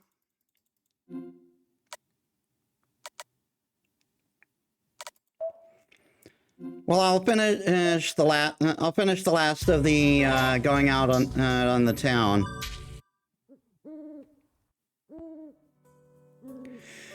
There's no one at the mountain gate. Just shy of the hour's walk from town, the mountain is shrouded in silence, and nothing seems particularly amiss here. Saber's been to Ryudo Temple before, but this is her first time back since the Holy Grail War. That's odd. I'd be fine if I were on my own, but I feel a little awkward with Saber here. Something must be slumbering here. Something that won't last much longer. シロ。悪い、考え事をしてた。何か感じるか、セイバー。不穏な空気は感じません。何か新しい異常があるとしても、ここが襲われるというのは考えづらい。Yeah, because there are two servants here. 何しろキャスターの根城ですからね。外敵に対する防御は完璧でしょう。彼女は聖杯戦争が終わった後でも他のサーバントを警戒していますから。ああ、たまに竜道寺で話すけど、いまいち遠巻きな感じだしな。久月先生の言うことには普通の近所付き合いに慣れてないだけだから多めに見てくれだそうだけど。I suppose I can hardly expect her to have a sudden friendly change of heart. After all the shady stuff she pulled during the Holy Grail War. で、セイバーはキャスターをどう思う？今回の異常に関わってると思うか？擁護するわけではありませんが、彼女の仕業ではないでしょう。仮に聖杯戦争が再開されたところで、彼女には叶えるべき願いはない。Yeah, because she's already got her wish. そうだな。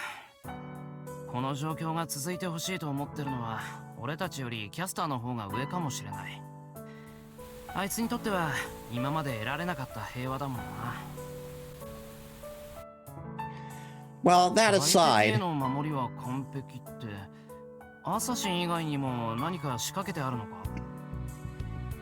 ええ、神経質なまでの防御結界です。初めから三門の守護者として呼び出されたアサシンはともかく、戦時下でもないというのに一月ごとに仕掛けが増えている。ここまで来ると守りのためではなく趣味で実験しているのではと勘ぐってしまうほどだ。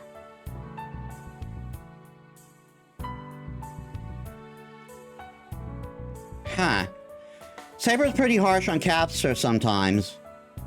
Even if we were to become friends with Castor through some twist of fate, it's clear that there's tension between them shimmering beneath the しか surface. しまあ、それなら中まで探る必要はないな。異常はないだろうし、逆に藪をつつくことになりかねない。I'd rather not be mistaken for an enemy attacker. If it turns into a servant battle over a simple mistake, the other servants might not sit still either. そうですね。ここはアサシンに任せて町に戻りましょう。正確にやや難のある人物ですが、いたずらに非道を許す人間ではない。Oh yeah, he's definitely not. 真剣勝負を娯楽のように仕掛けることもありますが、それと同じように平穏を楽しんでいますから。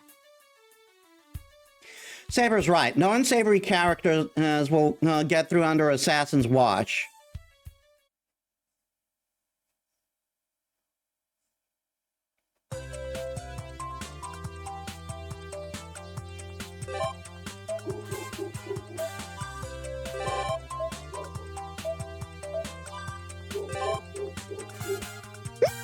Ryder! Ryder!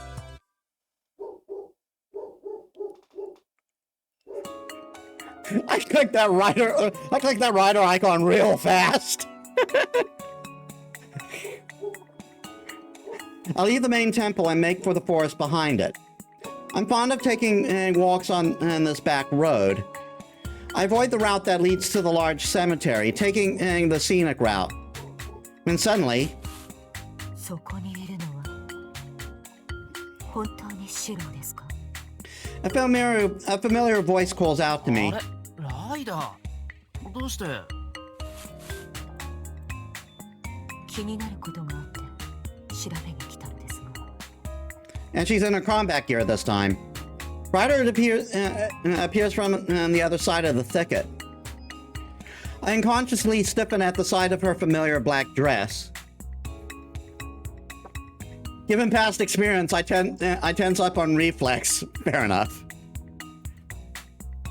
シロ、あなたはなぜこの場所に？いや、単なる散歩なんだけど、竜道寺には一世がいるし、ここは昔から使ってるし。それよりライダー、気になることって。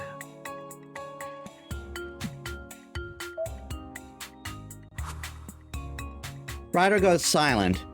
I can feel her gaze boring into me from behind her blindfold. It isn't exactly murderous, but it's cold, bordering on hostile. What is it they say about walking into a lion's den? Excuse me. I feel pinned by her gaze, even though she isn't using her mystic eyes on me. いえ、私の勘違いでしょう。ここがシロの散歩道なら気配も残っているでしょうし。ライダー、失礼しました、シロ。今のは忘れてくださると助かります。I most certainly will not. The tension slowly drains from my body. Ryder smiles softly, as if to move on from that awkward moment. 忘れろって言うなら聞かないけど。じゃあライダーがここにいたことも聞かない方がいいのかな。いえ、そちらは問題ありません。私がここに訪れたのは地脈の乱れを感知したからです。この地はキャスターの領域ですので、さまざまな魔術の手が加えられていますが、このねじれは彼女の魔術によるものではない。他のマスターやサーバントの干渉も疑ったのですが、どうやらそれも異なる。他のサーバント、まさか三門のアサシンとやり合ったのか。いえ、三門でしたら普通に挨拶をして通りました。挨拶ってこんにちはって。Like he wouldn't fight her and let she was a threat. We all know that Saber is the one he wants to duel. And while I don't think he doesn't, and while I don't think he doesn't consider Ryder to be a threat,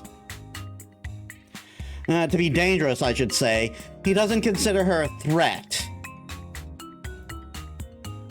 That's on Gatekeeper. Assassin must be pretty confident in his ability to sense killing intent. この姿はシローにプレッシャーを与えているようですね。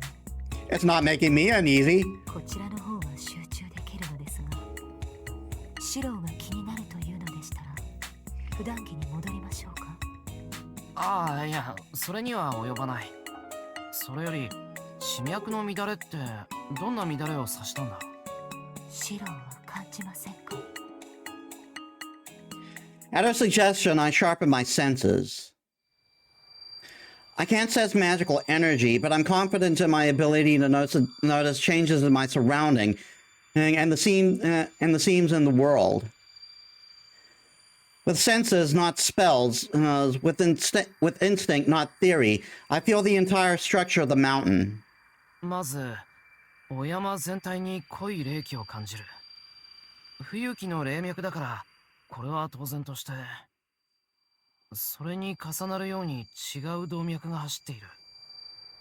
巧妙に偽装してるけど、これがキャスターの結界か。あとはもう異常らしきものは感じない。I look up. Ryder pauses to think, and she looks frustrated. そうですか。シローに感じ取れないというのなら、おかしいのはこの山ではなく、異質なのは私の方で、思っているよりこちら側に近づいているのでしょう。シローに感じ取れないというのなら、おかしいのはこの山ではなく、私自身ということになる。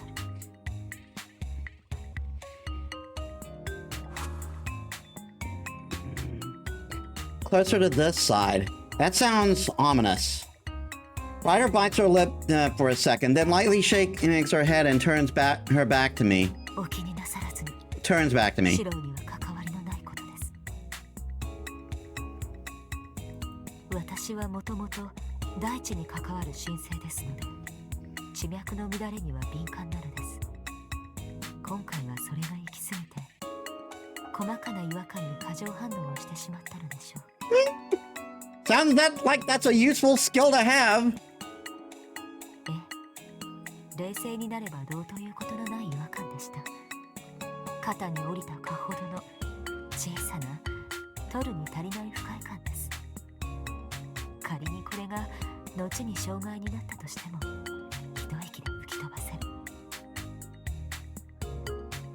Ryder's unusually talkative. It almost sounds like she's trying to convince herself to forget her worries. どんなに些細なものでも違和感はあるんだろう。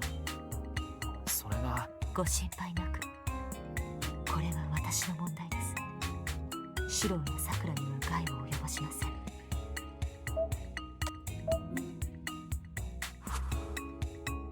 でもどんなに些細なものでも違和感はあるんだろう。それが聖杯戦争を再開させたやつじゃないのか。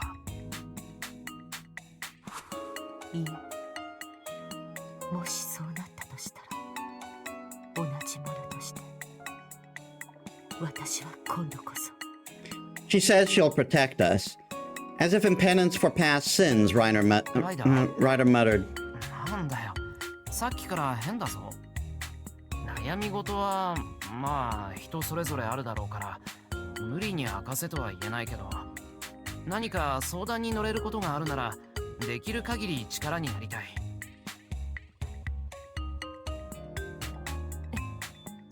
あ、いえ、今のは私の勝手な思い込みで、シロやさくらには関係がないというか、私があなたたちに自分を投影しているだけというか。Ryder trips over her own words, flustered. Seeing her this way makes me smile, even if I feel a little guilty about it. She normally feels so much older than me, but right now I could see her as a girl my age. とにかくですね、さくらの護衛はお任せください、シロ。ああ、よろしく、ライダー。Hags? The gesture of trust makes me smile despite myself. If Sakura has Ryder with her, she'll be fine no matter what. ありがとうございます。それと、本来口にすべきことではないのですが、私の護衛対象はさくらだけではありません。シロ。え、なんでさ。それと、本来口にすべきことではないのですが、私の護衛対象はさくらだけではありません。シロも私の守護対象です。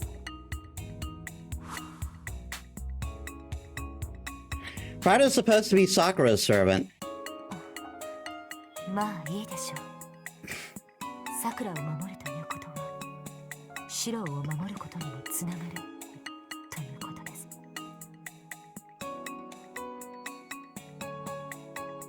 Ryder turns away, looking unhappy.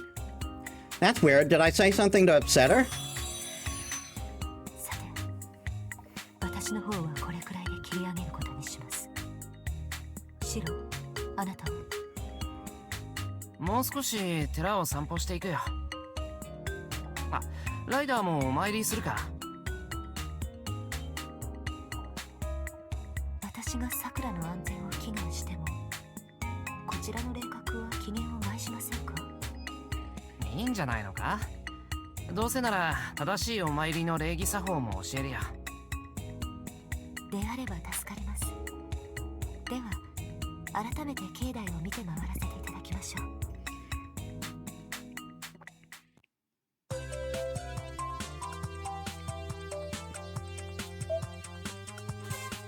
Okay, nothing here.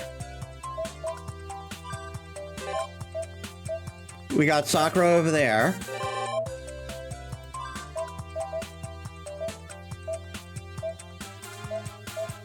It feels like new things are popping out at each cycle, even though I haven't triggered the third thing yet.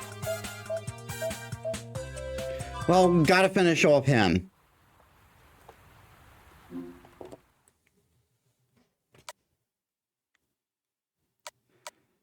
Wait.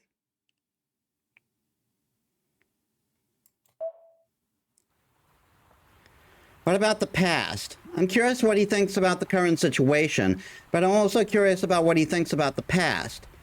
Saber has a strong sense of discipline. Lancer may have some regrets from the past, despite how cool he plays it. 未練？無念はあるが、まあ未練はないわな。And thus, this rather undetermined hero of Ireland replies, all while staring at his underperforming fishing そ rod. んな気はしてたけど、本当にさっぱりしてんだな、あんた。他のサーバントはさ、なんだかんだ言って教習の念があったりするのに。へえ、そりゃ驚いた。今になって故郷に錦を飾りてえなんて連中には見えねえがね。ああ、キャスターあたりは未練タラタラか。ありゃもともと箱入りのお嬢様だからな。城に閉じこもってた方が幸せだろうさ。その方がてめえと世のためだ。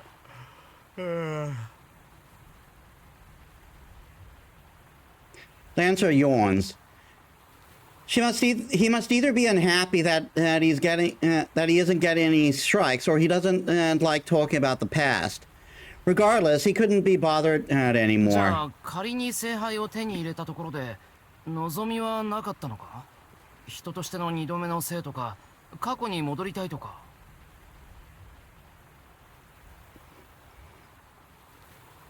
さあな、降って湧いた望みなんざその時になってみねえと思いつかねえだろう。 This is how he is. He's the type that's hand to mouth. He gets most of what he wants while he's alive. There's no way he leaves any regrets over what he should have done after the party is over. 豪快な人生だな。あ、そうだ。なあランサー、よかったらあんたの話を聞かせてくれないか。よく考えたら俺あんたの逸話には詳しくないんだ。ああ、そんなもん聞いても今さら何の得にもならねえだろうが。それとも何か案外乗り気なのかお前んとこは。いや、俺もセイバーも戦う気はないよ。あんたが乗り出してこないのはありがたいって前に言わなかったっけ？聞いたような聞かなかったような。ま、お前さんが言ったって言うんならそうだろうさ。じゃあなんだ、単純に人の身の上話が聞きたいだけか？そう、下心のない純粋な興味だよ。まあいいか。当たりもねえし暇つぶしにざっと話してやる。お前には叩き込んでおきたいこともあったしな。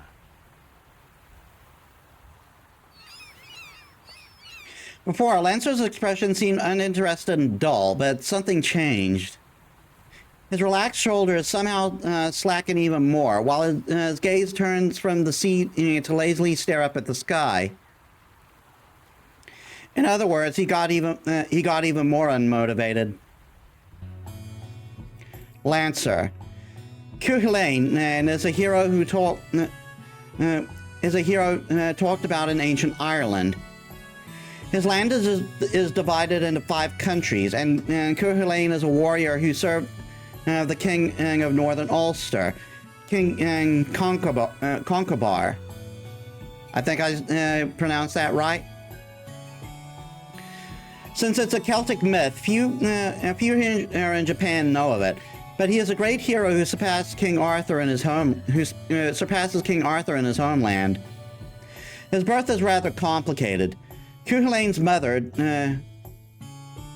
Deictyr, is a princess born to Maga. I'm not going to make that joke. The consort of King Ross of Red, and a certain outstanding druid.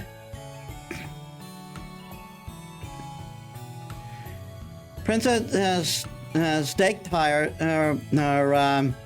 Deictyr, I don't know how to pronounce that, disappeared into Tir na Nog without marrying anyone and had a baby with the sun god Lu while there. The baby was Satanta, who would later be called Cuchulainn.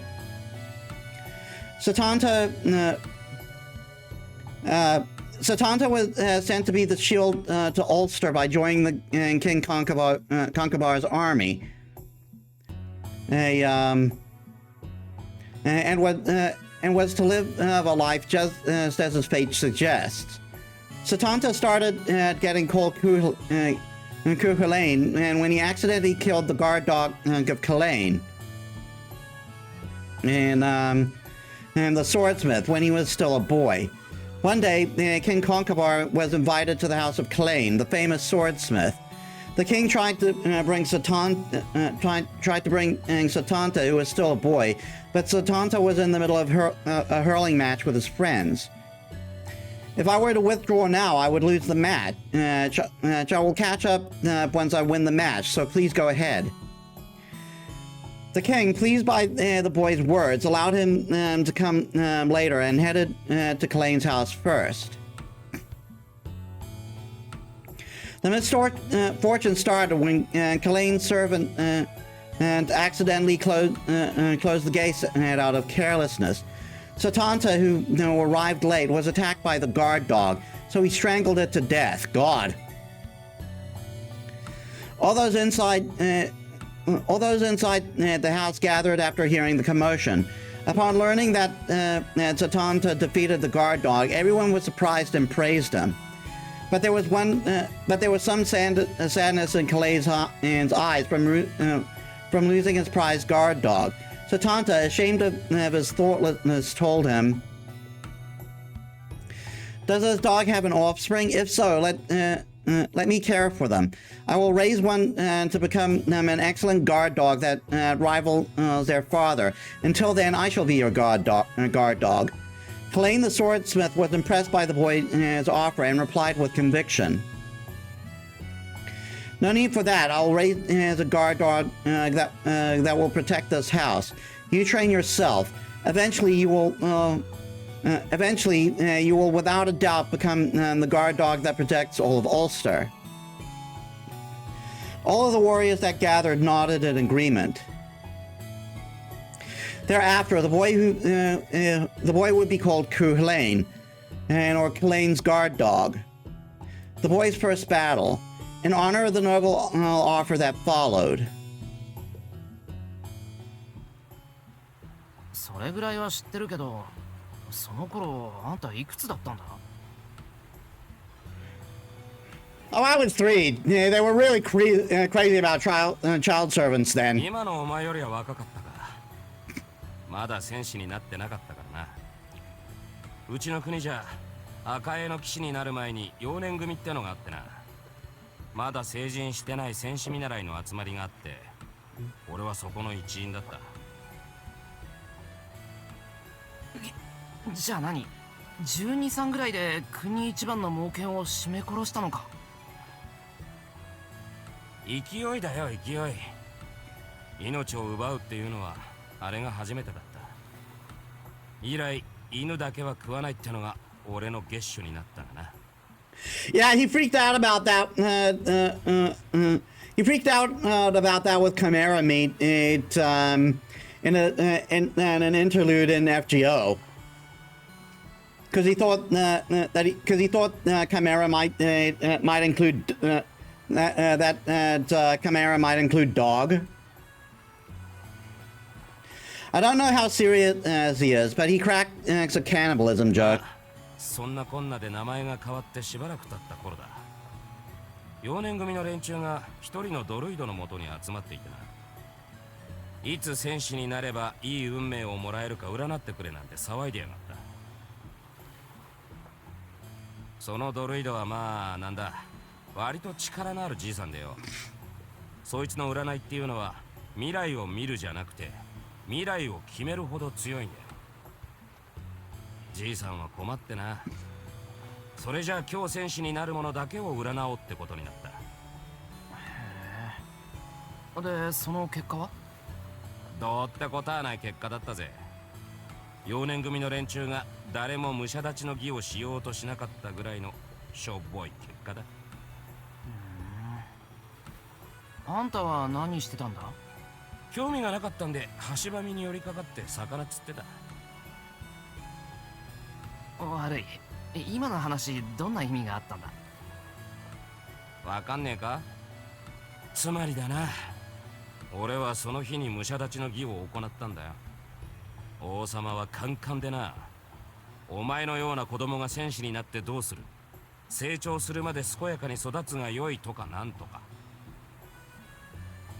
頭きたんで城中の槍をへし折って戦車をぶち壊して、これでも戦士になるには力不足かって脅迫した。Wow, that is petty. He threatened the king? Has this man actually gotten a lot more mellow than before? According to Saber, he has an affinity with the Berserker class. Yes, but I didn't actually think that that was true. There is a Berserker version of Ku in FGO, but that's the Ultra version. それで戦士になったのか。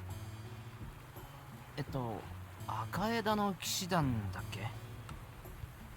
ああ、セイバーあたりに言わせれば騎士道なんてもんじゃねえけどな。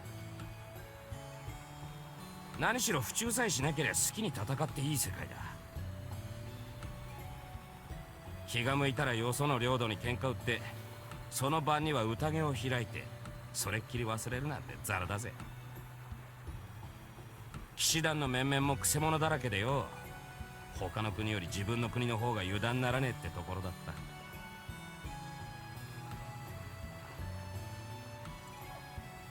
He laughs. It must really be that funny to him. I see. His free-spirited nature is the difference in the world that he survived, though. That pride is not complicated like a human's, but simply like a beast's. で、戦士になってからは戦いに明け暮れた。そのうち一人の姫に一目惚れしてな。城まで奪いに行ったんだが、この姫がまたいい女でよ。何の誉れもない子供の炉端に行く気はねえとか言いやがんの。待った、子供ってあんたその時何歳だ？ああ、確か16の頃だったか。で、誉れを求めて旅に出た。影の国ってところにスカサハって女戦士がいてな。こいつが化け物みたいに強いらしい。噂じゃ多くの戦士が弟子入りしているって話だった。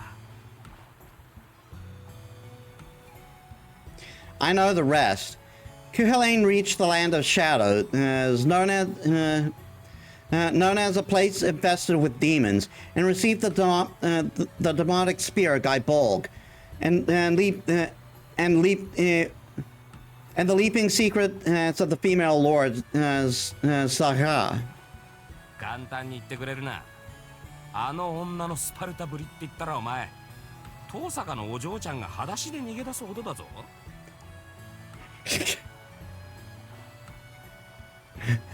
That tracks. That tracks.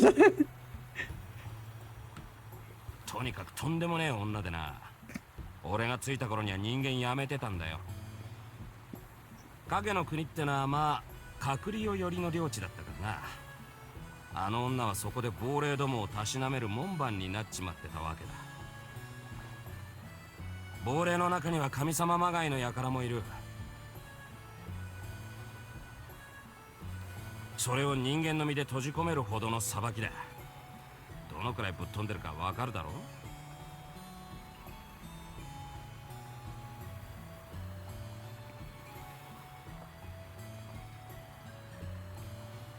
う。わかる。遠坂のパワーアップ版って表現で怖いぐらい。おうよ。で、その怖い師匠のもとには他にも教え子がいてな。皆スカサ派に教えを受けに来た戦士なんだが、その中でも一人俺とどっこいのやつがいてな。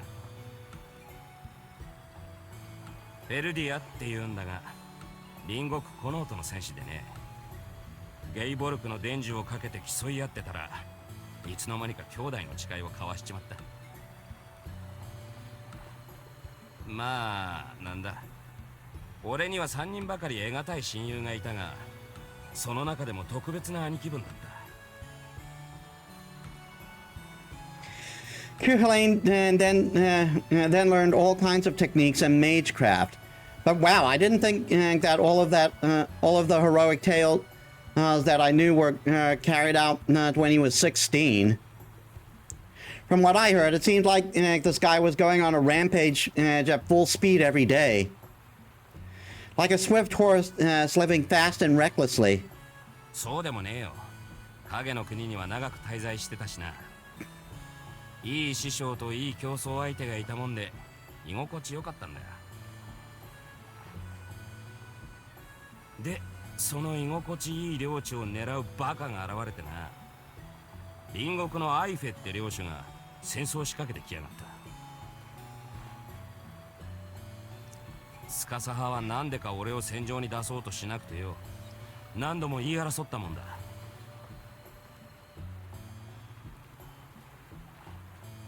まあそれでも最後には俺とスカサ派とフェルディアで肩を並べて暴れ回って一騎打ちの末アイフェを生け捕りにした。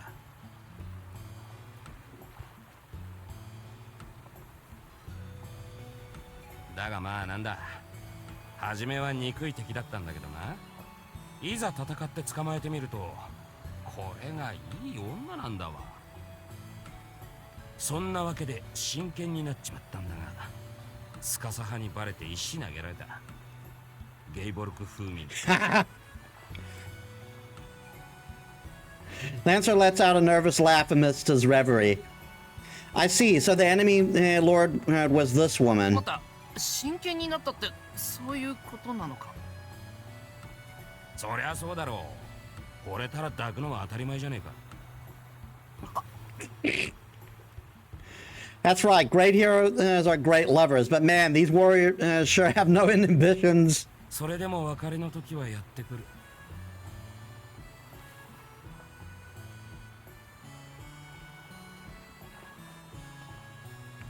アイフェとも別れた。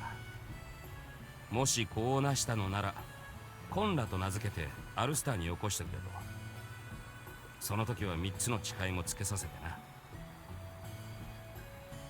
一つ、名を尋ねられても答えるな。一つ、決して進む道を変えるな。一つ、戦いを挑まれたら断るな。ま、俺の息子としちゃ最低限の条件だな。んで、俺とフェルディアは同じ日に影の国を旅立った。城を出た時同時に口にした言葉が俺の国に来る気はないかだ。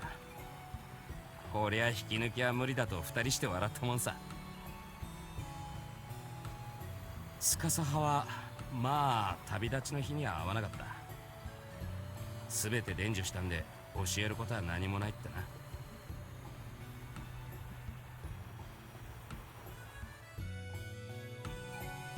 That was the story of the Land of Shadows. With that, Lancer goes silent for a bit. Returning to Ulster, Cuchulainn was quite the conspicuous figure on the battlefield, and became a warrior known to all of Ireland and in the blink of an eye. He achieved things in war nobody could replicate. Came for the princess as promised, while killing and King Forgal and any troops that opposed him, and earned in battle with his fellow order members the title of #1 warrior of Ulster. His glorious career also marked the youth of the hero Cuchulainn at the same time. After this, Cuchulainn's fight would always bear a heavy shadow. 隣国のコノートってのは代々女王が実権を握っていてな。女王名部は戦争好きで負けず嫌いの女でよ。まあいろいろあってアルスターに進軍してきたわけだ。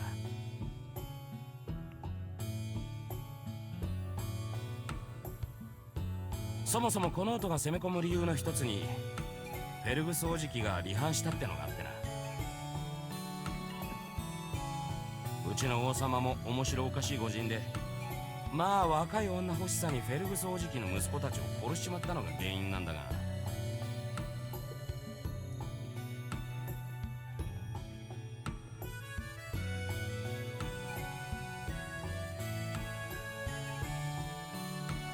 あのさ、フェルグスって確かあんたをデヒテラ姫から受け取った騎士じゃなかったっけ？ああ。で、赤い騎士団の誉れであるおじきはアルスター王憎しで敵国この音に仕えちまった。女王メイブの強気はおじきが一枚噛んでたんだな。おまけにアルスターの人間にはちょっとした呪いがかかっていてな。他国に攻め入られると国中の男が衰弱して戦えなくなるんだよ。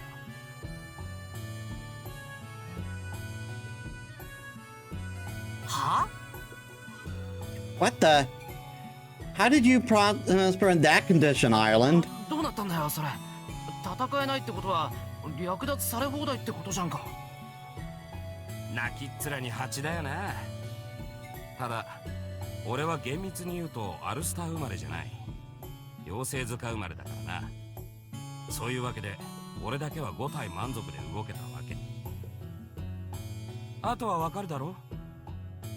メイブの軍を毎日殺し回ってあっちが参ってきたところで交渉したんだよ。これからの戦争は1対1の決闘に切り替えようってな。俺はアルスター渓谷の川瀬で一騎打ちをする。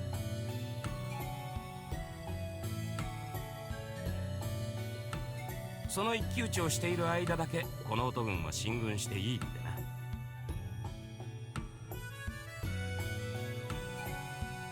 1日5000人を殺されるか1人の被害で済ませて少しだけ軍を進めるか。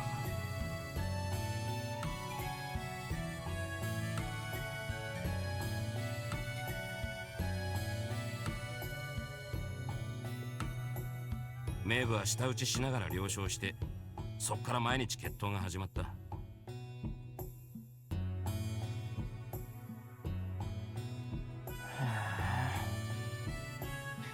This is the so-called Kuhlain's Rune of Vows. Athengabla. I'm very likely saying that wrong. Surrounded by 4 branches that promises a duel with honor at stake. クランの番犬が一騎打ちに負けるわけがなし。この男はそこで足止めか。いや、メイブは条約を破って進軍したぜ。それでもまあ衆目の中で交わした誓いだからな。進軍といっても人目につかない程度の一部隊だ。結果的には最良の足止めになっただろ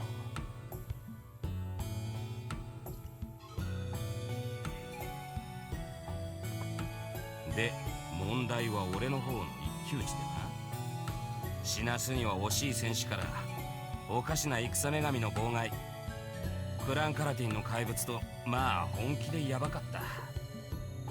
情けねえことに疲れから丸1日眠り続けた時もあったしな。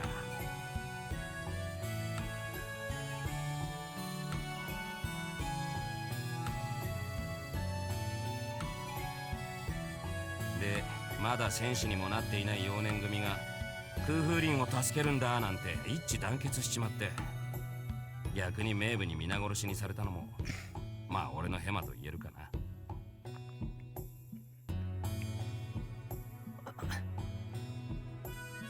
I take it back. The fighting at the fort was a death trap even for the hero Kuhlain. At the end of this once-in-a-lifetime death trap, この音には最強の戦士がいる。俺がこの世でただ一人戦いたくなかった男だ。the warrior he had trained with in the land of shadows. The duel with Ferdiad, who Kuhlain respected as an older brother figure. This fight was not Ferdiad's will, but one of Queen Mob's schemes. Lancer did not talk about how much of a dilemma both sides had. Both served their lord with their lives. In order to uphold their honor, less valuable to them than their friendship, they had to potentially throw away their lives. Their abilities were evenly matched, and the cornered Kuhlain struck Ferdiad's heart with Guy Bolg. He released the demonic spear that he had not once used in the land of shadows on his irreplaceable best friend. Guy Bolg is the honor gifted to the greatest warrior. Kuhlain held his collapsed senior in his arms. In that brilliant learning moment, you were our pride. And Ferdiad spoke his last into the world. The battle ended with the defeat of the enemy country Connacht. The Ulster warriors managed to recover from the cursed weakness they suffered and attacked the Connacht army, landing a devastating blow. After the battle, Cuchulainn captured Queen Mab alive, but instead of killing her or shamed her, he is said to have returned to her to Connacht with all due honor to a queen. ここでも敵の大将を見逃してやってるんだ。あんた、女の人を殺したことはなかったんだな。そういうことになるな。こだわりがあったわけじゃねえからたまたまだが、まあ戦いで女を殺すのは好かねえな。 That's not the problem. It doesn't matter whether you love them or hate them. Putting aside how he is as a servant now, it means that Cuchulainn had, as a hero, didn't like killing women on the battlefield. あとはそう大きな戦いはねえよ。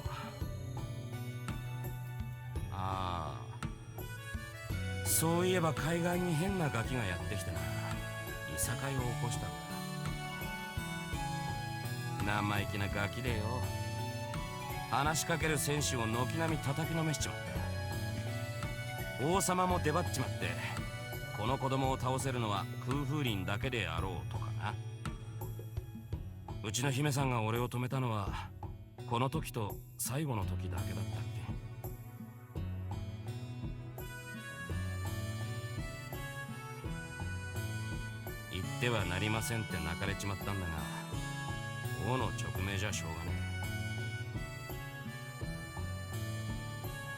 え。で、海岸でそのガキと戦ったんだが、これが強くてな、ゲイボルクを使うしかなかったんだ。やっちまった後でよ、それは教えてもらえなかったとか言ってくたばりやがる。スカサ派の弟子だったんだろうよ。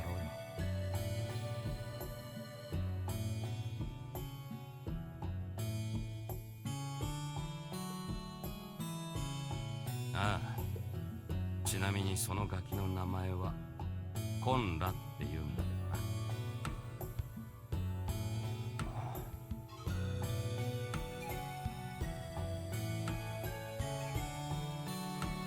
That marks the end of the golden era of the hero Cuchulainn. The rest need not be said. Queen Mab sought revenge and so gathered fighters from far and wide with grudges against Cuchulainn, all to corner him with all manner of wicked plots, and to defeat the Ulster once more in their moment of weakness. He took on Mab's army. And to defend the Ulster once more in their moment of weakness, he took on Mab's army alone, enduring countless traps until he met his merciless end. He carried out many feats of valor, a great hero, the Shield of Ulster. Compared to that glory, his life was surprisingly short. The guard dog of Cuchulainn was a warrior child who came to the end of his life as if running toward it. That is Cuchulainn's story. It's almost sunset. For such an idle curiosity, this sure took up quite some time. Lancer snorts and faces away. He probably thinks this was a waste of time. 一番初めの叩き込んでおきたいことって何だったんだ。わからねえか。俺は女殺しと主君殺しはしてこなかったってことだ。あ、なるほど。Cuchulainn didn't give up a single command from the king during the many battles, no matter how reckless it was. His story also told that truth. 参考になりました。このお礼はいずれまた。おう。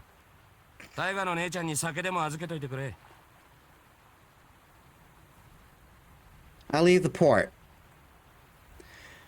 Man, sorry for underestimating you. I didn't think they would make the first move at this point.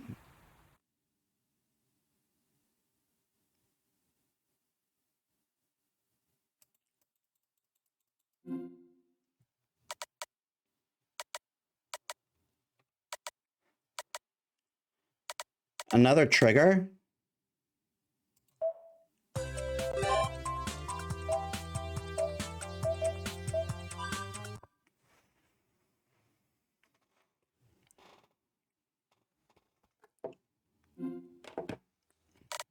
Daily routine. Everyone is taking turns using the bath. I do some light training with Saber to help my digestion. I'm doing it for exercise, no competition, and so I'm not fighting with Archer's dual sword style. I'm just using a single Shinai. Saber isn't finishing me in one hit as usual, but pointing out my flaws at a relatively leisurely pace. シローの大上段はまだ隙が大きすぎます。ここぞという時以外は控えるように。Relatively being the operative term. She'll knock me to the ground and as soon as she points out my mistakes. 気をつける。 I rub the painful spot on my chest, stand up and take my stance again. はい。ですが、日に日に鋭くなっている。その調子で続けましょう。 Saber looks oddly happy. 楽しそうだな、セイバー。ええ、少しずつではありますが、シローの成長は確かなものです。剣の師として、これほど喜ばしいことはない。 I see. Hearing that from my mentor makes me want to try harder as her pupil. もうちょい続けよう。今回はちょいと隠し技があるんだ。本当はまだ見せられるもんじゃないんだけど。I find myself wanting to impress my earnest, thoughtful mentor. いいでしょう。仕切り直します、シロー。 Saber quickly resets her stance. She's going to come at me like always without giving me a moment to rest. If she sees that I'm not moving. Instead of taking the attack head on, I step to the side and tap my opponent, aiming the Shinai for her vitals, which she easily avoids. 今までで一番うまくいったのに、あっさり防がれちまったか。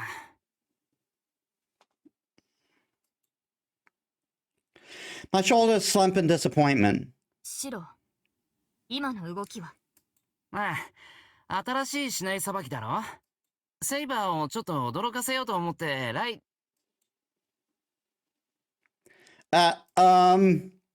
Is it just me or does Saber look really mad?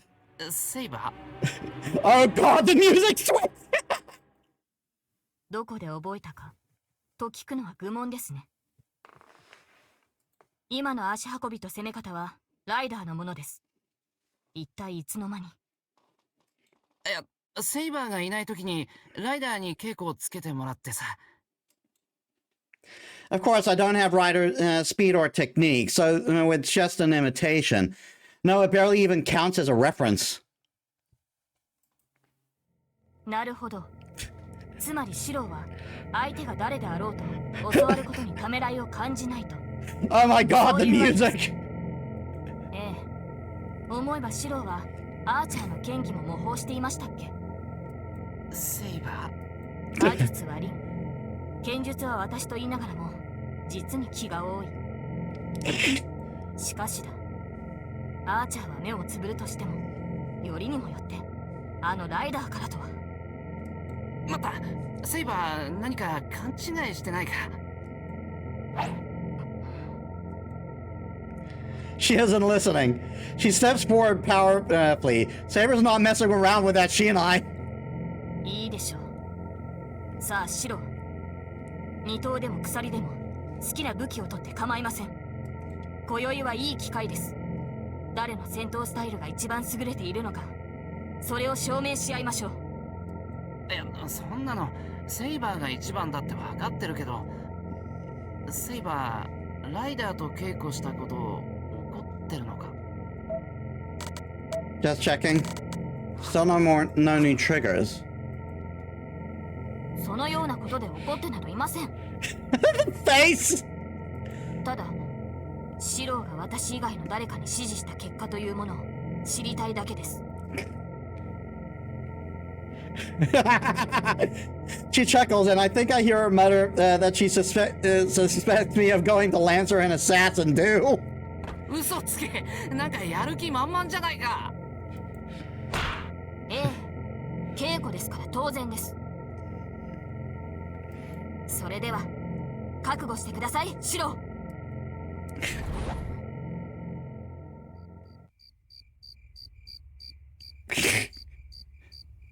Takeaways from today's training. First, Saber is really strong. I should try not to make her mad. Second, no matter what the reason is, don't switch sword styles. Show my respect for Saber. And so on.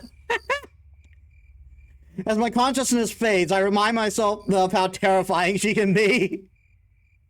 She was jelly. Illustration added to gallery.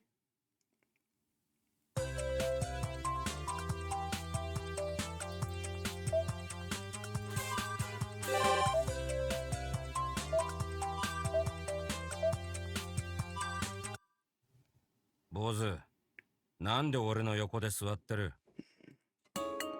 あんたの方がやってきたんじゃないのか、ランサー。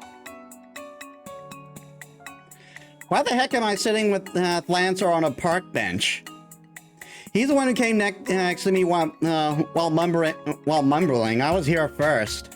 そうか。俺は野郎と一緒に座る趣味はなかったんだが。男で悪かったな。女ならいいのかよ。そりゃもう大歓迎。一緒に座るより俺の上に座らせるね。God damn it! なんでんなことでいちいち顔を赤くするな。ついてるもんついてんだろ。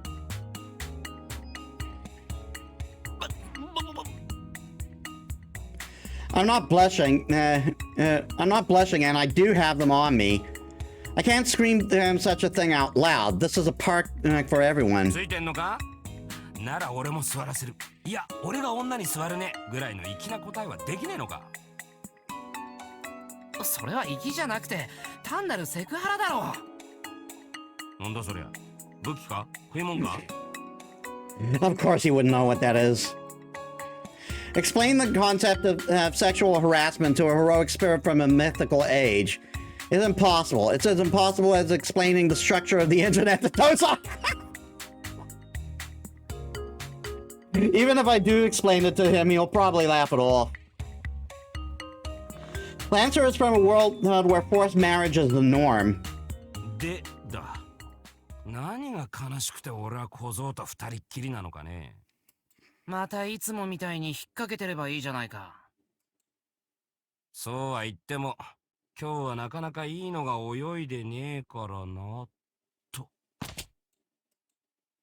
Lancer must have had his eyes on something as he swiftly and naturally leaves the bench.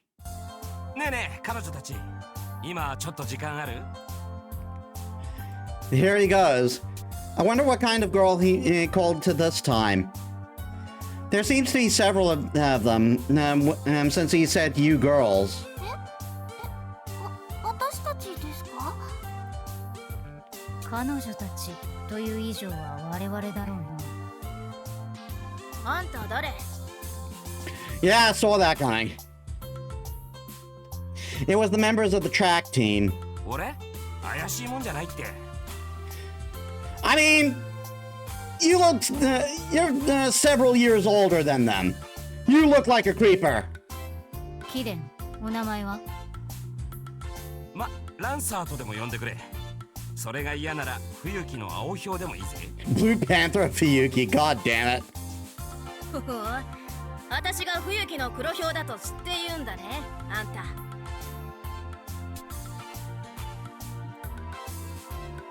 The self-proclaimed Black Panther, Makidera, reacts to Lancer's statement. Their conversation should be nonsensical, but it strangely seems to add up. Those two might actually get along pretty well. あ、君が黒ひょうなんだ。いつか会ってみたいと思ってね。いやー、そんなお兄さん、みんながそう言うけども、私は別に。マキちゃん有名人だよね。マキデラしか自称してないと思ったのだが、世間は広いものだな。I'm not. No, I'm pretty sure Lancer heard it for the first time too. で、こっちの綺麗なお姉さんと可愛いお嬢さんは黒ひょうの君の知り合い？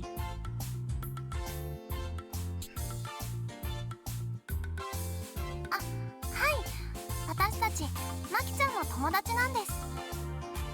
うん、ヒムロとユキカ、一緒の部活で。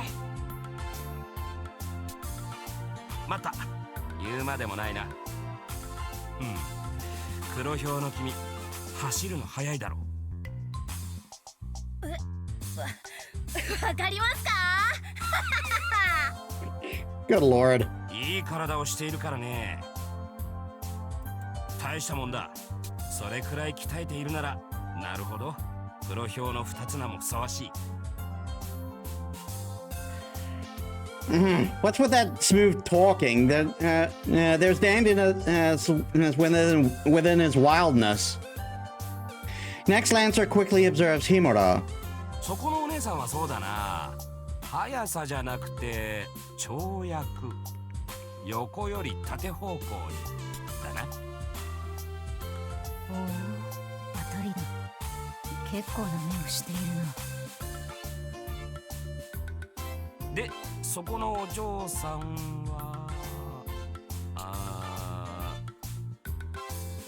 Saigusa is the manager and isn't athletic. Lancer is trying to analyze which track she's good at and seems to be having trouble. 私はマネージャーなんです。カネちゃんは走り高跳びで、マキちゃんは中距離のエースなんですよ。お兄さんもやるみたいだけど、種目は何Makidera seems to completely believe he's involved with track and field. Or is she happy that she's being hit on by a guy? Whatever the case, it's true that Lancer is a fine man, even though it's frustrating. 俺かい？得意なのはやり投げさ。Of course, that's what he'd say.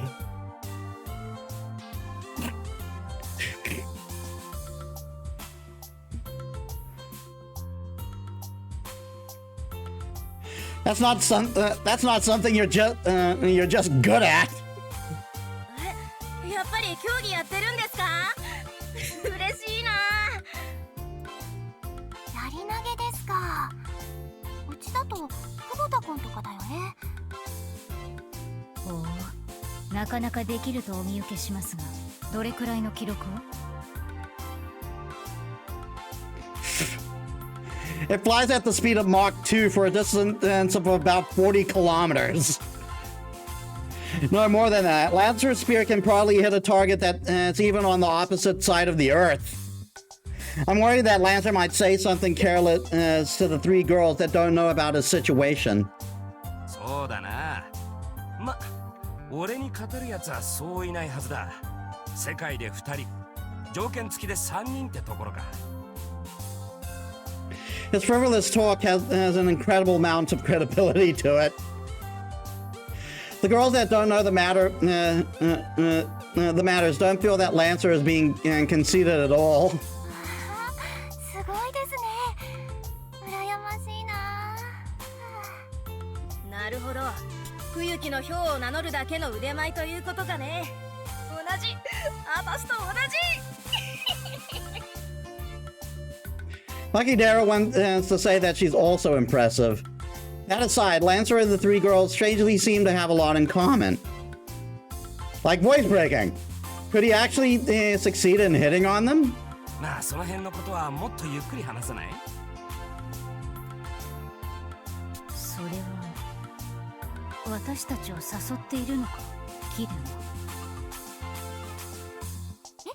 どうしよう、マキちゃん。いいんじゃないの？私らちょうど暇してるからさ。Bakidera is in a very good mood after being complimented. Himuro is still very wary, and Saigusa is surprised about the turn of events, but the flow of things are in Lancer's favor. Oh, am I going to witness his first success at picking up girls? But I can't let my school friends... Well, there's one that's on the fence, but I can't let them fall prey to him. なあ、ヒムロ、この人いろいろと強そうだし、おかしそうじゃん。私話聞きたいな。遊んでほしいな。確かに。いや、私が行かねばマキデラが何をしでかすのかわからない。お供させていただこう。私も同席していいのかな。喜んで。お嬢さん、かわいいね。彼氏いる？ Lancer is excited. Saigusa's all red, poor thing. いません。お兄さん、ユキッチは純情だからいじめちゃダメ。ああ、それはすまなかった。じゃあほら、場所を変えようか。Congratulations, Lancer.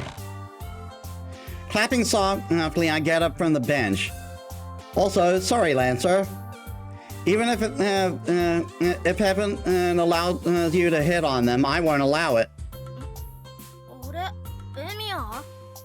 なんだよ、苦虫潰したような顔しちゃって。あれ？エミヤ君？エミヤ？しまった。またお前の知り合いか？そうだ。なら俺がどういう手段に出るかわかるな、ランサー。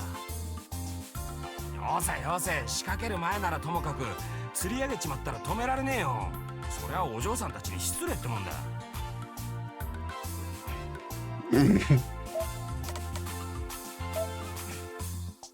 That's reasonable. Lancer is determined to follow through on the catch as a pickup artist. じゃあ、もし引くとしたらどんな時だ？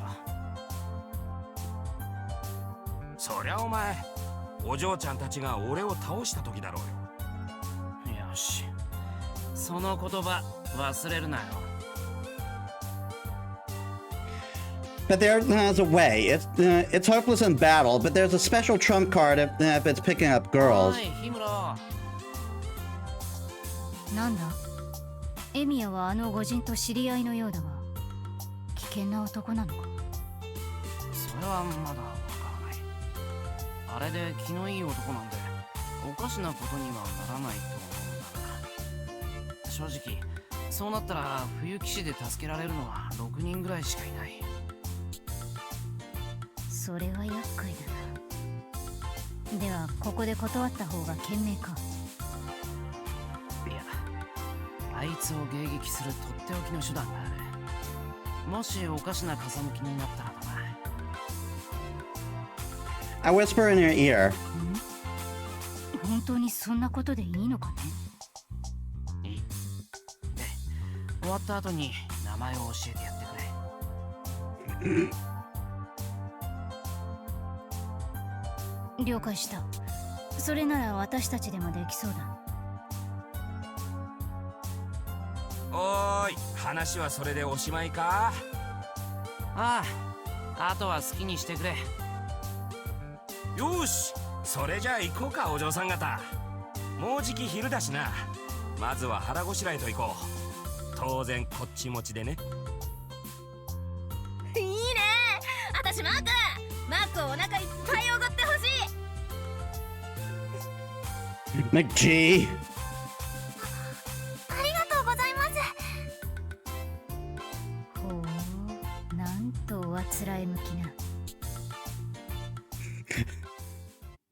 The four leave the park, getting along. As they're leaving, Himuro gives me a thumbs up.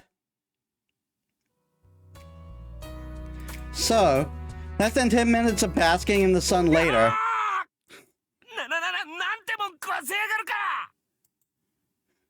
I hear a refreshing scream echo through the blue sky.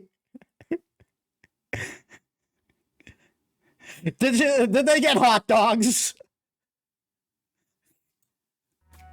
Lancer runs towards the port with the force of a raging bull.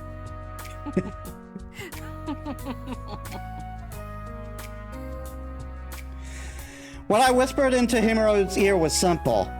If he starts to act funny, find some excuse to make him eat a hot dog. They did! しかし、効果てきめんなのはいいが、10分で作戦発動か。敵ながら恐ろしい男よ、ランサー。Now, I get up from the bench and head to the closest fast food place. I might as well have lunch with Kalane's guard dog. Kalane's guard dog play his of defeat while I'm at it.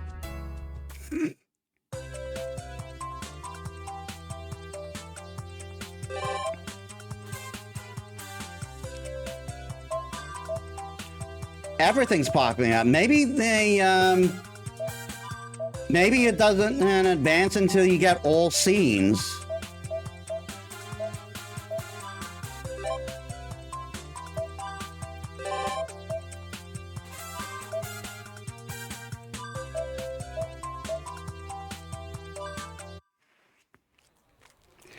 This will probably be our last scene for tonight.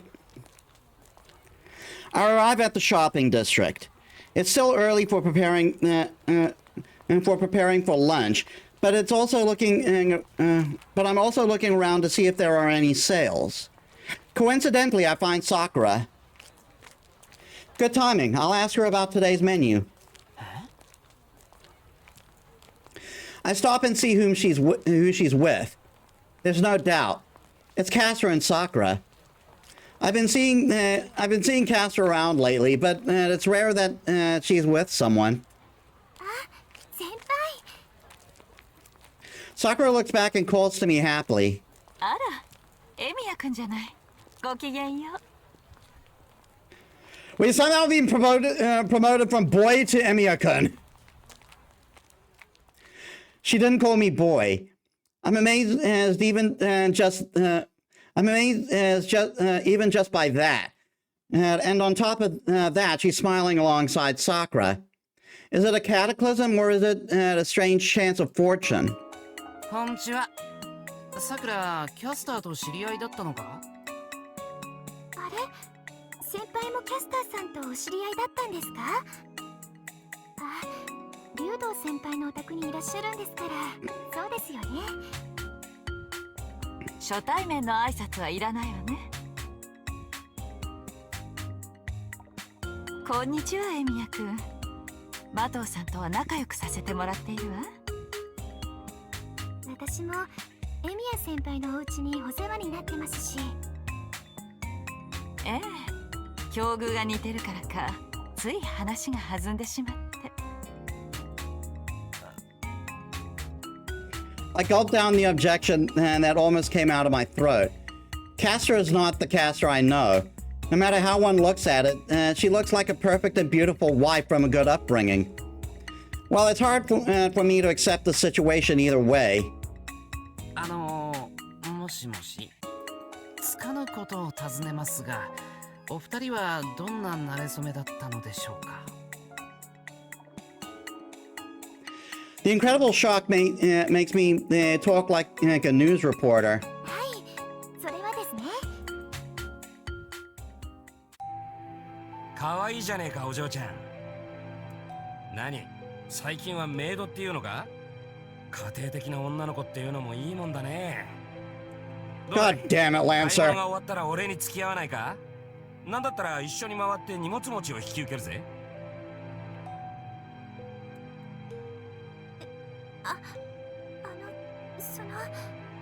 それとこれとは。そう怖がりなさんな。取って食おうってほど野暮じゃねえさ。俺はできるだけ今を楽しもうってのがポリシーでね。退屈はさせねえし、後を引かない甘い時間をだな。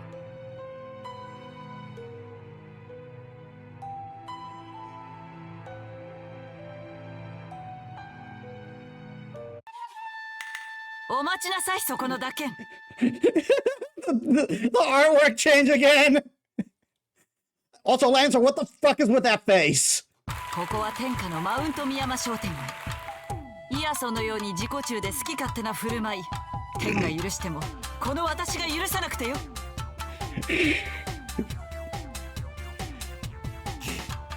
お山の魔女じゃねえか。シッシ用があるのは女の子なんだよ。女の子わかるか。子がつかないおばさんにやるもんはね、さっさとサンマとカレー買って帰りやがれ。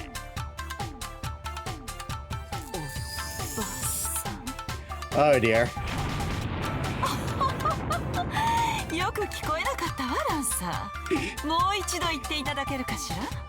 そうしたら遠慮なく全身に火がついて走り回るようなホットドッグにしてあげてよ。バカ野郎、とっくに遠慮なしじゃねえか。そっちこそ場所をわきまえろ。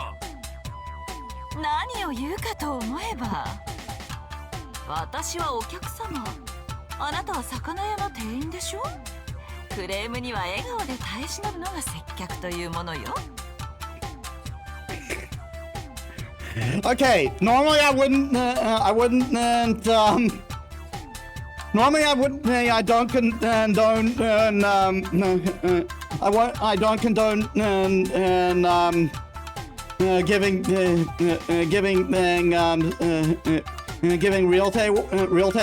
retail workers a hard time, but in this case, deserved.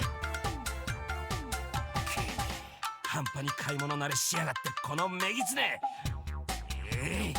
今日は日が悪い。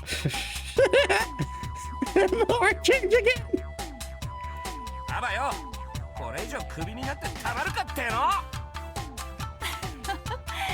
愚かね、ランサー。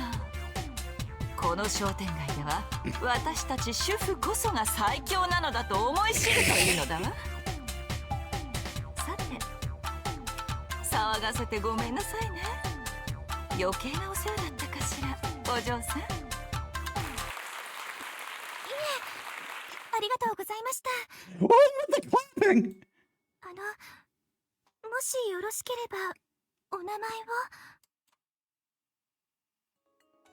ということがありまして、それ以来仲良くさせていただいてるんですよ。Thumbs up. Good job, Caster. ちょっといいか、キャスター。I motion Caster over to the side. どういうことだよ、一体。さくらを助けてくれたのは感謝するけど、何か企んでるんじゃないだろうな。安心なさい。害はないわ。ランサーがここに抱っこしているのが気に入らなかっただけよ。Yeah, that probably gave her war flashbacks. ああいう男は昔から好きになれないから。Caster curves her lips into a bewitching smile. It seems like the elegant young wife doesn't lie. それに、麻藤さんは宗一郎様の教え子でしょ。それで学校でのことをいろいろ聞かせていただいてるの。一星とはそういうことを話さないのか。あの子は宗一郎様とは義理の兄弟のような関係なのだから、もっと私にも懐いてくれればいいのに。じゃあキャスターさんは久月先生と結婚されたら竜道先輩にとってお姉様になるんですね。Wow, he said his trouble with women is following him for life.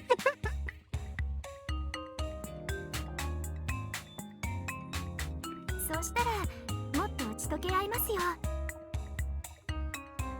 羨ましいな、竜道先輩。ねえ先輩。ああ、まあな。いいですよね、新婚って素敵ですよね。嫌だわ。そんなに言われると照れるわよ。Castor is being humble, but she can't hide her joy. All right, Castor. No more. No matter how much you pretend to stay calm, your happiness is overflowing. Good for her, honestly. Things really went downhill when she got involved with Jason. そういうマトウさんにも素敵な人がいるんでしょ。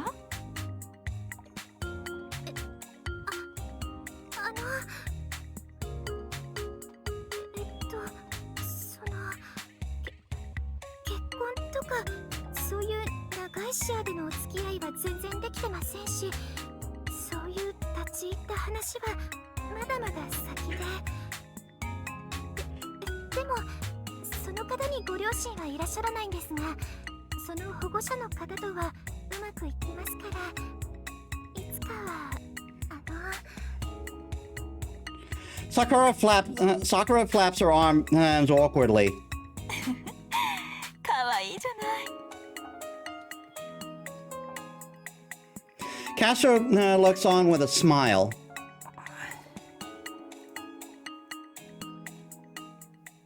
As for me, I'm embarrassed not knowing who might be listening in and on this familiar shopping district. Ah, is that Ryder? Yay! But Ryder isn't teasing, but instead she's peering over there like a snake that's gazing at her prey. なんですよ。ね、先輩。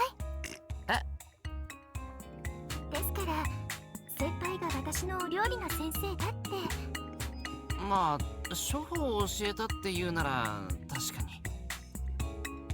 そうだったの。宗一郎様のためにお料理するのもいいけど、夫婦揃って食事の支度をするというのも素敵ね。I don't think Soichiro is the type who can cook well. Like he probably beats the food with his fists or some shit. それでは宗一郎様、こちらの明石直送の鯛をさばいていただけますか？だが獲物は必要ない。ああ、宗一郎様。Castor, calm down. Calm down. なんて見事な池作りを素手で。聖女を裁くのとは勝手が違うが。Also, notice how the house is completely different too.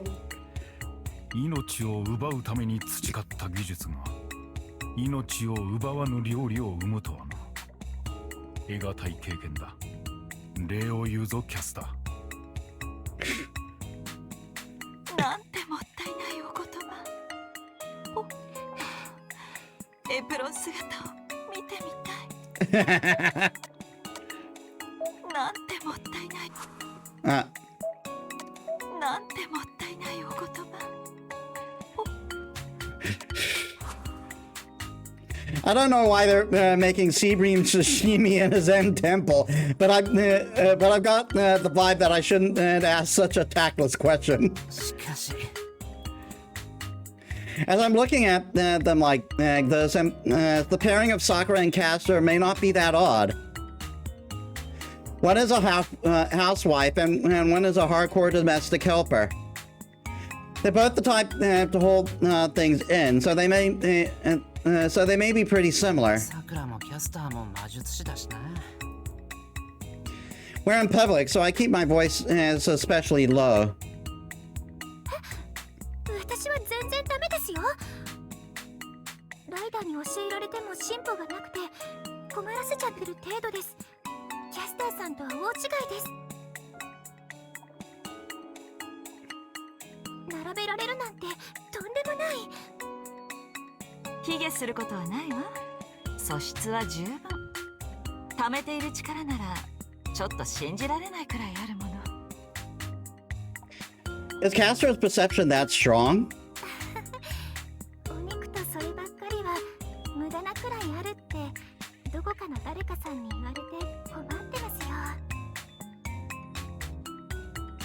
I look around. Is there any chance that not just Ryder but Tosaka is also passing by? 魔術のこともありますが、私たちみたいな女の人はいろいろと前途多難だと思います。けど、それでも幸せな家庭を築くキャスターさんはすごいです。はい、私も後に続きます。Not too closely, I hope. Sakura grips her fist and asserts, as if saying her eyes have been opened about life. それに、すごい魔術師なのに、キャスターさんって優しくてつつましくて尊敬しちゃいます。あらあら、そこまで褒められると困ってしまうわね。私も至らないところばかりなのに。She giggles. It seems like she's being humble, but it also seems true. 魔術師と実生活の割合か。キャスターはそのあたりどう思うんだ？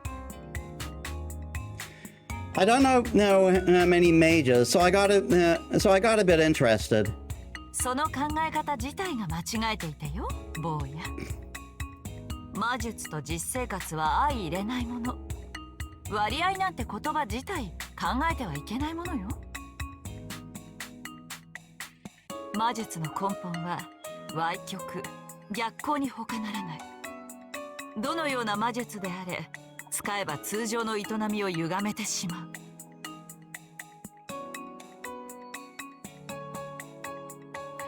う。ですからね、正しく生きたいと思うなら、実生活から魔術は切り離すべきでしょう。両立はできないってことか。完全に両立しろという話よ。魔術師は境界を行き来するもの。どちら側を主体にするかは術者の自由だけど、この境界をなくそうとしてはいけないわ。魔術に徹するのなら実生活を排除する。人として魔道を極めようというのなら、表と裏2つの顔を作りなさい。その上で人としてのあなたと魔術師としてのあなたの生き方を決めればいい。じゃああんたはどうなんだ？今は久月先生の奥さんだけど、魔術師としてのあんたは。当然今までと何ら変わりはないわ。魔術師としての私は魔術師である自分に何の疑いも持たない。自らの力を自らの思うままに振るうだけ。ただ最近は魔術師としての自分になることが昔に比べて少なくなっただけの話よ。なるほど。奥が深いですね。今の私やさくらさんは魔術師である前に女ですからね。でもいざという時男を立てる技があるのなら、それは内助の功ってものじゃないのかしら。そうか、この力は好きな人を幸せにするためのものだったんですね。今度から料理と同じくらい修行に身が入りそうです。Sakura seems to be idolizing Caster, who gives off the feeling of being her senpai in life. I don't know whether to say they're getting along or having a self-suggestion fest. そうですよね。女の人はそういうのがいいんですよね。ミスパーフェクトみたいなのはダメですよね。ミスパーフェクト？誰だそれ。 I feel like I've heard that somewhere. もちろんね。遠野さんです。そういう子がライバル女学院にいるんです。 She was about to point a finger at her sister. 人呼んでミスパーフェクトって。Ah, so there's at least one person with that nickname at every school. I couldn't help but think it was about Tosaka. Oh my god, Shiro. Well, there's no way that Sakura would talk bad about her older sister, Tosaka. Oh my god, Shiro! あら、どんな子なの？ひどいんですよ。ミス・パーフェクトはみんな彼女に騙されているんです。Sakura talks, giving off the aura that she is also a victim. That spoiled girl of that rival school must have treated Sakura badly. 名門の出身ですごい美人で胸はないけど学年一の優等生で密かに魔術にも長けてて根はちょっとドジな主戦度さんなのに公衆の面前では猫をかぶって余裕しゃくしゃくに振る舞ってるお嬢様ぶりっ子なんです。 She's really laying it out right now. I didn't think there would be 2 or 3 walking singularities in this universe. Oh my god, Shiro! You cannot be this dense! Should I say that the world is wide or Japan is narrow? おまけに外国を股にかける国際派キャリアウーマンの未来が約束されていてやりたい放題40センチ放題とばかりにブイブイ言わせまくるんですよ。結構な仮面のかぶりっぷりね。そんな子がライバルにいるなんて大変ね。そうなんです。外面はおしとやかだからみんな騙されちゃうんです。胸もないのに。さくら、胸はともかくその続きを。はい、胸のことは置いときまして。Oh my god. 本当はジェットコースターみたいな性格で周りにいる人とか思わず乗っかっちゃった人とかもう大変なんです。でも文句なしに高性能なんで遊園地の人たちは何も言えないというか泣き寝入りというかその人なくして遊園地の人気は保たれないというか私もみんなもそういうねじゃなくてミス・パーフェクトが好きっていうか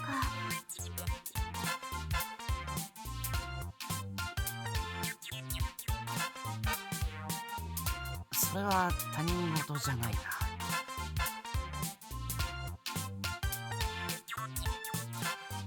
You're making some interesting comparisons, Sakura. Shiro. You may need to go for extra classes, buddy. でも一番問題なのはですねある純真な男の子を骨抜きの召使いにしてることなんです私だってできるなら一度ぐらいしてみたいのに。あら、やるじゃないその彼女。ダメです。その男の子も近頃は慣れちゃったと言いましょうかミス・パーフェクトに振り回されてるのになんか楽しんでるみたいなんです。でもやっぱり無理やりはよくありません。そういうのはすごくダメだと思うんです。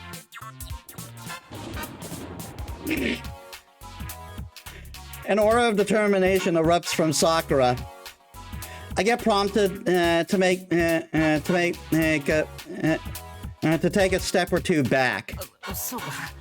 さくらはそのなんだ。優しいんだな。I try to force a smile. はいですから私もキャスターさんみたいなおしとやかな良妻賢母を目指したいんです。ええ、話は分かったわ。麻藤さんはその男の子を助けて幸せにしてあげたいの？それはそのままなのはいけないと思うのでなんとかしてあげたいなと。でも麻藤さんにはエミヤ君がいるじゃない。いえそれは私のようになるという決意は嬉しいけどそのまま私の在り方をなぞるのは良くないわよ。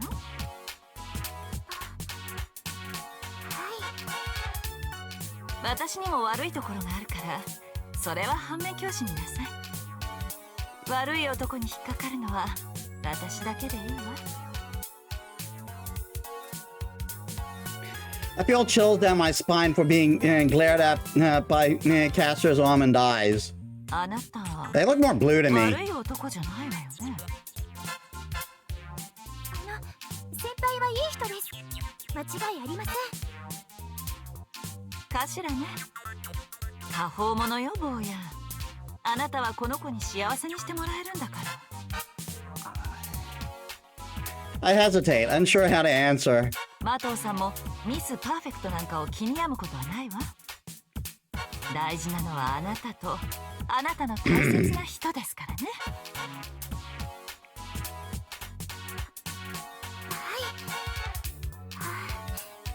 やっぱり素敵な奥様です、キャスターさん。ミスパーフェクトとは大違いです。涙がこぼれちゃいます。Is that what you call being moved to tears? Even without any incantations, Castor's word has as much destructive power as a rule breaker. Anyway, I'm glad that it seems like Sakura's various warriors have been solved. キャスターさんのこと、お姉様ってお呼びしてもいいですか？あら、可愛い妹ができたわね。さくら、お前の姉ならもう。先輩、今度キャスターさんをうちにご招待してためになるお話をゆっくりお伺いしましょう。中でもミスパーフェクト対策を主に。嬉しいお誘いね。考えさせてもらうわ。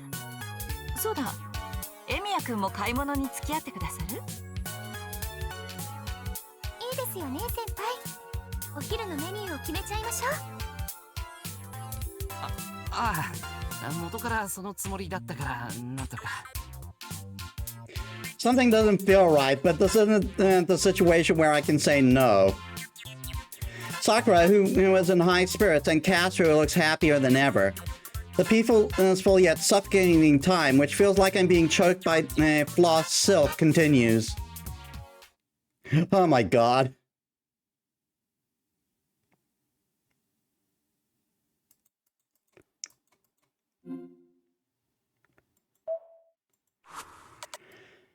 Well, I'm just going to pass this time right here.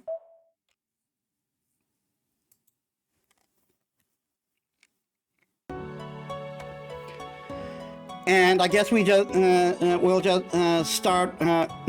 start next time. So we did get new stuff in the gallery.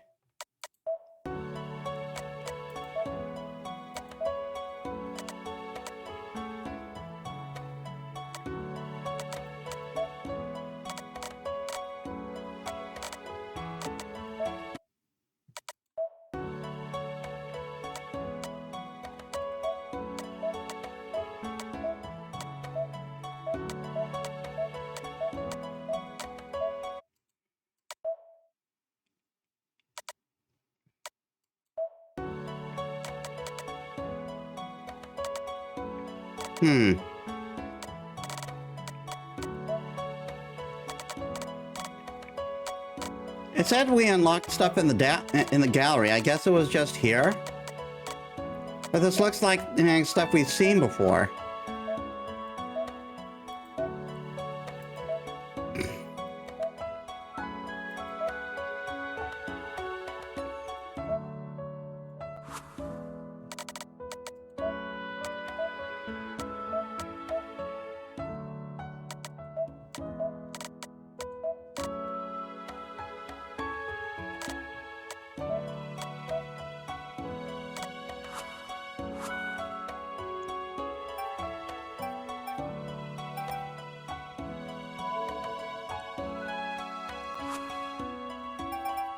I don't know, but we are a bit over time. All right then. So we're still on the second cycle, as it were, but we're still going to keep moving along there. So Yeah, I'm still enjoying this very much, and I hope you are too. But let us start a parade. Whoops, wrong thing.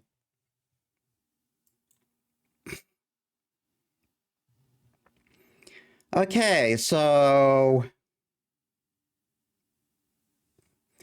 Calibri is playing Silent Hill 2. I think the OG.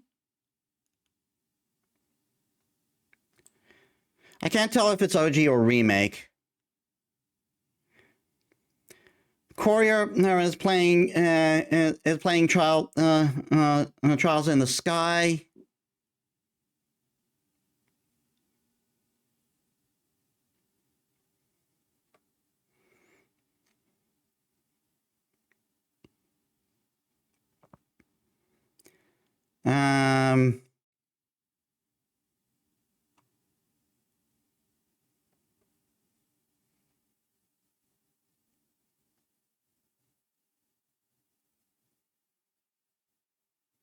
Again, I have no interest in Marvel in Marvel Rivals.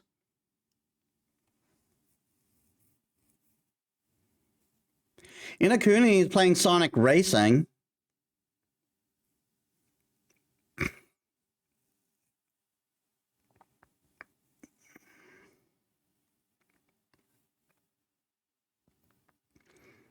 I rated Frosty last week.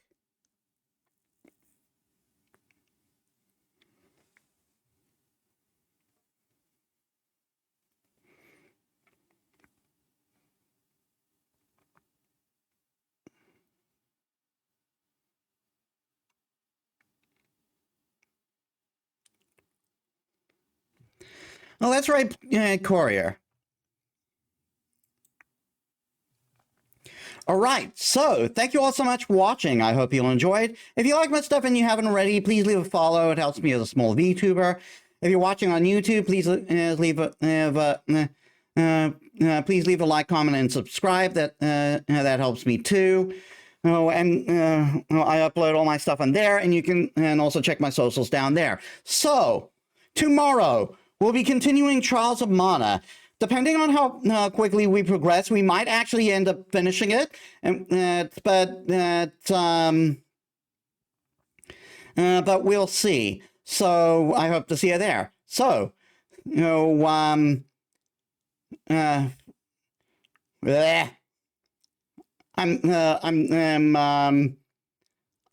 stumbling on my word. Thank you all for watching. I'll see you all in the next one. This is Metis Balaska signing out.